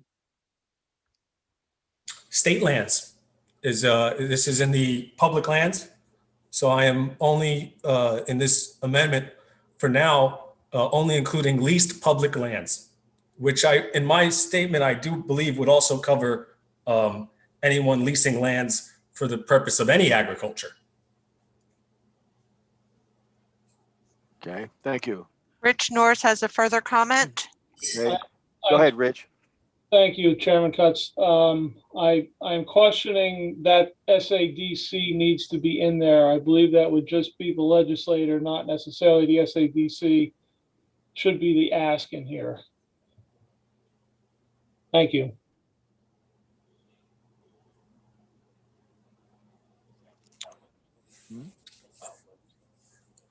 I will not remove that. I believe it says where appropriate. So if it's not appropriate, they don't have to add it. Okay, thank you. So further discussion on the proposed amendment? I know you're all voting on something, many are voting on something they're not having full appreciation of. So is there anyone from the department that has any comment to clarify, just so they totally understand what it is they're asking for? Yes, Mr. Secretary, this is Monique. Right to farm and its protections granted to the aquaculture industry are being explored currently with Amanda, myself, and the Right to Farm program. Ned's issue is talking about lease areas where aquaculturists rent lease area from the state, which is a little different than rented farmland because it's the owner of the farmland that actually applies and receives farmland assessment, not the renting farmer. So this might be a little premature. I think the idea of possibly rewording it to explore the protections of right to farm and how they apply to aquaculture might be another way to look at it. But we are in the beginning of this conversation because we want to try to find out what is covered now, what isn't, and what we can do to make sure that those protections are available to our aquaculture industry. Thank you, Monique. Mitchell Jones has a comment. Go ahead, Mitchell. I can see where this would be applicable to rented farmland also, where you might have a complaint of a dust or something else, some other complaint like that. You wouldn't be the owner, but would need to be protected under right to farm on a town-owned property that you have a lease on. So I think it's a appropriate addition. And any further discussion? Ned, Ned Gaines has another comment. Okay, go ahead, Ned.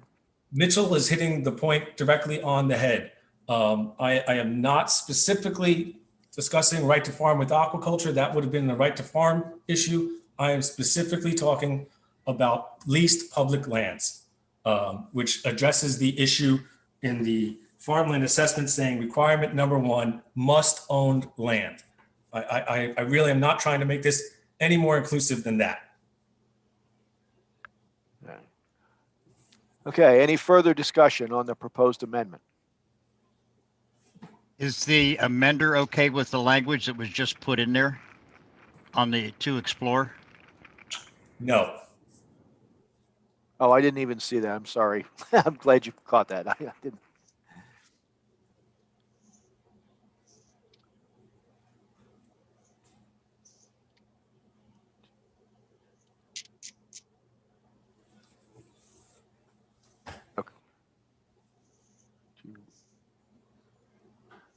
Okay. Any further discussion on the amendment?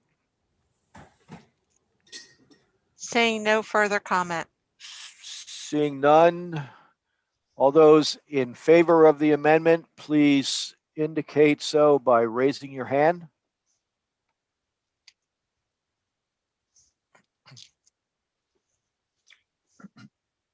Please keep your hand up while we do the final count. 5 more seconds to cast your vote in favor of the amendment.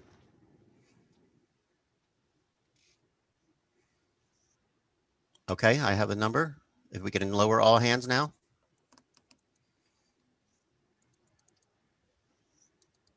One couple more to lower. I'm learning patience. Okay. All right. Go ahead, Bill. Okay, all those opposed to the amendment, please indicate so by raising your hand.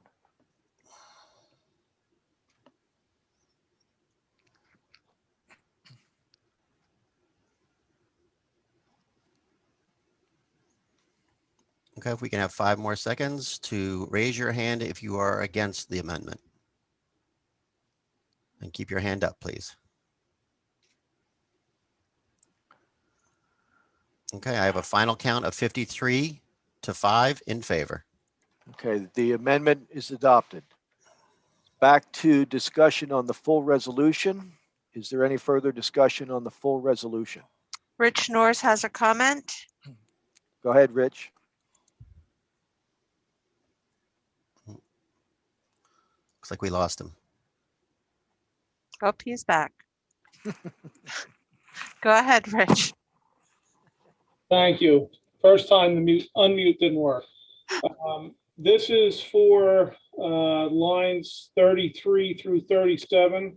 The first, I guess the second, further be it resolved. I'm very in favor of the auction process or promoting the auction process.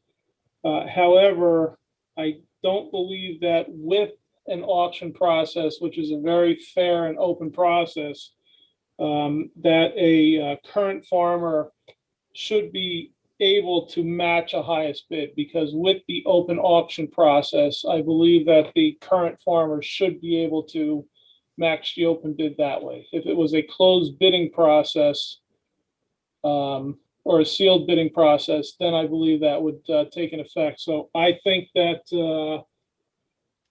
on line 35,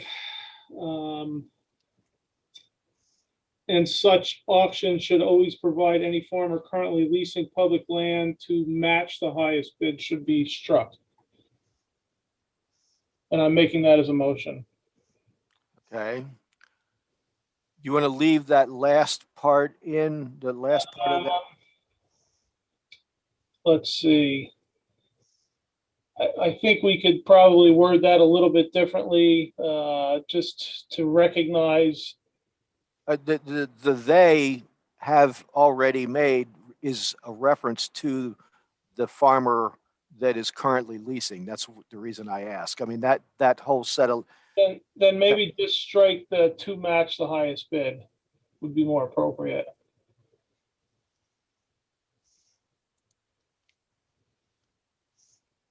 I don't think that works, Rich. I tell you what, Bill, again, I don't have this written out in front of me, but my goal is to match the highest bid because they would have had the opportunity, the public opportunity to match that. Well, I think if I understood what you're saying right, I think we should strike everything after process. And that's fine. Yep. I think that's your motion. Yep, that's fine. All right. So the motion is to strike everything after process in line 35 down through line 37. Do we have a second for that motion? Bob Mickle seconds it.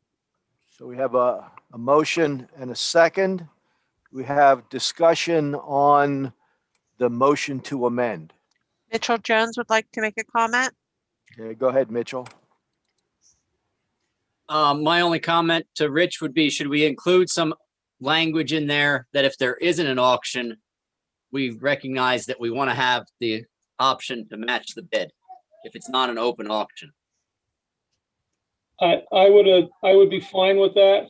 However, I really think that we need to be promoting, an open public auction process. I agree with that, but I don't know that it's always going to happen. That's fine. I'll agree to that amendment. Can I ask a question to the sponsor? Sure. So just so we understand, if I'm an existing farmer, I've been renting land for 10 years or whatever, and then it's opened up for a renewal and it goes out for bid.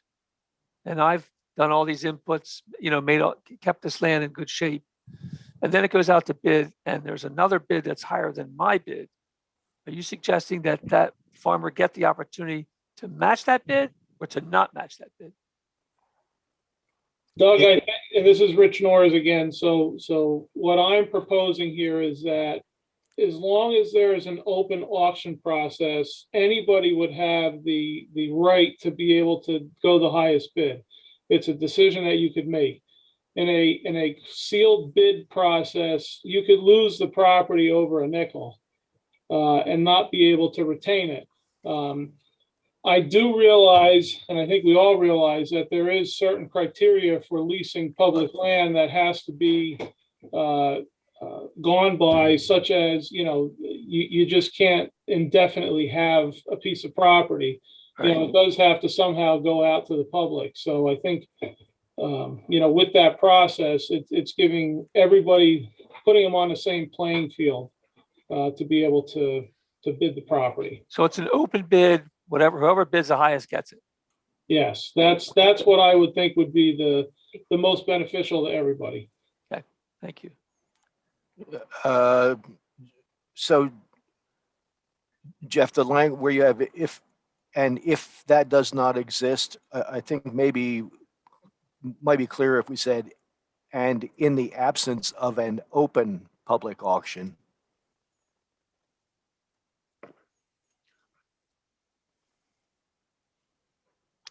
And strike does not exist. Is that what we're talking about, Rich? I will agree with that. That's fine. Okay. I forget who seconded. Is that okay with whoever seconded? I believe it was Bob Mickle. Bob, yeah, that's okay with me. Okay. Okay, so is there any further discussion on the proposed amendment, which includes at line 35 the language in red and strikes the language highlighted in gray from line 36 through line 38? Steve Johnny would like to make a comment. Steve, go ahead. Okay, Rich, when we got the law passed that farmers could stay on that farm until the township decided what they were going to do with the land, whether it was sell it or put it to bid, but they could also leave the same farmer onto it at that time. That law goes back, quite a ways. I remember Scotty Klukas and a bunch of us were on that to get that done so that a town, as long as you stayed in good and you know, hopefully a fair lease, you know, to the town. I know ours have certainly gotten high enough, but that's where that law was. So I'm a little bit, I guess the way it is that we urge any lease of public lands. It's not saying they have to lease it, but if they do, then that's the process it should be. So just a point of clarification on that. Thank you, Steve. And Bill, just a point of clarification to my motion here is that with what I deal with in my county, township, and surrounding areas, they don't go by any law that says that it has to go back to the previous leaseor. So it's, you know, they're just going free will, and a lot of it is sealed public bid. So. Right. Okay. Thanks, Rich. Any further discussion on the proposed amendment? Alan Carter would like to make a comment. Go ahead, Alan. Thank you, Chairman. Rich, just a question. I'm curious if you had 5-10 years invested in soils, you got it all up to par, right to where you want it. It goes out to open bid. You've got it, say, for $5 an acre. And my nasty competitor down the street or some do-gooder goes in there and he offers $7, $8, knowing that you're going to go after it because you got all this invested in it. Are we concerned with that or not? Alan, I think that's always a concern, but that's no different than if a private owner owns the land and somebody else goes in and you're paying $100 an acre and they go in and offer $300 an acre because the price of commodities has gone up. I don't think there's any way we can fix that. And I don't think there's any way that we can suppress the prices, especially in a publicly owned land situation. I just think that this way is putting it in a playing field that is more fair or as fair as can possibly be. So you're able to, decide, my son and I and my wife, would sit around and decide, how far we're going to be able to go on a lease. And I think this gives us the opportunity to be able to go that route without having to go through the roof on a sealed bidding process. All right. I was just wondering, town council gets somebody to go do the bidding for them to raise up the lease rates. So, all right. Thank you. Any further discussion on the proposed amendment? Seeing none, all those in favor of the proposed amendment, please indicate so by raising your hand.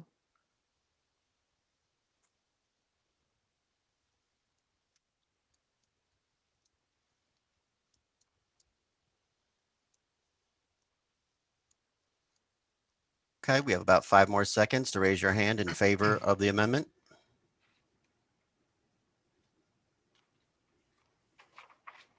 Okay, no more raising of hands. Please lower all hands.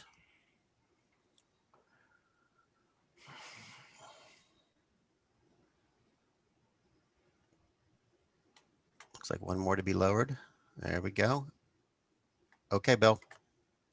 Thanks. So all those opposed to the amendment, please so indicate by raising your hand.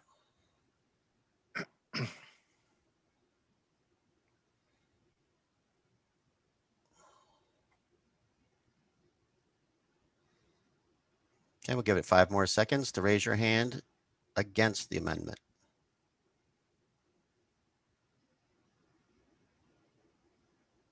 I have a final count of 56-3 in favor. So the amendment is adopted. Back to discussion on the full resolution. Is there any further discussion on the full resolution? Jim Corella has a comment. Jim, go ahead.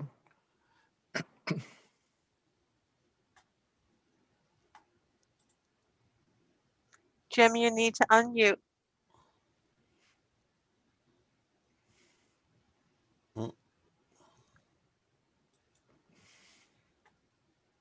I see Jim raising his hand again.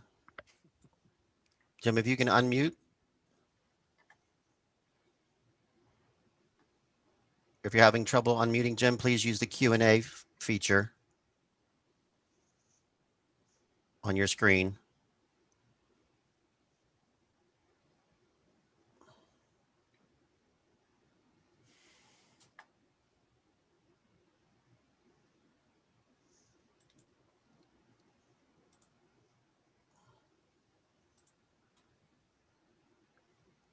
Hold on. No comment. Computer is running slow. So Jim has no Okay, comment. Thank you, Jim. So any additional discussion on the resolution as a whole? Bill Griffin has a comment. Go ahead, Bill. Yes, I would like to add at the end, be it further resolved that we strongly urge that farmers leasing public lands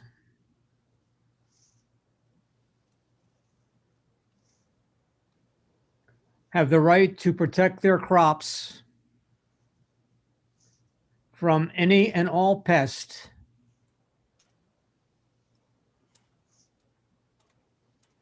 that devalue or threaten those crops using any method deemed to be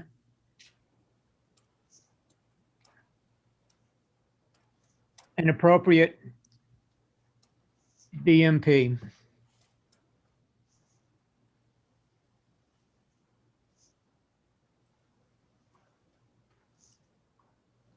Okay, so we have a proposed amendment shown in red from lines 52 through 54. Do we have a second for that amendment? Ed Gain seconds. Okay, thanks, Ed. So we have a motion and a second to add the language shown at lines 52 through 54.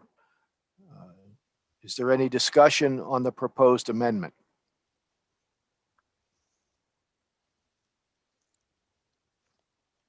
I see no discussion. Seeing none, Oh, all those, Oh, Bill Griff. Oh, nope, you're good. oh, nope, he's Nope. back. Bill Griffin's back. go ahead, Bill. Yeah, the reason for my motion is it's kind of a backdoor way of allowing, try to allow hunting on lands that are leased, because that's often a problem for guys that rent public lands. Hunting is not allowed. And without using the word hunting, trying to, specifically using the word hunting, trying to get support to at least get our voices heard, I guess. Okay, thanks, Bill. Any further discussion on the proposed amendment? Bob Mickle has a comment. Go ahead, Bob. Yeah, I don't know whether, when I first heard you say all pests, I don't know whether you mean humans and, you know, but I think there's language already in for trespassing and what have you. So, but I don't know whether we should add, clarify pests more.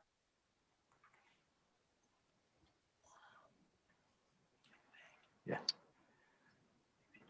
Are you proposing an amendment, Bob, or? I'm just questioning. Okay. All right, any further discussion on the proposed amendment? Seeing none. Seeing none, all those in favor of the proposed amendment, please so signify by raising your hand. Okay,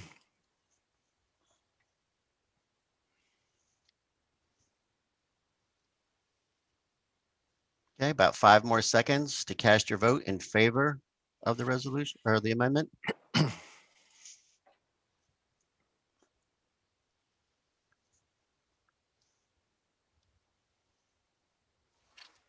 Okay, please lower all hands.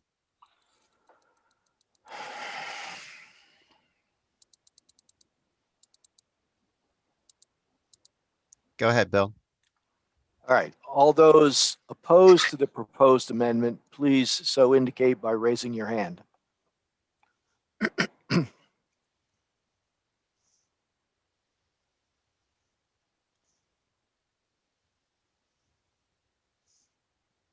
Okay, about 5 more seconds to raise your hand against the amendment.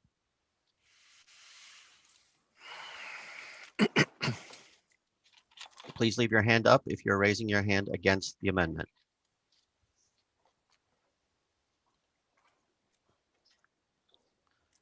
Okay, I have a final count of 54 to 2 in favor. Okay, the amendment is adopted. Back to discussion on the resolution as a whole. Any additional discussion on the full resolution?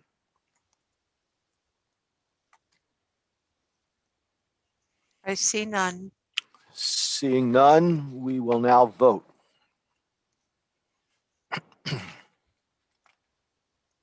Polling for resolution number 14 is now open. You have 30 seconds to cast your vote.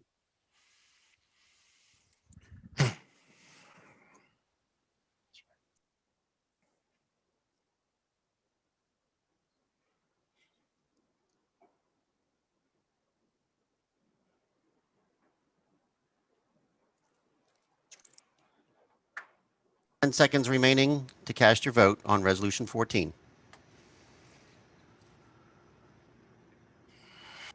Polling is closed. The resolution is adopted.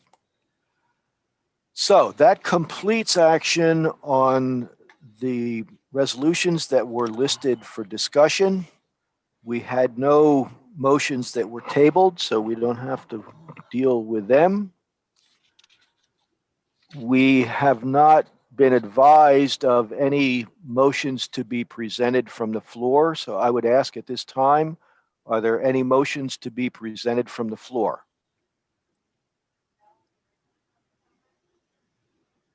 Melanie? Melanie Richmond has a comment. Okay. Request that resolution number 26 be Okay, Melanie, hang on just a second. That's part of the consent calendar. We haven't quite gotten there yet. Just stand by and we'll be there in just a minute, I hope. What we're asking for right now is any new resolutions to be presented from the floor. Seeing none. Seeing none, we will then move to the consent calendar. And the consent calendar is resolutions which will be adopted, moved and adopted as a package in their form as in the package, unless someone moves to remove a resolution from the consent calendar and deal with it on an individual basis. So at this time, I would ask for motions to remove resolutions from the consent calendar. Tom Constantino has a comment. Okay, Tom? I make a motion to remove item resolution 38 from the consent calendar so a change can be made. Okay, so we have a motion to remove item resolution 38, wineries, breweries, and distilleries found at page 124 of your package. Do I have a second for that motion? Ellen Carter makes a second. Okay, we have a motion and a second. Is there any discussion on the motion? Seeing none, all those in favor of the motion to remove, please so indicate by raising your hand.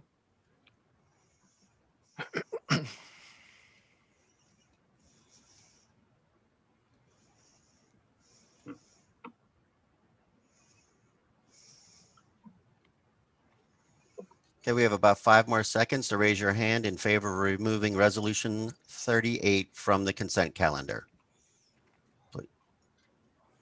Please leave your hand up once you raise it. Okay, I have a count. Please lower all hands.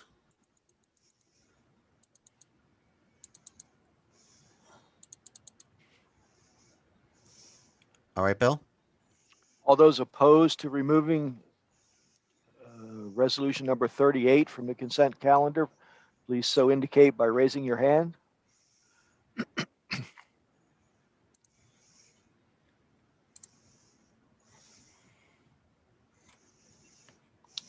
You have about 5 more seconds to raise your hand if you are opposed to removing resolution 38 from the consent calendar.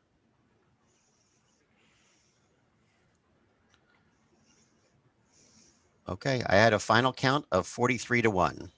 Okay, the resolution is removed. Please, so I need a motion to move this resolution. To adopt, I need a motion to adopt. Please indicate by raising your hand. Joy Ricker, Okay, thank you, Joy. I need a second. Elmer Platts, seconds. Okay, the motion's been moved and seconded, and the floor is open for discussion. Jeff, can you pull up number 38? It's not on our screen. No, we're seeing 26, Jeff. I just need you to stop share, Jeff. I'll be right there.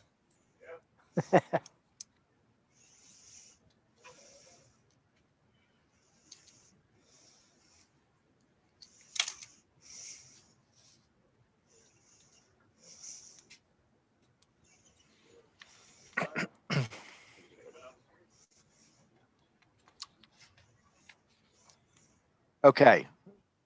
Floor is open for discussion. Tom Constantino has a comment. Go ahead, Tom. Thank you, Mr. Chair. I just made the change in line 37. Be it further resolved, we support attempts in situations tied to crop failure and add in and or a statewide health crisis.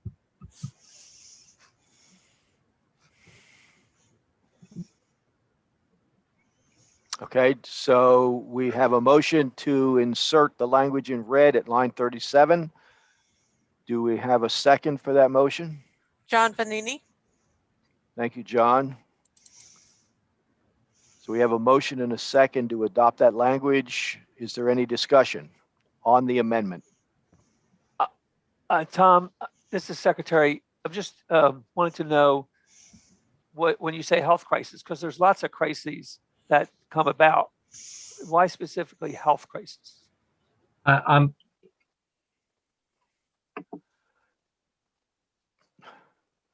We can't hear you. Muted or unmuted? Can you hear me, Bill? Yes, I can now. Oh, okay. I'm sorry. I thought it was muted. Mr. Secretary, it would be a crisis such as the pandemic this year, where things are shut down, where there's a chance that a major pandemics prohibits a winery from being able to have enough workers to produce a crop or bottle enough bottles of wine, and may need to bring in outside grapes to meet the limit that's required. I see. Jeff, Jeff Beach, anything, do those words capture everything he needs? You could strengthen it by adding or a declared statewide health crisis. Is that way it becomes something more akin to the I'm fine pandemic. with that. I'm fine with that. Okay. And is the person who seconded the motion to amend okay with that?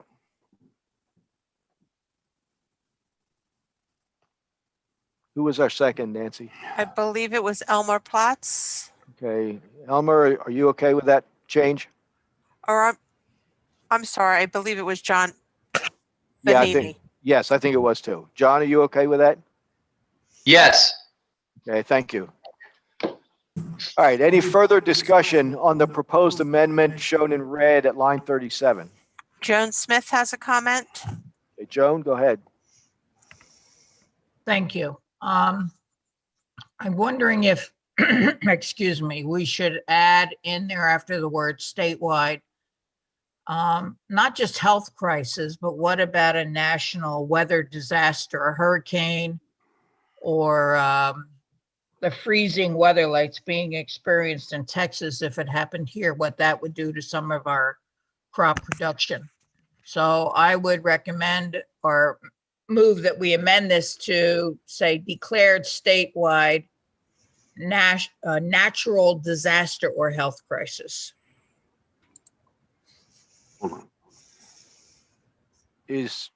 My only question would be, is that already encompassed in the current crop failure?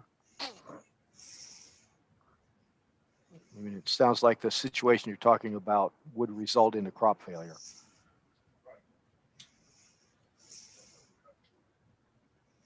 I cannot answer that question. Perhaps someone else can. Okay, well, let's do it this way. Joan, do you want to propose an amendment to the? I did. Language? I made it an amendment to this one Okay, that so we need to. or national or natural disaster. Correct. Okay, so we'll start by asking the mover whether or not that language is acceptable to him. Mr. Chair, I'm okay with that. I couldn't respond earlier. I was starting to lose the connection. Okay, and John as second, are you all right with that language? Yes. Okay. So any further discussion on the proposed amendment shown in red? Mitchell Jones. 37. Mitchell, go ahead. So I just have a question, I guess, to be clarified first. The wineries are licensed to making the wine. Is this wine then sold as under the Jersey Fresh label? Or a made in New Jersey label? Is that or is it just the license that requires a percentage of Jersey grapes?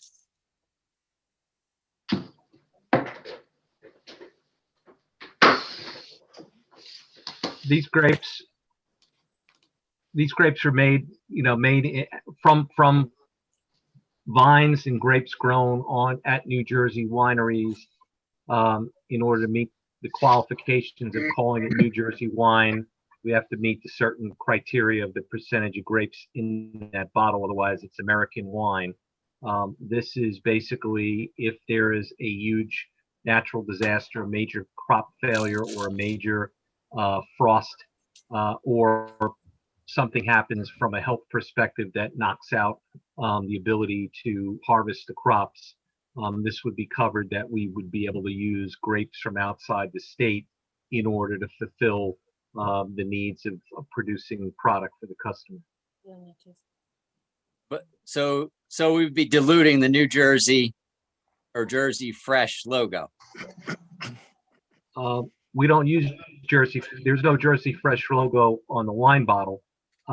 This would be only, as it says here, till we could return to normal as soon as practical. This is, of my understanding, they're not trying to demonstrate that's Jersey wine. They're trying to just make sure they have wine. Yeah, from that's grapes. correct. Yeah, that's correct. Okay. So it's not promoted as New Jersey wine. It's just promoted as X Vineyards wine. That's right. Okay. That answers my question. Thank you, Doug. Mm-hmm. Thank you. Any further discussion on the proposed amendment? Penny Heritage has a comment. Go ahead, Penny. I got to make 3 phone calls and hopefully they all should answer and I'll find out. Go ahead, Penny. I just want to clarify that there's 2 licenses for New Jersey wineries. There's a farm winery license, which costs less money, but it limits you to only using grapes from New Jersey. There's also a plenary winery license, which most of us have.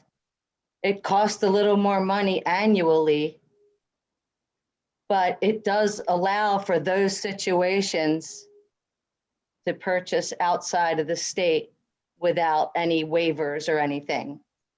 So, a winery that wants or needs to purchase from out of the state would just need to switch to a plenary license.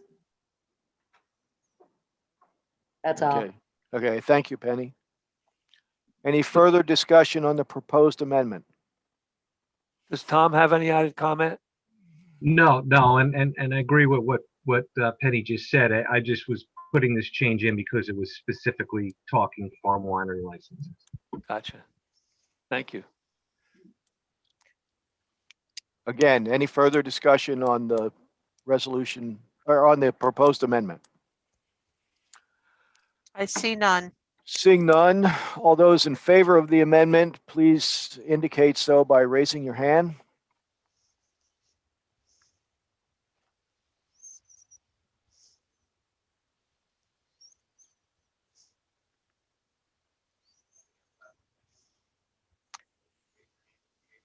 You need to turn on your microphone, Joe. Thank you. We have 5 more seconds to raise your hand in favor of the amendment. Please leave your hand up once you raise it, and we'll lower them on our end. Okay, I have a number. Please lower all hands. All right, Bill, go ahead. All right, all those opposed to the amendment, please so indicate by raising your hand.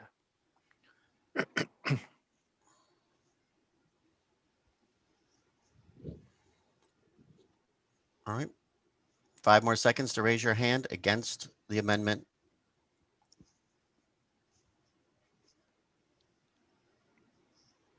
I have a final count of 46-4 in favor.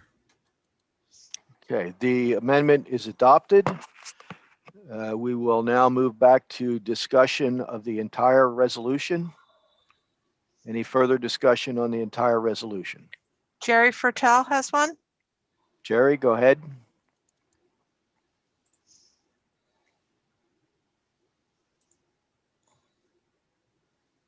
We can't hear you, Jerry. Looks like he may have changed his mind.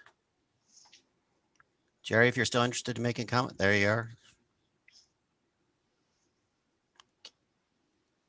Okay, can you hear me now? Yes, we can. I would like to make a motion to remove resolution 27 from the consent package. No. Wait. We're not. We're still. We're still on 38. Yeah. Got it. So, any further discussion on the resolution as a whole? Resolution number 38. Seeing none. Seeing none. Let's see, Joe, do you have a vote set up for this one? You bet your bippy. Here Okay. we are. We will now vote. You have 30 seconds to vote on resolution number 38 on your screen. Not sure what a bippy is, but that's what my mother always used to say to me.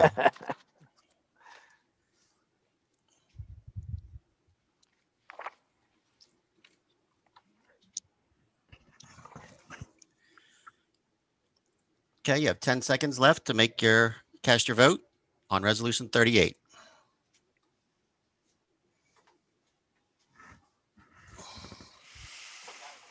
Polling is closing.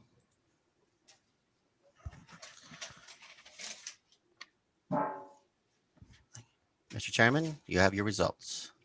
Okay, the resolution is adopted. So I will now take motions to remove items from the consent calendar. Bob Mickle has a comment. Bob, go ahead. Yeah, number 26. And if I want to move it out of the consent. Right. Okay. So we have a motion to remove number 26, livestock industry and animal waste management, from the consent calendar. Do we have a second? Mitchell Jones seconds. We have a motion and a second. Any discussion on the motion to remove? Seeing none, all those in favor, please indicate so by raising your hand.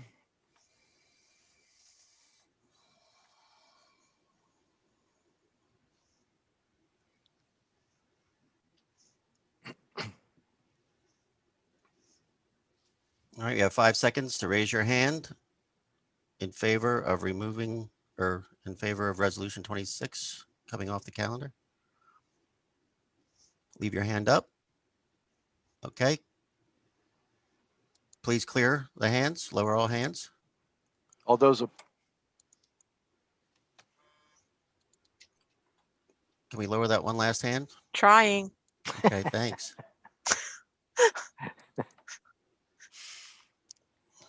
All right, we got a stubborn one. We won't count that. All right. all right. We counted it in the yeses, so I won't count it in the nos. Okay, All so right. all those opposed, please so indicate by raising your hand.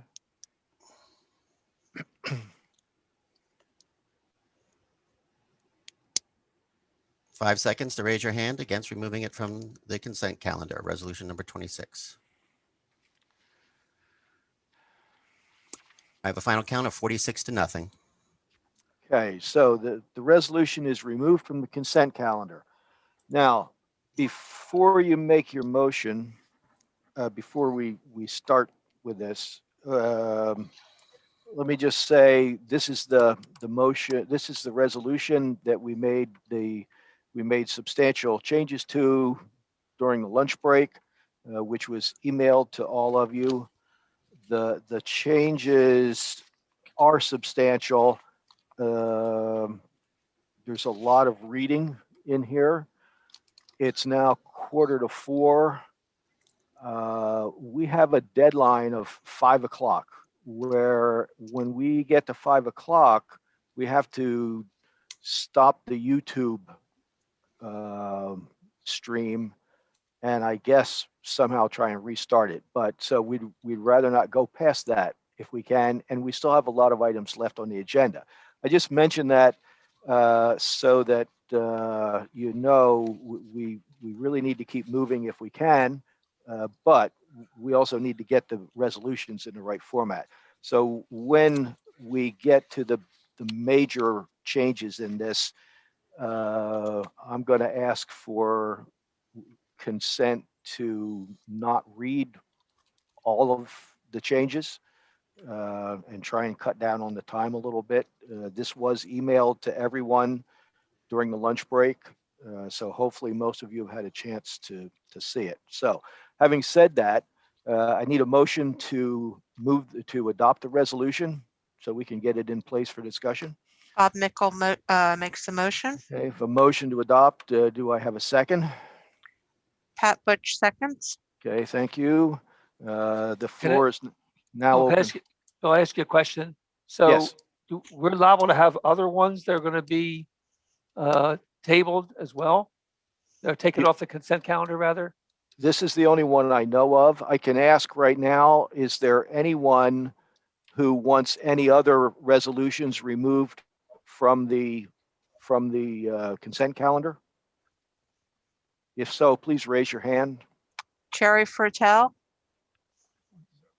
Yeah, resolution 27.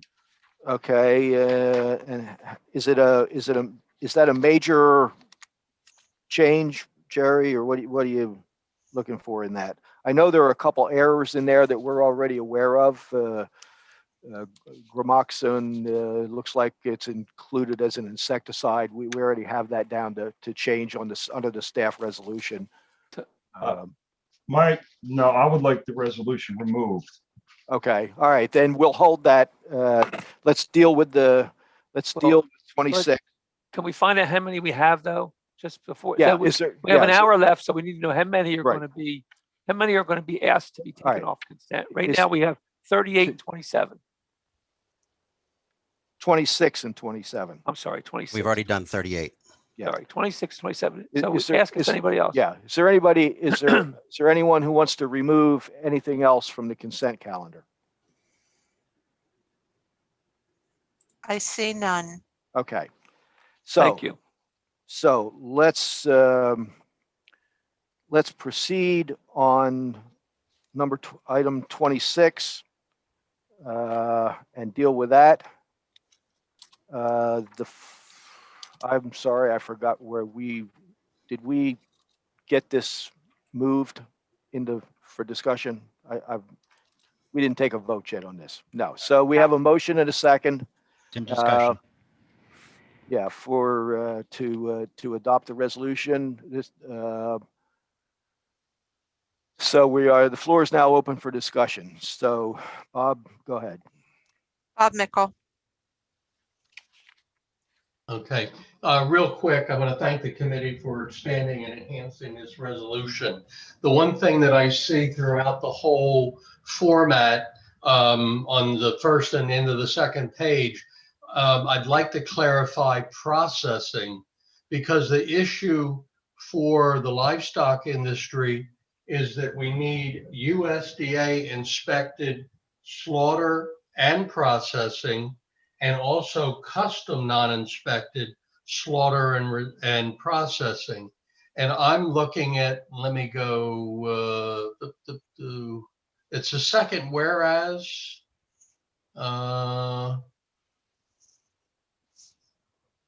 Yes, it's where it says spikes in input costs and the lack of, and I'm wondering if that line we could put before processing USDA slaughter and processing, and then custom non-inspected slaughter and processing, and then in parentheses put denote processing in the rest of the document. That way we don't have to keep repeating it.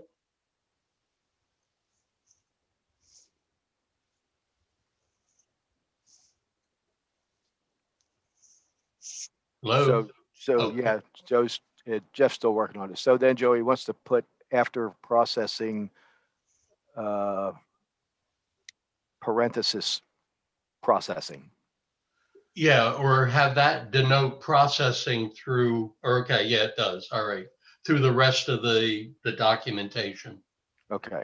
But that's the issue that we're facing. Bob, the non-processing part, I mean, non-inspected part, it's, so we know we have USDA inspectors. When it's non-processing in state, non-inspected, no one inspects it? Not inspected is only sanitary inspected facilities. Like Bringhurst right now is a custom non-inspected.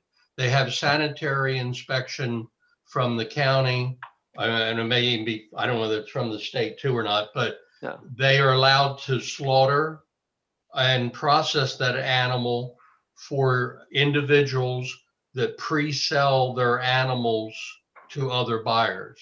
Right, but to me, when I hear the word non-inspected, it sounds like there's no safety or sanitation standards. Well, that's what they call it. I understand what you're saying, but that's what they call it. Okay. But if you wanted to just do the USDA is the one that everybody's complaining about. Right, or you could put the non-inspected part with a paren around it, Jeff, that shows all the, what that actually means. Okay. You know what I mean? Yeah. The trade knows what it all means. Right. You all know what it means, but when we get these resolutions knocked out and they get handed to somebody, they'll see that non-inspection and they'll flip out. Yeah. Okay. Okay. So is that language take care of what you need, Bob? Yeah, I think that, and then we don't have to go through all the other whereas. When you see processing, it refers back to what we plugged in here. Bob, that could also be referred to as custom exempted processing. Okay. That's better. Yes, that sounds better. It does sound better. Thank you. Okay, so it'll be custom. Thank you, Dan. Exempted, yes. So insert. Because we're short both those facilities. Sure are. I think you have to remove the parenthesis, Jeff. Around exempted, yes.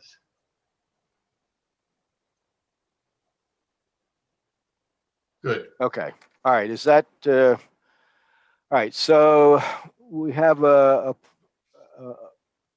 motion to amend based on the language on lines 6 and 7. Do we have a second? Susan Rothermel, second. Okay, thank you, Sue.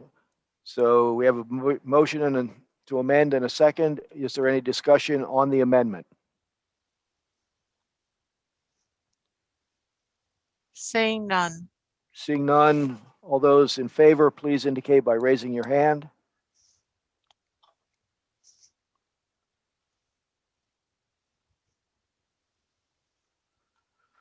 All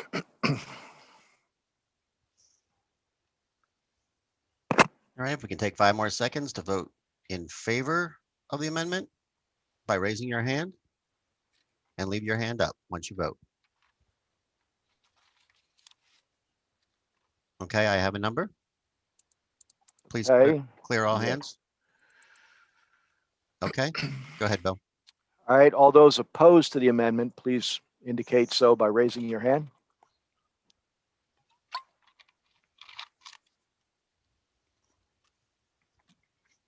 All right. 5 more seconds to raise your hand if you're opposed to the amendment. I have a final vote of 49-0. Okay, the amendment in favor, I assume. In favor, yes. The amendment is adopted. Now, back to discussion on the whole amendment. So what I'm going to ask is for a motion to move all of the language and strikeouts that are in red in the email, in the resolution that was mailed to you and is on the screen, but of course you can't see all that language right now because there's a lot of it. And Mitchell Jones makes that motion. thank you, Mitchell. You will have a second. Tracy Smith seconds. Thank you, Tracy. Let me ask this, is there any objection to my not reading all of this language at this time? If anyone objects, I'll read it, but if there is no objection to my not reading it, we will save some time and keep moving. If you object, please raise your hand. I see, Joan Smith. Can you Okay. open her mic? Joan, do you oppose this?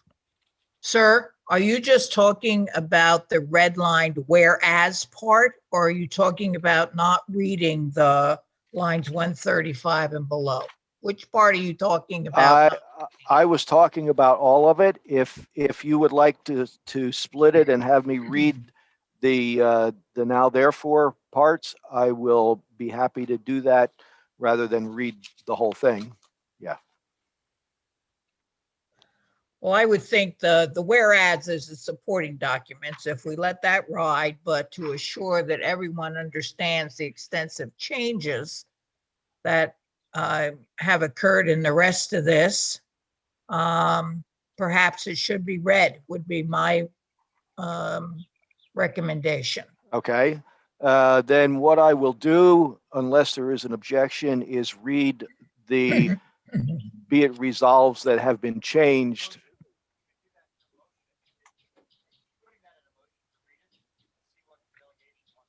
Okay. So the parliamentarian is recommending that we put that in a motion, that Joan, you make a motion that the now therefores be read, and we will put it to a vote. I so move that the therefore be it resolved, et cetera, be read, because I do not believe that most of us had an opportunity to read this since we didn't get it until we were back in session. I so move. Great. Okay, thank you. Do we have a second to that motion? Susan Rothermel seconds. Okay, so we have a motion and a second. Any discussion on the motion? Bob Mickle has a comment? Okay, go ahead, Bob. Yeah, just a point of order. What would that mean? That What it would mean would be if the motion carries, I will read the now therefore be it resolved. And if the motion fails, we will not read them. And we will just open it for discussion, but without a full reading. okay. Any further discussion on the motion to read? I see none. Seeing none, all those in favor of the motion, please say aye. No, they have to raise their hand. I'm sorry. Yeah, it's been a long day. I know. All right, all those in favor of the motion, please so indicate by raising your hand.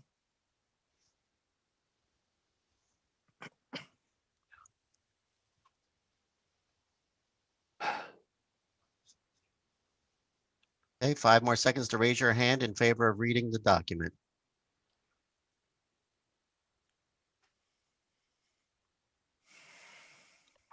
Okay, I have a number. Please clear all the hands.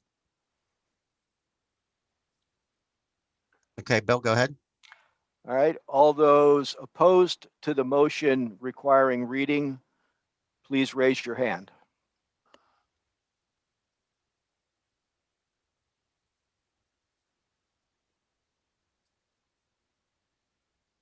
Five more seconds to vote against the motion by raising your hand.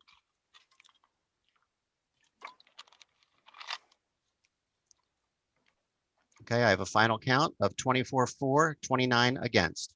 Your microphone went out. Oh, can you hear me now? Yeah, we could hear it. All Yeah. right, I have a final vote of 24 for and 29 against.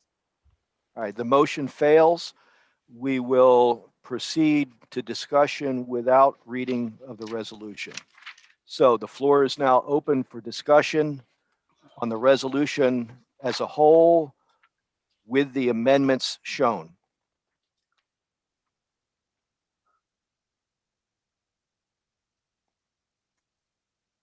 I'm seeing none. Okay, we will then proceed to vote.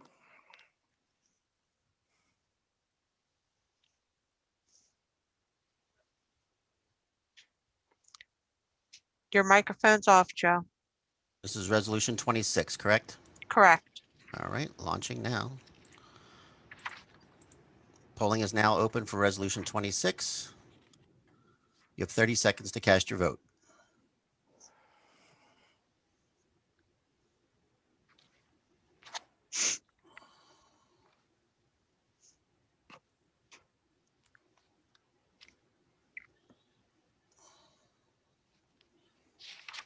Ten seconds remaining to cast your vote on resolution number 26.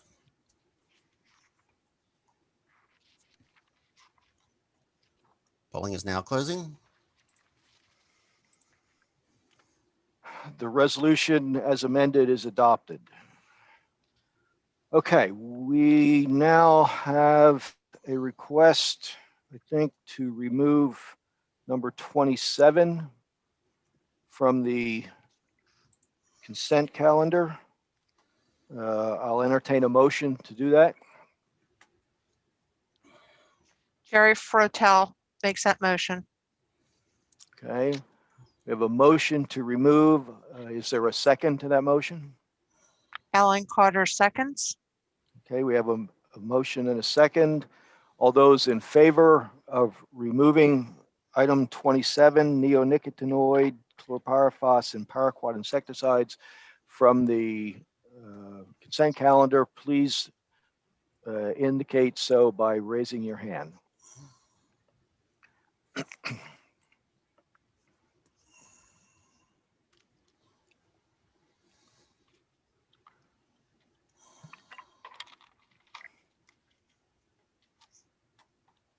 Okay, if you have 5 more seconds to raise your hand in favor of removing resolution 27 from the consent calendar. Please leave your hand up once you raise it.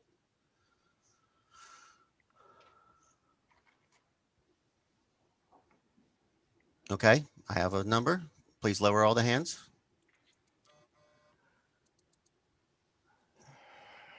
Go ahead, Bill. All those opposed to raising and removing item number 27 from the consent calendar, please raise your hand.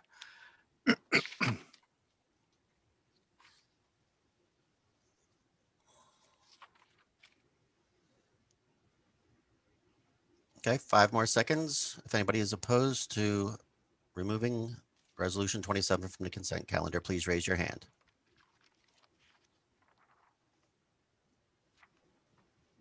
I have a final count of 35 in favor, 6 against. Okay, the resolution will be removed. Let me see, 96. I just have to find it in my packet. That resolution is found at page 96. Neonicotinoids and chlorpyrifos.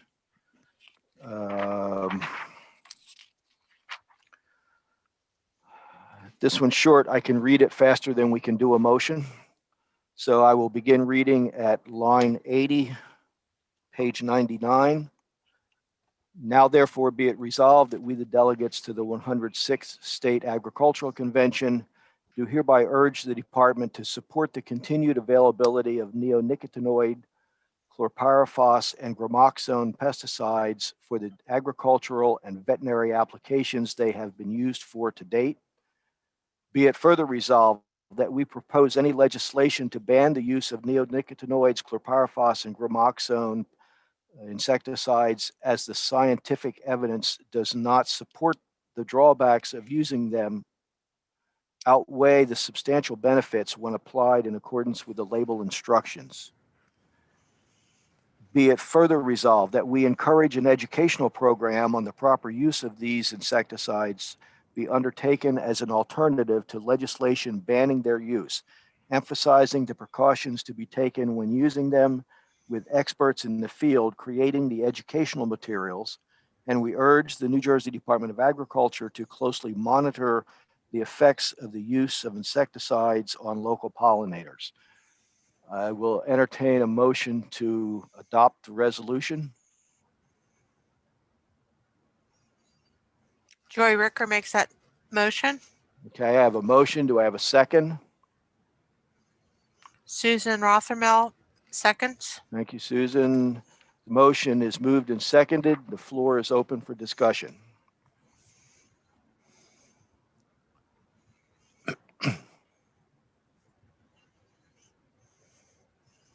Seeing no discussion. Seeing no discussion, all those, so seeing no discussion, we'll take a vote.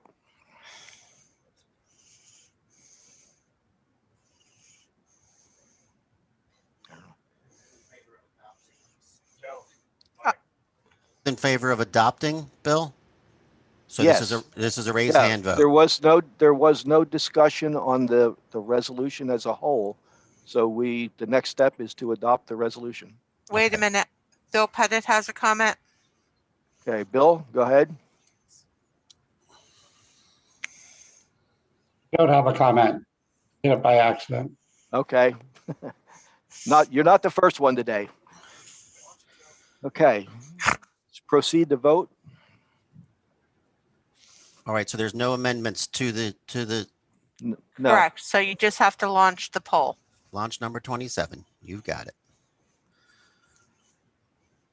Number Vote 27. for the bill. Is this a vote for or against it, or is this for table for what? This is a vote, yes, whether or not to adopt resolution number 27 As written. as written. Okay. Yes. Thank you. Thanks.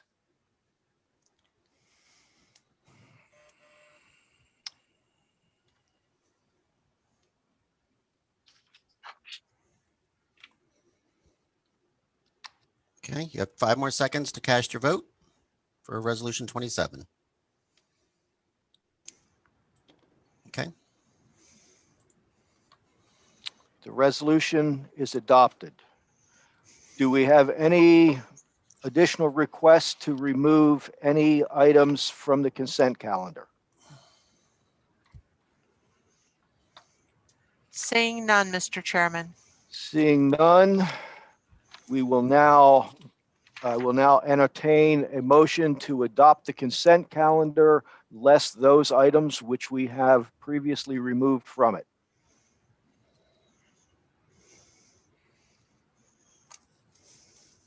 Anyone want to make that motion for me? I'm sorry, Doug Ricker made that motion. Okay. Thank you, Doug. I know it's late and everybody's tired, and we are on the cusp of being done this. I thought we were going for a vote. I apologize. So I have a motion. Do I have a second? John Vanini. Thank you, John. So we have a motion to adopt the consent calendar, less those items which have been previously removed from the consent calendar. Is there any discussion on that motion? Seeing none, do you have, Joe, do you have a poll set for this, or do we have to do it by raising hands? Polling for consent calendar is now open. You have 30 Very seconds good. to vote. Thank you.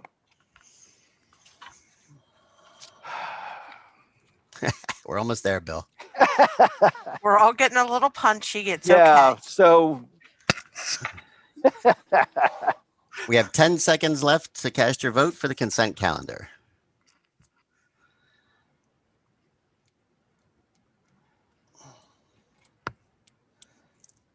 All right, I'm ending polling now. the consent calendar, less the items removed from the consent calendar, is adopted. Mr. President, that completes the resolution process of this convention. But before I turn the duties back to you as chair, I'd like to take this opportunity to thank the members of the resolution committee who put in a lot of work. We didn't have to travel to Trenton this year, but we still had 2 or 3 meetings. I lost track, and we reviewed and massaged and worked on and consolidated a lot of resolutions. It was a lot of work, so thanks very much. It was a really great committee. And of course, I mean, several people have said it, but the staff that we have to work with is just wonderful. Jeff does an absolutely fabulous job, and Nancy too, and Joe has, I know, lost a lot of sleep over trying to make this process work this year. So thanks very much to you guys. I'd ask for a round of applause, but it'd have to be really loud for us to hear it up here. So thanks very much. And all that being said, and thanks, by the way, to all of you as delegates. I know this has not been easy. It's been hard on us and it's been hard on you. And thanks very much for your patience and your willingness to adapt. So having said all that, Mr. President, I return the podium to you. Mr. Chairman, on behalf of the entire convention, we thank you. You did a fantastic job getting us through this. I can't imagine this convention in anybody else's hands. Okay, we are going to move along to the awards presentation. The following awards will be formally presented at the 2022 State Agricultural Convention, but we would like to recognize them at this time. The Patrick Mullen Quality Grading Award honoring Datavio Produce of Vineland. The 2021 Distinguished Service to New Jersey Agriculture honoree Melvin Henninger. And the 2021 Outstanding Young Farmer and Ag Leadership classmate of mine from Class 7, Hillary Burrell. Congratulations to you all. I will now call upon John Vanini, the chairman of the nominations committee, to elect the members to the State Board of Agriculture for a report of that committee. John? Thank you. Mr. President, the committee moves the nomination of Kurt Alstead as a member of the State Board of Agriculture, class of 2025, representing the fruit industry. Is there a second for this nomination? Please use the raise hand feature.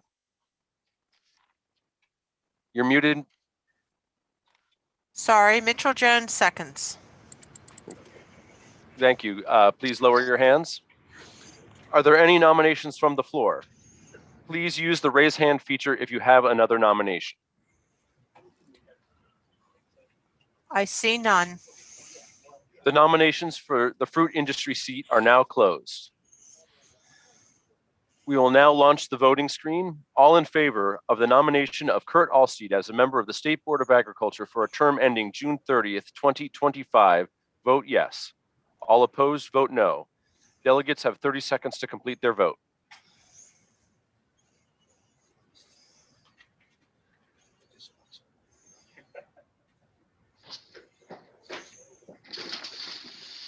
Okay, you have 10 more seconds to complete your vote.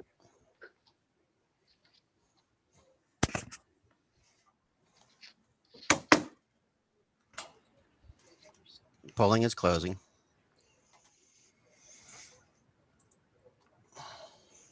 Ladies and gentlemen, it is my pleasure to announce to this convention that Kurt Alstead is elected by the State Agricultural Convention to be recommended to the governor for appointment with the advice and consent of the Senate as a member of the State Board of Agriculture, class of 25, representing the fruit industry.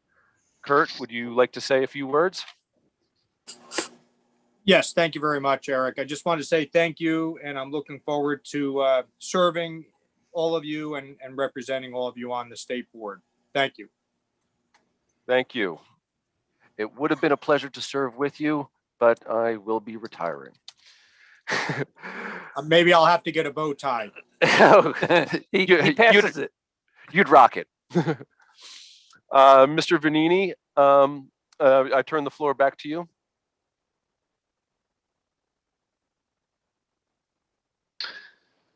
Mr. President, the committee moves the nomination of Lisa Specka as a member of the State Board of Agriculture, class of 2025, representing the vegetable industry. Is there a second for this nomination? Please use the raise hand feature. Rich Norse seconds it. Thank you. Please lower your hands. Are there any nominations for the floor? Please use the raise hand feature if you have another nomination. Seeing none. The nominations for the open seat are now closed. We will now launch the voting screen. All in favor of the nomination of Lisa Specka as a member of the State Board of Agriculture for a term ending June 30th, 2025, vote yes. All opposed, vote no. Delegates have 30 seconds to complete their vote.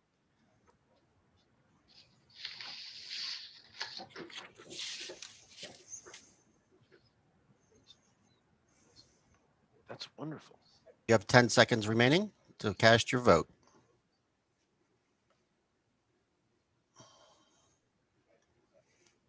Polling is now closing. Ladies and gentlemen, it is my pleasure to announce to this convention that Lisa Specka has been elected by the State Agricultural Convention to be recommended to the governor for appointment with the advice and consent of the Senate as a member of the State Board of Agriculture, class of 2025, representing the vegetable industry. And from what I have just been told, this will be the first time in the history of the State Board of Agriculture that we will have 3 women serving on it at the same time. Mrs. Specka, would you care to say a few words? Yes, thank you, Eric. Thanks for allowing me a moment to speak after this remarkable convention. I'm truly honored to be elected to the State Board of Agriculture, and I'm really looking forward to joining the board's work in shaping ag policy and protecting the viability of agriculture in New Jersey. Many thanks to all of those who supported my nomination, and I look forward to getting to know you all better in person. Thank you. Thank you and amen. As I said to Kurt, I would love to have been be serving with you, but unfortunately, my time is coming to a close. At the 2020 convention, the delegates put forth the nominations of Mitchell Jones and Robert Puskas as the farmer members of the State Fish and Game Council, representing Northern Jersey and Central Jersey, respectively. Neither Mr. Jones nor Mr. Puskas have been appointed to the positions to date. Philip Brodeker continues to serve as a holdover appointment. George Conover has stepped down, leaving the Central Jersey farmer seat vacant at this time. All in favor of reaffirming the nominations of Mitchell Jones and Robert Puskas as the farmer members of the State Fish and Game Council, representing Northern Jersey and Central Jersey, respectively, please vote yes. All opposed, vote no. Delegates have 30 seconds to complete their vote.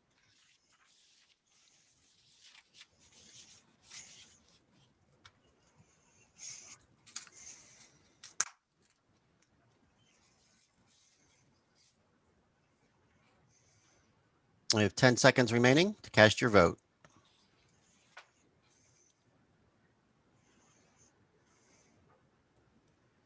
Polling is now closed. Ladies and gentlemen, it's my pleasure to tell this convention that Mitchell Jones and Robert Puskis will again be our recommendations to the governor for appointment with the advice and consent of the Senate as the nominees for the farmer members of the Fish and Game Council representing Northern New Jersey and Central Jersey respectively. I would now like to initiate the delegate process for the development and selection of 2 members of the State Board of Agriculture, which must be elected at the 2022 State Agricultural Convention. On July 21st, 2022, the State Board of Agriculture seats currently filled by Dr. Ernest Beyer from South Jersey, representing the livestock industry, and David DeFrange from North Jersey, representing the nursery industry, will become vacant. Delegates to the State Agriculture Convention in February of 2022 will be required to elect 2 farmers to fill those vacant seats. State law requires that the membership of the State Board of Agriculture include at all times 1 member representing each of the 4 leading agricultural commodities produced within the state. According to the adopted procedures of this convention, the published statistics available at the current convention shall be used to determine the appropriate commodity representation. The 4 leading agricultural commodities to be considered by the 2022 State Agricultural Convention are 1, nursery, greenhouse, and forest products, 2, vegetables, including potatoes, 3, fruit and berries, and 4, hay and grain. Based on State Board of Agricultural commodity representation as of June 30th, 2022, 3 of the leading agricultural committees will be represented. Therefore, the vacant seats to be considered for election at the 2022 State Agricultural Convention are the nursery industry and an open seat representing any of the agricultural commodities. At this time, I would like to invite Secretary Fisher to make some closing remarks. Thank you, Eric. First of all, congratulations to the awardees and also to the new board members that are nominated. Very exciting times here, and we welcome you aboard once you go through that process for the new board nominees. Second, Eric, I want to thank you and the board for your leadership and for having the confidence of us here in the department to put this convention on in this completely different way. And we thank you for having that confidence in us. And that leads me to Bill Cutts. Bill, just an amazing job. Really, really so appreciate everything you've done and the nomination committee and staff here at the department, which you've heard several times today who was involved. So we won't go through that again, but thank you all because it took so many of us to be able to do this. We've heard from our governor, from our U.S. Senator, our Senate President, our Speaker, Chairman of the Ag Committee, Farm Bureau, Rutgers, all coalescing to get to this point. And we thank them so much for their remarks. By the way, before, I also want to mention, I do not want to forget, Talia Priori, President of New Jersey, FFA, great speech. We really so value your words and your delivery. We set out to have an efficient and effective convention to hear your views as delegates to the convention and to the state board. And I think what we found here today is an alignment, which is really, really good. It doesn't always happen that way, but I think by virtue of all the votes you saw and heard, that we generally have the issues at hand based on what we're hearing today. And we have your support as delegates and as a state board and the other parties involved. We're aligned. And so we take that very serious, and we will work together to try to bring as much as we can to fruition. It's a great job by everyone here. I really lastly want to say also, thank you to all of you as delegates for being here for 4 or 5 hours and no one left. So that's amazingly sincere interest, participatory by all of you. And I think it was an excellent convention. And once again, thank you all for being here and staying with us throughout this. Eric? Thank as you, they say, back to you. Is that how they do this? Yes. Thank you, Mr. Secretary. In closing, I just really wanted to reiterate thanks. I know that that Nancy, Joe, Jeff, you've all been commended many times before, but it cannot be overstated how important your presence and your leadership and hard work have gone into making this convention happen, much less happen as successfully as it did. And on top of that, we had to recruit some pinch hitters. The IT department, in particular, just let me get to my notes here. Jayanthi, Christina, Tim, Glenn, and Adebayo. I can't say what this thing would be like if it weren't for professionals like yourselves to help us through our technological difficulties, and you made this happen just as much as anybody else. Is there any other official business on the agenda or official announcements to be made? If you have anything, please raise your hand. I see none. Then with no further business, I declare this convention closed. Thank you all. Thank you, everybody.